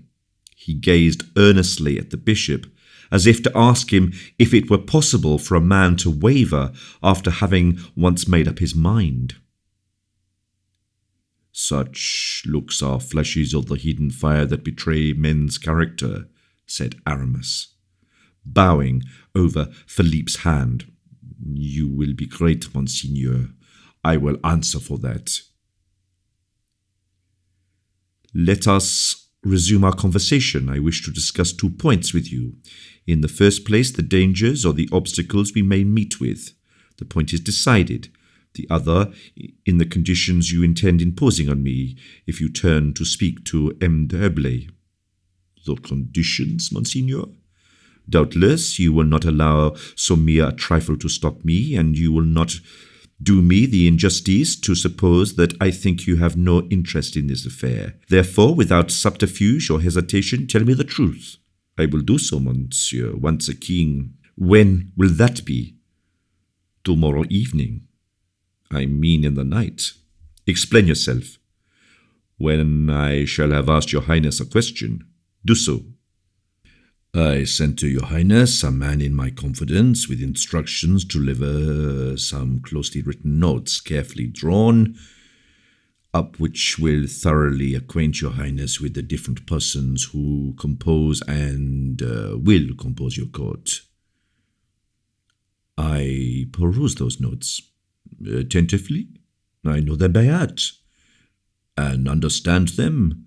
"Pardon me, but I may venture to ask that question of a poor, abandoned captive of the Bastille. In a week's time it will not be requisite to further question a mind like yours. You will then be in full possession of liberty and power." "Interrogate me then, and I will be a scholar representing his lesson to his master." "We will begin with your family, Monseigneur." My mother, Anne of Austria, all her sorrows, her painful malady. Oh, I know her. I know her. Your second brother? Asked Aramis, bowing. To these notes, replied the prince, you have added portraits so faithfully painted that I am able to recognize the person whose character, manners, and history you have so carefully portrayed. Monsieur, my brother, is a fine, dark young man with a pale face. He does not love his wife, Henrietta, whom I, Louis XIV, loved a little and still flirt with, even although she made me weep on the day she wished to dismiss Mademoiselle de la Villers from her service in disgrace. You will have to be careful with regard to the watchfulness of the latter, said Aramis. She is sincerely attached to the actual king. The eyes of a woman who loves are not easily deceived. She is fair, has blue eyes, whose affectionate gaze reveals her identity. She holds slightly in her gait. She writes a letter every day, to which I have to send an answer by M. de Saint-Agigan. Do you know the letter? As if I saw him, and I know the last verses he composed for me, as well as though I composed in answer to his. Very good. Do you know your ministers? Colbert, an ugly, dark-browed man, but intelligent enough, his hair covering his forehead, a large, heavy, full head, the mortal enemy of M. Fouquet. As for the latter, we need not disturb ourselves about him. No, because necessarily you will not require me to exile him, I suppose. Aramis, struck with admiration at the remark, said, You will become very great, Monseigneur. You see, added the prince, that I know my lesson by heart, and with Evan's assistance, and yours afterwards, I shall seldom go wrong. You have still an awkward pair of eyes to deal with, Monseigneur. Yes, the captain of the Musketeers, Monsieur d'Artagnan, your friend. Yes, I can well say, my friend. He who escorted La Villers to La Charlotte, who has delivered up Monk, cooped in an iron box, to Charles II. He who so faithfully served my mother, he to whom the crown of France owes so much that it owes everything. Do you intend to ask me to exile him also? Never, sire. D'Artagnan is a man to whom, at a certain given time, I will undertake to reveal everything. But be on your guard with him, for if he discovers our plot before it is revealed to him, you or I will certainly be killed or taken. He is a bold and enterprising man. I will think it over. Now tell me about M. Fouquet. What do you wish to be done with regard to him? One moment more.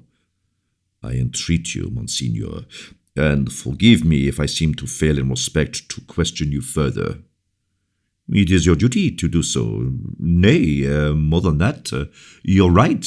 Before we pass to M. Fouquet, I should very much regret forgetting another friend of mine. M. du Vallon, the Hercules of France, you mean?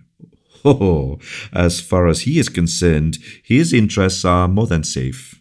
No, it is not he who I intend to refer to. The Comte de la Fère, then, and his son, the son of all four of us. That poor boy who is dying for love for La Villers, whom brother so disloyalty bereft him of? Be easy on that score. I shall know how to rehabilitate his happiness. Tell me only one thing, Monsieur de Herblay. Do men, when they love, forget the treachery that has been shown them? Can a man ever forget the woman who has betrayed him?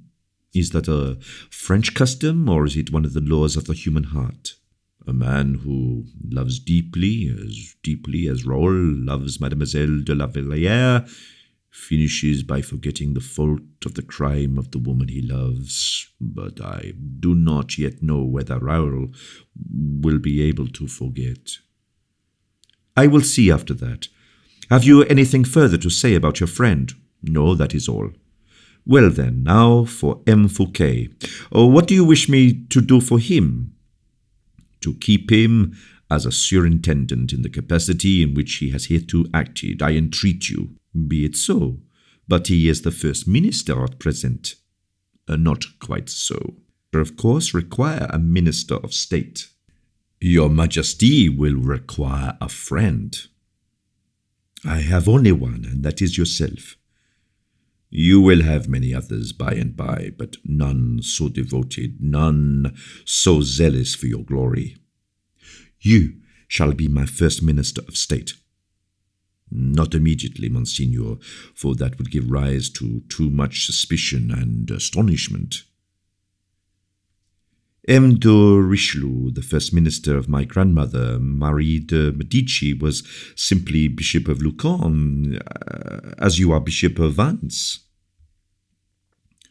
I perceive that your Royal Highness has studied my notes to great advantage. Your amazing perspicacity overpowers me with delight. I am perfectly aware that M. de Richelieu, by means of the Queen's protection, soon became Cardinal. It would be better, said Aramis, bowing, that I should not be appointed First Minister until your Royal Highness has procured my nomination as Cardinal. You shall be nominated before 2 months are past, Monsieur de Herblay.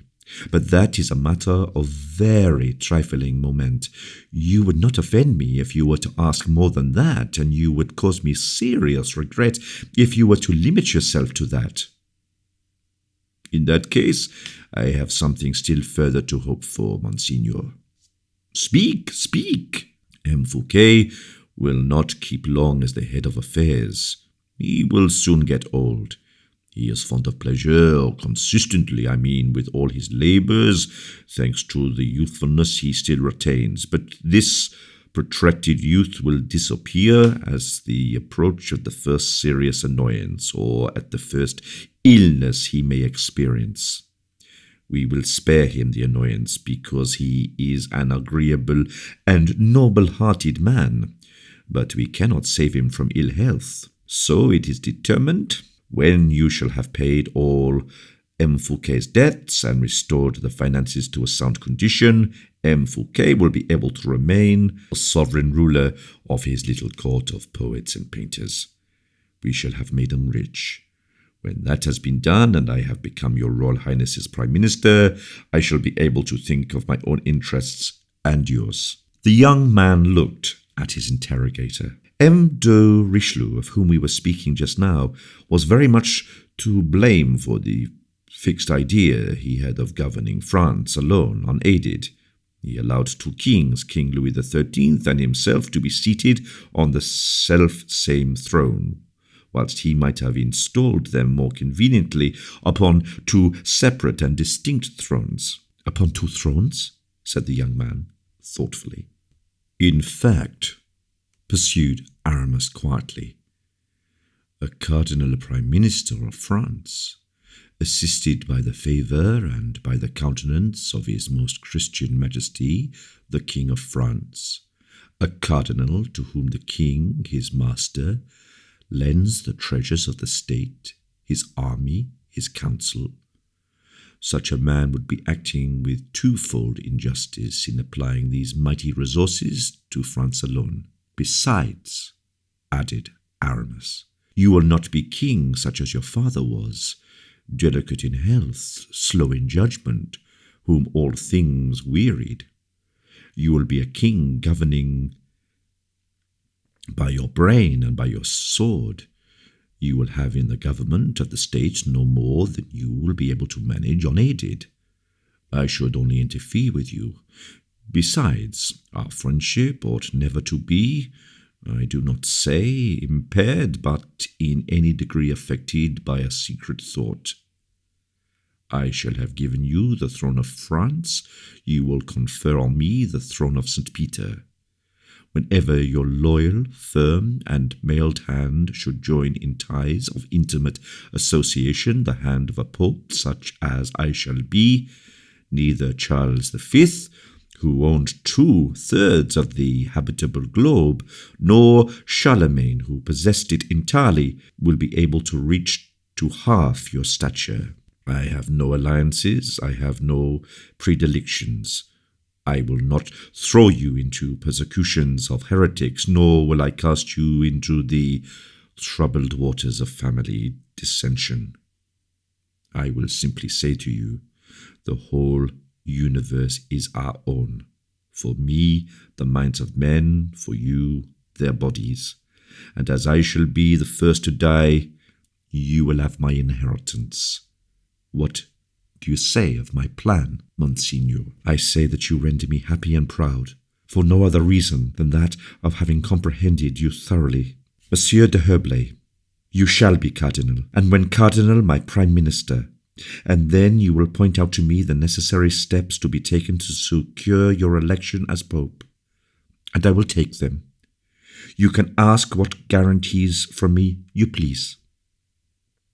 It is useless. Never shall I act except in such a manner that you will be the gainer. I shall never ascend the ladder of fortune, fame, or position until I have first seen you placed upon the round of the ladder immediately above me. I shall always hold myself sufficiently aloof from you to escape incurring your jealousy, sufficiently near to sustain your personal advantage and to watch over your friendship. All the contracts in the world are easily violated because the interests included in them incline more to one side than another. With us, however, guarantees. And so, my dear brother will disappear? Simply, we will remove him from his bed by means of a plank which yields to the pressure of the finger. Having retired to rest, a crowned sovereign, he will awake a captive. Alone you will rule from that moment, and you will have no interest dearer and better than that of keeping me near you. I believe it. There is my hand on it, Monsieur de Herblay. Allow me to kneel before you, sire, most respectfully. We will embrace each other on the day we shall have upon our temples, you the crown, I the tiara. Still, embrace me this very day also, and be for and towards me more than great, more than skilful, more than sublime, ingenious. Be kind and indulgent. Be my father. Aramis was almost overcome as he listened to his voice. He fancied he detected in his own heart an emotion hitherto unknown, but this impression was speedily removed. His father? He thought. Yes, his Holy Father. And they resumed their places in the carriage, which sped rapidly along the road leading to Vaux-le-Vicomte. Chapter 11. The Château de Vaux-le-Vicomte. The Château of Vaux-le-Vicomte, situated about a league from Milan, had been built by Fouquet in 1655. At a time when there was a scarcity of money in France. Mazarin had taken all that there was, and Fouquet expended the remainder. However, as certain men have fertile, false, and useful vices, Fouquet, in scattering broadcast millions of money in the construction of this place, he found a means of gathering, as the result of his generous profusion, 3 illustrious men together: Levaux, the architect of the building, Le Notaire, the designer of the gardens, and Lebrun, the decorator of the apartments. If the Château de Vaux possessed a single fault with which it could be reproached, it was its grand, pretentious character. It is even at the present day proverbial to calculate the number of acres of roofing, the restoration of which would in our age be the ruin of fortunes cramped and narrow as the epoch itself. Vaux-le-Vicomte, when its magnificent gates, supported by caryatides, have been passed through, has the principal front of the main building opening upon a vast so-called court of honour, enclosed by deep ditches bordered by a magnificent stone balustrade. Nothing could be more noble in appearance than the central forecourt raised upon the flights of steps, like a king upon his throne, having around it 4 pavilions at the angles, the immense Ionic columns of which rose majestically to the whole height of the building. The friezes, ornamented with arabesques, and the pediments which crowned the pilasters conferred richness and grace on every part of the building, while the domes which surmounted the whole added proportion and majesty. This mansion, built by a subject, bore a far greater resemblance to those royal residences which Wolsey fancied he was called upon to reconstruct, in order to present them to his master, from the fear of rendering him jealous. But if magnificence and splendour were displayed in any one particular part of this palace more than another, if anything could be preferred to the wonderful arrangement of the interior, to the sumptuousness of the gilding, and to the profusion of the paintings and statues, it would be the park and gardens of Vaux, the Ghetto, which were regarded as wonderful in 1653, are still so. Even at the present time, the cascades awakened the admiration of kings and princes. And as for the famous grotto, the theme of so many poetical effusions, the residence of that illustrious nymph of Vaux, whom Pelission made converse with La Fontaine, we must be spared the description of all its beauties. We will do as Despereaux did. We will enter the park, the trees of which are 8 years' growth only, that is to say, in their present position, and whose summits even yet, as they proudly tower aloft, blushingly unfold their leaves to the earliest rays of the rising sun. Le Notaire had hastened the pleasure of the Macaninas of his period. All the nursery grounds had furnished trees whose growth had been accelerated by careful culture and the richest plant food.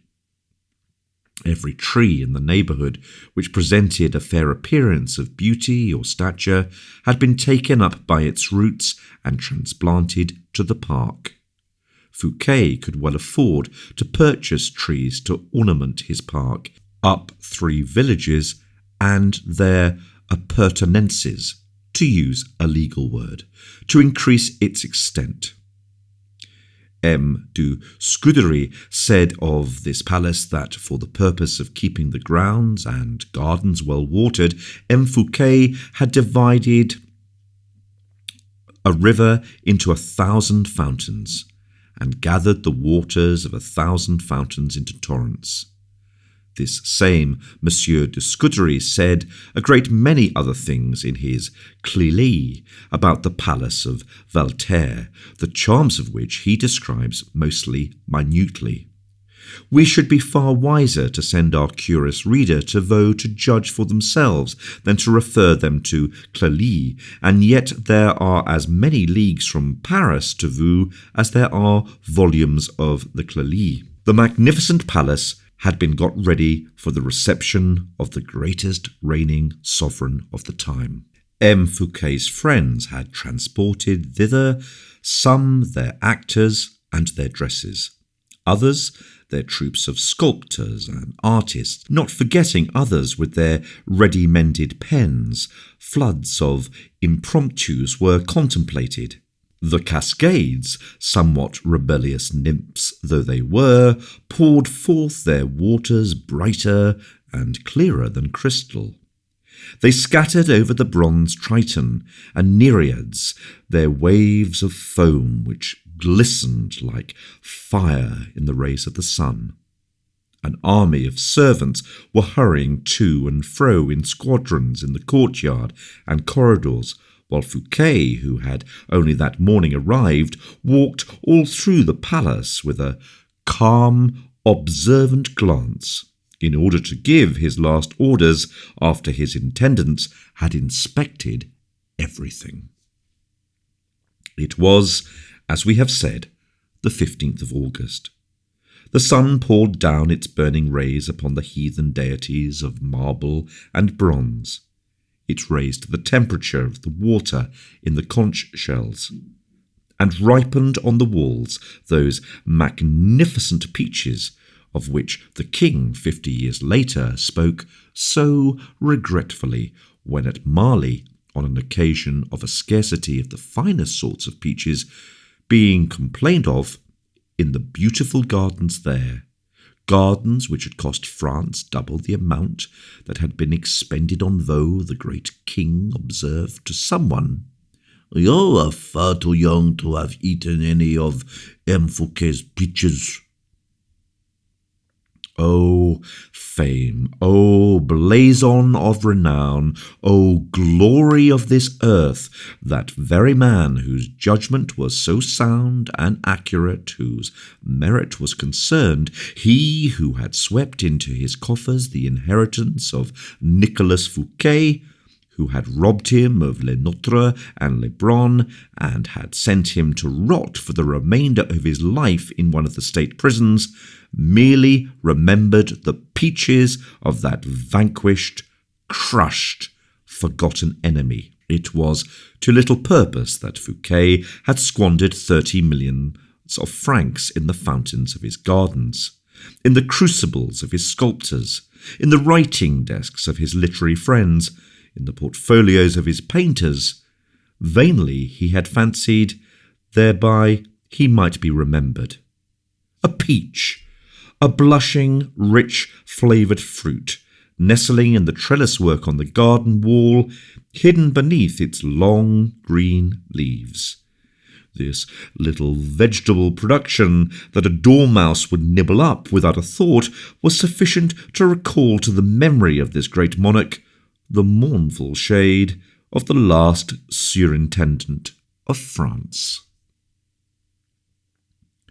With a perfect reliance that Aramis had made arrangements fairly to distribute the vast numbers of guests throughout the palace, and that he had not omitted to attend to any of the internal regulations for their comfort, Fouquet devoted his entire attention to the ensemble alone.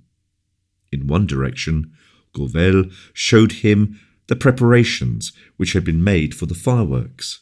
In another, Molière led him over to the theatre.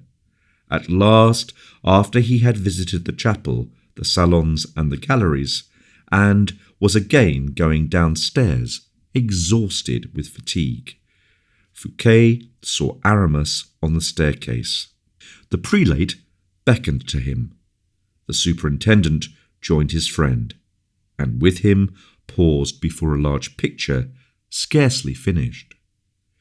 Applying himself heart and soul to his work, the painter Lebrun, covered with perspiration, stained with paint, pale from fatigue and the inspiration of genius, was putting the last finishing touches with his rapid brush.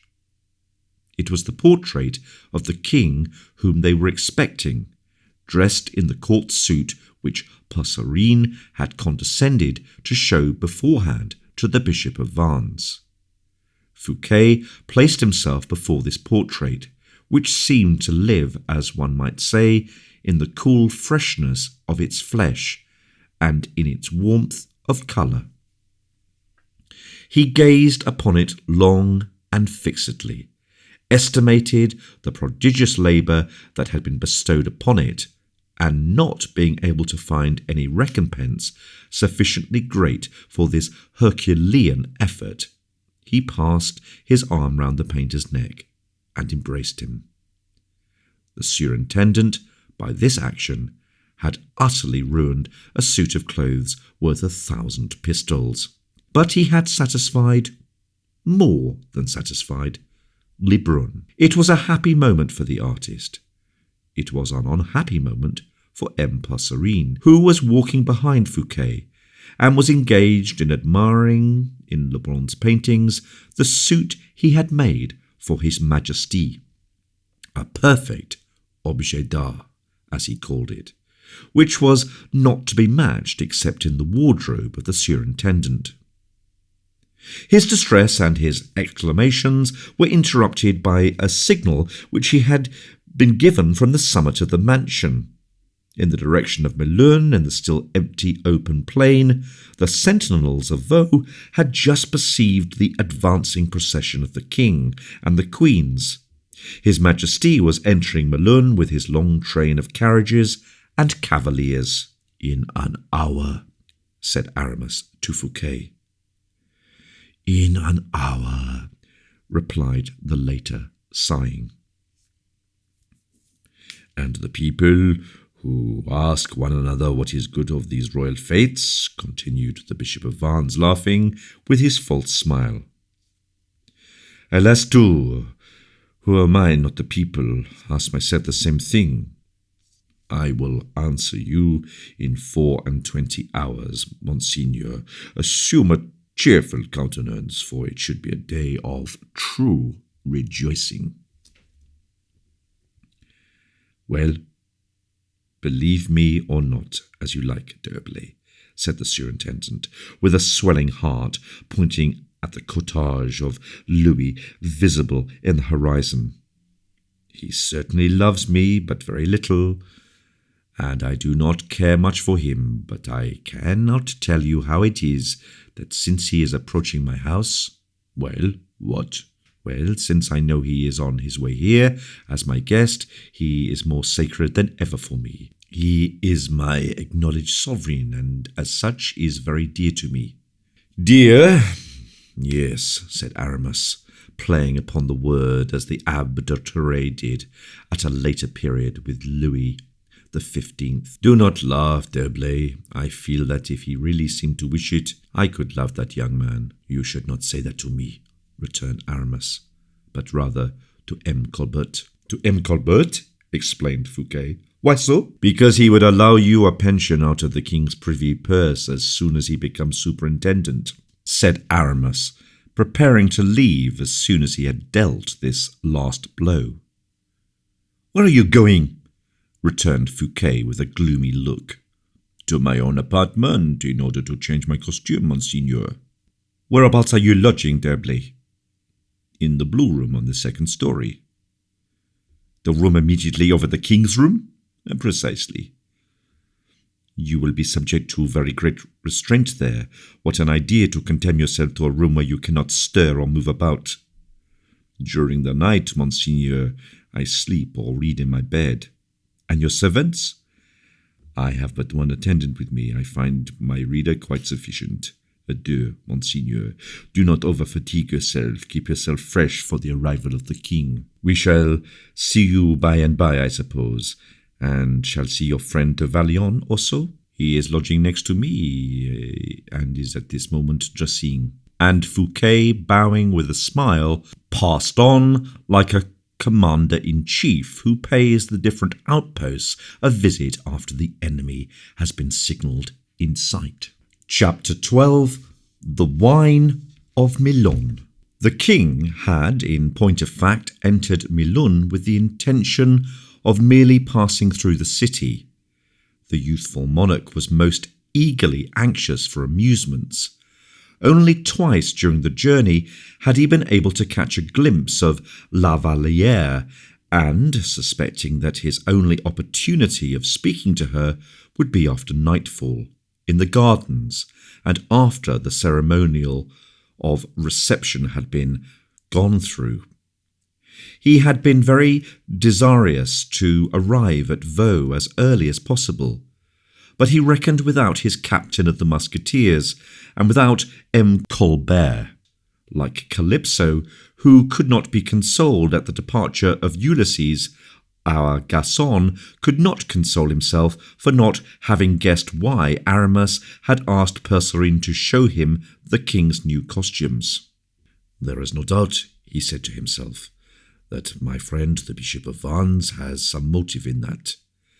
And then he began to rack his brains most uselessly. D'Artagnan, so intimately acquainted with all the court intrigues, who knew the position of Fouquet better than even Fouquet himself did, had conceived the strangest fancies and suspicions at the announcement of the fete, which would have ruined a wealthy man, and which became impossible, utter madness even, for a man so poor as he was. And then the presence of Aramis, who had returned from Belle Isle and had been nominated by Monsieur Fouquet Inspector General of all arrangements. His perseverance in mixing himself up with all the superintendent's affairs, his visits to Bémaux, all this suspicion, singularity of conduct, had excessively troubled and tormented D'Artagnan during the last 2 weeks. With men of Aramis's stamp, he said, one is never the stronger except sword in hand. So long as Aramis continued a soldier, there was a hope of getting the better of him. But since he was covered his cuirass with the stole, we are lost. But what can Aramis's object possibly be? And D'Artagnan plunged again into deep thought. What does it matter to me after all? He continued. If his only object is to overthrow M. Colbert. And what else can he be after?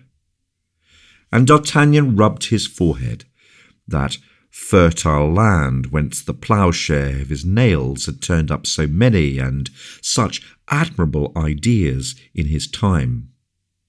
He, at first, thought of talking the matter over with Colbert, but his friendship for Aramis, the oath of earlier days, bound him too strictly. He revolted at the bare idea of such a thing, and, besides, he hated the financier too cordially. Then again he wished to unburden his mind to the king, but yet the king would not be able to understand the suspicions which had not even a shadow of reality at their base. He resolved to address himself to Aramis direct the first time he met him. I will get him, said the musketeer, between a couple of candles. Suddenly, and when he least expects it, I will place my hand upon his heart, and he will tell me— What will he tell me? Yes, he will tell me something. For Modo, there is something in it, I know. Somewhat calmer, D'Artagnan made every preparation for the journey, and took the greatest care that the military household of the king, as yet very inconsiderable in numbers, should be well officered and well disciplined in its meagre and limited proportions. The result was that, through the captain's arrangements, the king, on arriving at Milan, saw himself at the head of both the musketeers and Swiss guards, as well as a picket of the French guards. It might almost have been called a small army. M. Colbert looked at the troops with great delight. He even wished they had been a third more in number. But why? Said the king. In order to show greater honour to M. Fouquet, replied Colbert. In order to ruin him the sooner, thought D'Artagnan. When this little army appeared before Milan, the chief magistrates came out to meet the king, and to present him with the keys to the city, and invited him to enter the Hôtel de Ville in order to partake of the wine of honour. The king, who expected to pass through the city and to proceed to Vaux without delay, became quite red in the face from vexation. Who was fool enough to occasion this delay? Muttered the king between his teeth, as the chief magistrate was in the middle of a long address. Not I, certainly, replied D'Artagnan, but I believe it was M. Colbert. Colbert, having heard his name pronounced, said, What was M. D'Artagnan good enough to say? I was good enough to remark that it was you who stopped the king's progress so that he might taste the vin de Brie. Was I right? Quite so, monsieur. In that case, then, it was you whom the king called some name or other. What name? I hardly know, but wait a moment. Idiot. I think it was. No. It was fool or dolt. Yes, His Majesty said that the man who had thought of the vin de Melun was something of the sort. D'Artagnan, after this broadside, quietly caressed his moustache. M. Colbert's large head seemed to become larger and larger than ever. D'Artagnan, seeing how ugly anger made him did not stop halfway. The orator still went on with his speech, while the king's colour was visibly increasing. "Modo," said the musketeer coolly, "the king is going to have an attack of determination of blood into the head. Where the deuce did you get hold of that idea, Monsieur Colbert? You have no luck." "Monsieur," said the financier, drawing himself up, "my zeal for the king's service inspired me with the idea." "Pah! Monsieur Melon is a city, an excellent city, which pays well, and which it would be imprudent to displease.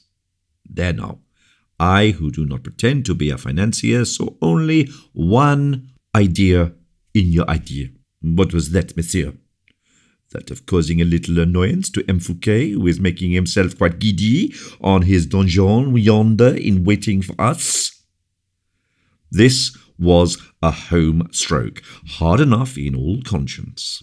Colbert was completely thrown out of the saddle by it, and retired thoroughly discomfited. Fortunately, the speech was now at an end. The king drank the wine which was presented to him, and then everyone resumed the progress through the city. The king bit his lips in anger, for the evening was closing in, and all hope of a walk with La Vallière was at an end. In order that the whole of the king's household should enter Vaux, 4 hours at least were necessary, owing to the different arrangements. The king, therefore, who was boiling with impatience, hurried forward as much as possible, in order to reach it before nightfall. But at that moment he was setting off again. Other and fresh difficulties arose. "Is not the king going to sleep at Melun?" said Colbert in a low tone of voice to D'Artagnan. M. Colbert must have been badly inspired that day to address himself in that manner to the chief of the musketeers, for the latter guessed that the king's intention was very far from that of remaining where he was.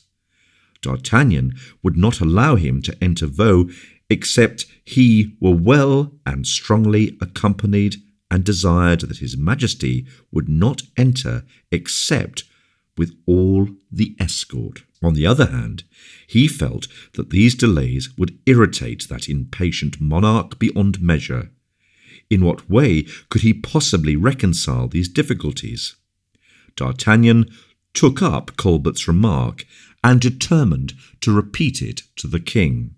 "Sire," he said, "Monsieur Colbert has asked me if your majesty does not intend to sleep at Melun." "Sleep at Melun? What for?" exclaimed Louis XIV. "Sleep at Melun? Who in heaven's name can have thought of such a thing, when M. Fouquet is expecting us this evening?" "It was simple," replied Colbert quickly. "The fear of causing your majesty the least delay, for according to established etiquette you cannot enter any place, with the exception of your own royal residences, until the soldiers' quarters have been marked out by the quartermaster, and the garrison properly distributed." D'Artagnan listened with the greatest attention, biting his moustache to conceal his vexation, and the queens were not less interested. They were fatigued and would have preferred to go to rest without proceeding any farther, more especially in order to prevent the king walking about in the evening with M. de Saint-Aignan and the ladies of the court. For, if etiquette required the princesses to remain within their own rooms, the ladies of honour, as soon as they had performed the services required of them, had no restrictions placed upon them, but were at liberty to walk about it as they pleased. It will easily be conjectured that all these rival interests, gathering together in vapours, necessarily produced clouds, and that the clouds were likely to be followed by a tempest. The king had no moustache to gnaw, and therefore kept biting the handle of his whip instead, with ill-concealed impatience. How could he get out of it? D'Artagnan looked as agreeably as possible, and Colbert as sulky as he could. Who was there he could get in a passion with? "We will consult the Queen," said Louis XIV, bowing to the royal ladies. And this kindness of consideration softened Maria Theresa's heart, who, being of a kind and generous disposition, when left to her own free will, replied, "I shall be delighted to do whatever your Majesty wishes." "How long will it take us to get to Vaux?" inquired Anne of Austria, in slow and measured accents, placing her hand upon her bosom where the seat of her pain lay. "An hour for your Majesty's carriages," said D'Artagnan. "The roads are tolerably good." The king looked at him. "A quarter of an hour for the king," he hastened to add. "We should arrive by daylight," said Louis XIV. "But the billeting of the king's military escorts," objected Colbert softly, "will make his Majesty lose all of the advantage of his speed, however quick he may be." "Double S that you are," thought D'Artagnan. "If I had any interest or motive in demolishing your credit with the king, I could do it in 10 minutes. If I were in the king's place," he added aloud, "I should, in going to M. Fouquet, leave my escort behind me. I should go to him as a friend. I should enter accompanied only by my captain of the guards. I should consider that I was acting more nobly and should be invested with a still more sacred character by doing so." Delight sparkled in the king's eyes. "That is indeed a very sensible suggestion. We will go to see a friend as friends. The gentlemen who are with the carriages can go slowly, but we who are mounted will ride on." And he rode off, accompanied by all those who were mounted. Colbert hid his ugly head behind his horse's neck. "I shall be quits," said D'Artagnan as he galloped along, "by getting a little talk with Aramis this evening, and then M. Fouquet is a man of honour. Modo, I have said so, and it must be so." And this was the way how, toward 7 o'clock in the evening, without announcing his arrival by the din of trumpets, and without even his advanced guard, without outriders or musketeers, the king presented himself before the gate of Vaux, where Fouquet, who had been informed of his royal guest's approach, had been waiting for the last half hour, with his head uncovered, surrounded by his household and his friends. Chapter 13. Nectar and Ambrosia. M. Fouquet held the stirrup of the king, who, having dismounted, bowed most graciously, and more graciously still held out his hand to him, which Fouquet, in spite of slight resistance on the king's part, carried respectfully to his lips. The king wished to wait in the first courtyard for the arrival of the carriages, nor had he long to wait, for the roads had been put into excellent order by the superintendent, and a stone would hardly have been found of the size of an egg the whole way from Melun to Vaux, so that the carriages, rolling along as though on a carpet, brought the ladies to Vaux without jolting or fatigue by 8 o'clock.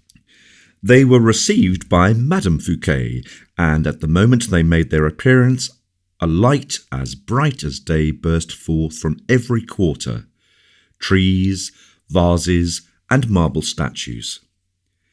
This species of enchantment lasted until their majesties had retired into the palace.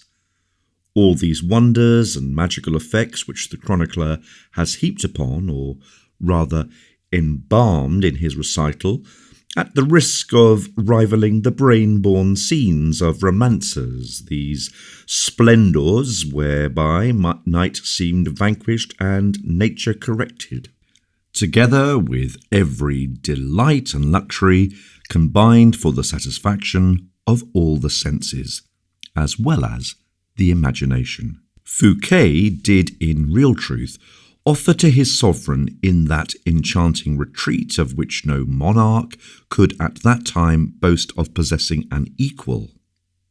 We do not intend to describe the grand banquet at which the royal guests were present, nor the concerts, nor the fairy-like and more than magic transformations and metamorphoses.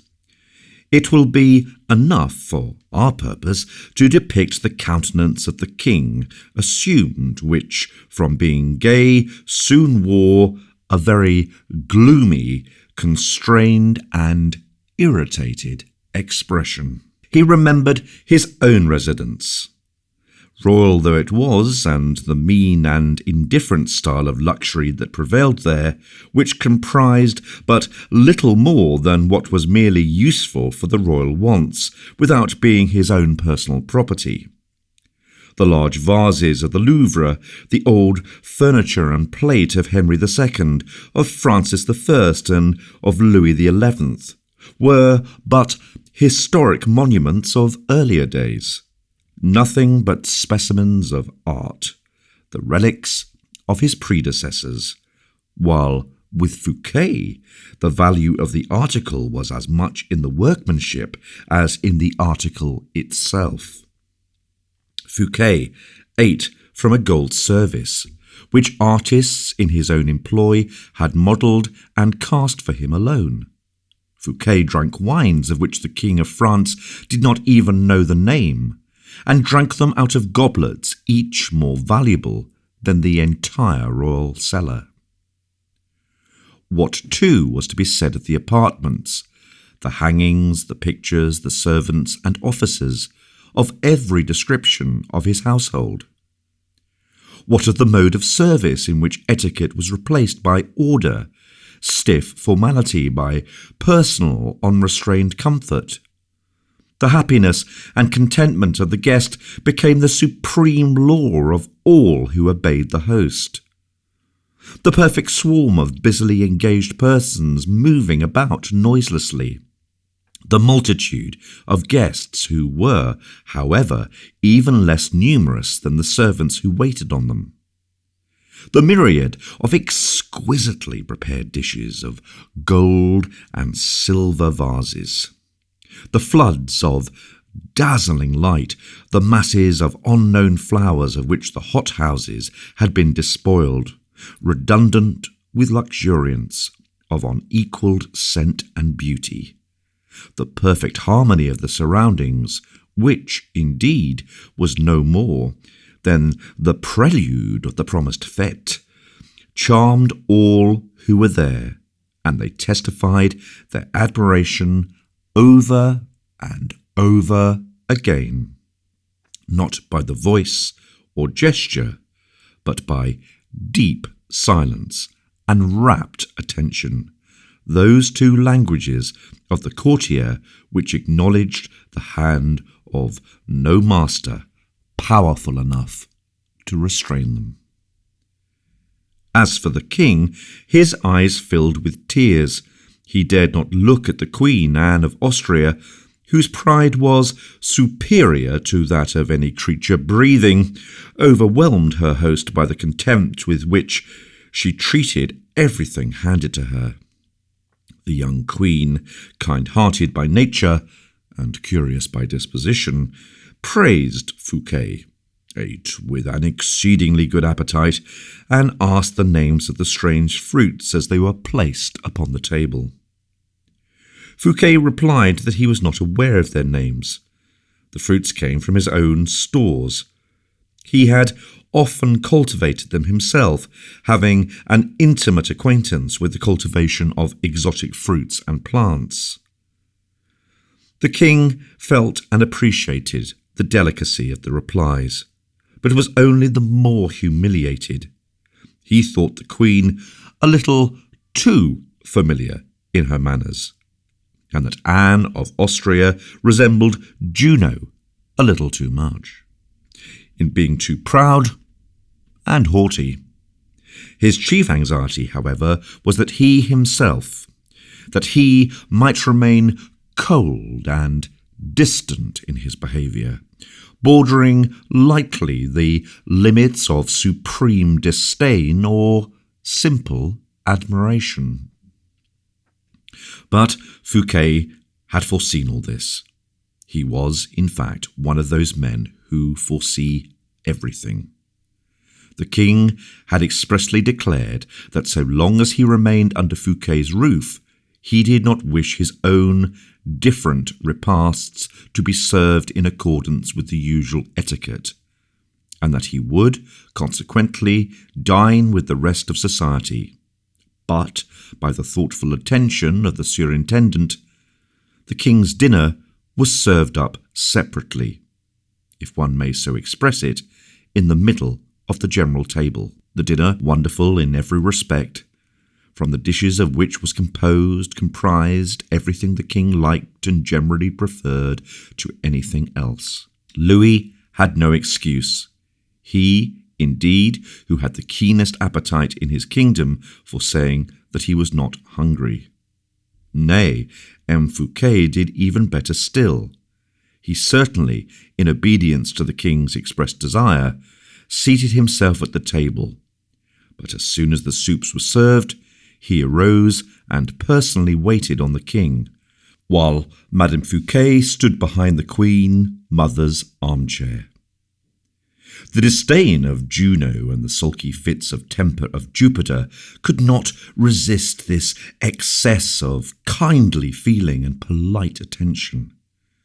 The Queen ate a biscuit dipped in a glass of Saint-Lucar wine, and the king ate of everything, saying to M. Fouquet, "It is impossible, monsieur le superintendent, to dine better anywhere." Whereupon the whole court began on all sides to devour the dishes spread before them with such enthusiasm that it looked as though a cloud of Egyptian locusts was settled down on green and growing crops.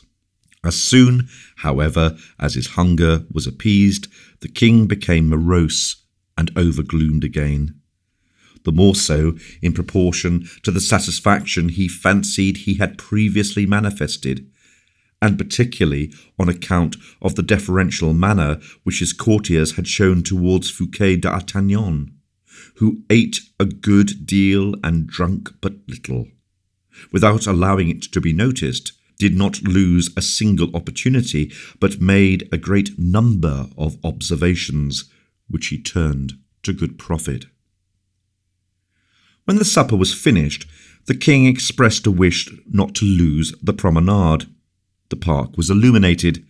The moon, too, as if she had placed herself at the orders of the Lord of Vaux, silvered the trees and lake with her own bright and quasi-phosphorescent light. The air was strangely soft and balmy. The daintily shelled gravel walks through the thickly set avenues yielded luxuriously to the feet. The fete was complete in every respect, for the king, having met La Valliere in one of the winding paths of the wood, was able to press her hand and say, "I love you," without anyone overhearing him except M. d'Artagnan, who followed, and M. Fouquet, who preceded him. The dreamy night of magical enchantments stole smoothly on. The king having requested to be shown to his room, there was immediately a movement in every direction. The queens passed to their own apartments, accompanied by them music of therebos and lutes. The king found his musketeers awaiting him on the grand flight of steps. M. Fouquet had brought them on from Melun, and he invited them to supper. D'Artagnan's suspicion at once disappeared. He was weary. He had supped well, and wished for once in his life thoroughly to enjoy a fete given by a man who was in every sense of the word a king. M. Fouquet, he said, is the man for me. The king was conducted with the greatest ceremony to the chamber of Morpheus, of which we owe some cursory description to our readers. It was the handsomest and the largest in the palace. Lebrun had painted on the vaulted ceiling the happy as well as the unhappy dreams which Morpheus inflicts on kings as well as on other men. Everything that sleep gives birth to is lovely. Its fairy scenes, its flowers and nectar, the wild voluptuousness or profound repose of the senses. Had the painter elaborated on his frescoes, it was a composition as soft and pleasing, in one part as dark and gloomy in the other. The poisoned chalice, the glittering dagger suspended over the head of the sleeper, wizards and phantoms with terrific masks, those half-dim shadows more alarming than the approach of fire or the sombre face of midnight. These, and such as these, he had made the companions of his more pleasing pictures. No sooner had the king entered his room than a cold shiver seemed to pass through him, and on Fouquet asking him the cause of it, the king replied, as pale as death, "I am sleepy, that is all." "Does your majesty wish for your attendance at once?" "No, I have to talk with a few persons first," said the king. "Will you have the goodness to tell M. Colbert I wish to see him?" Fouquet bowed and left the room.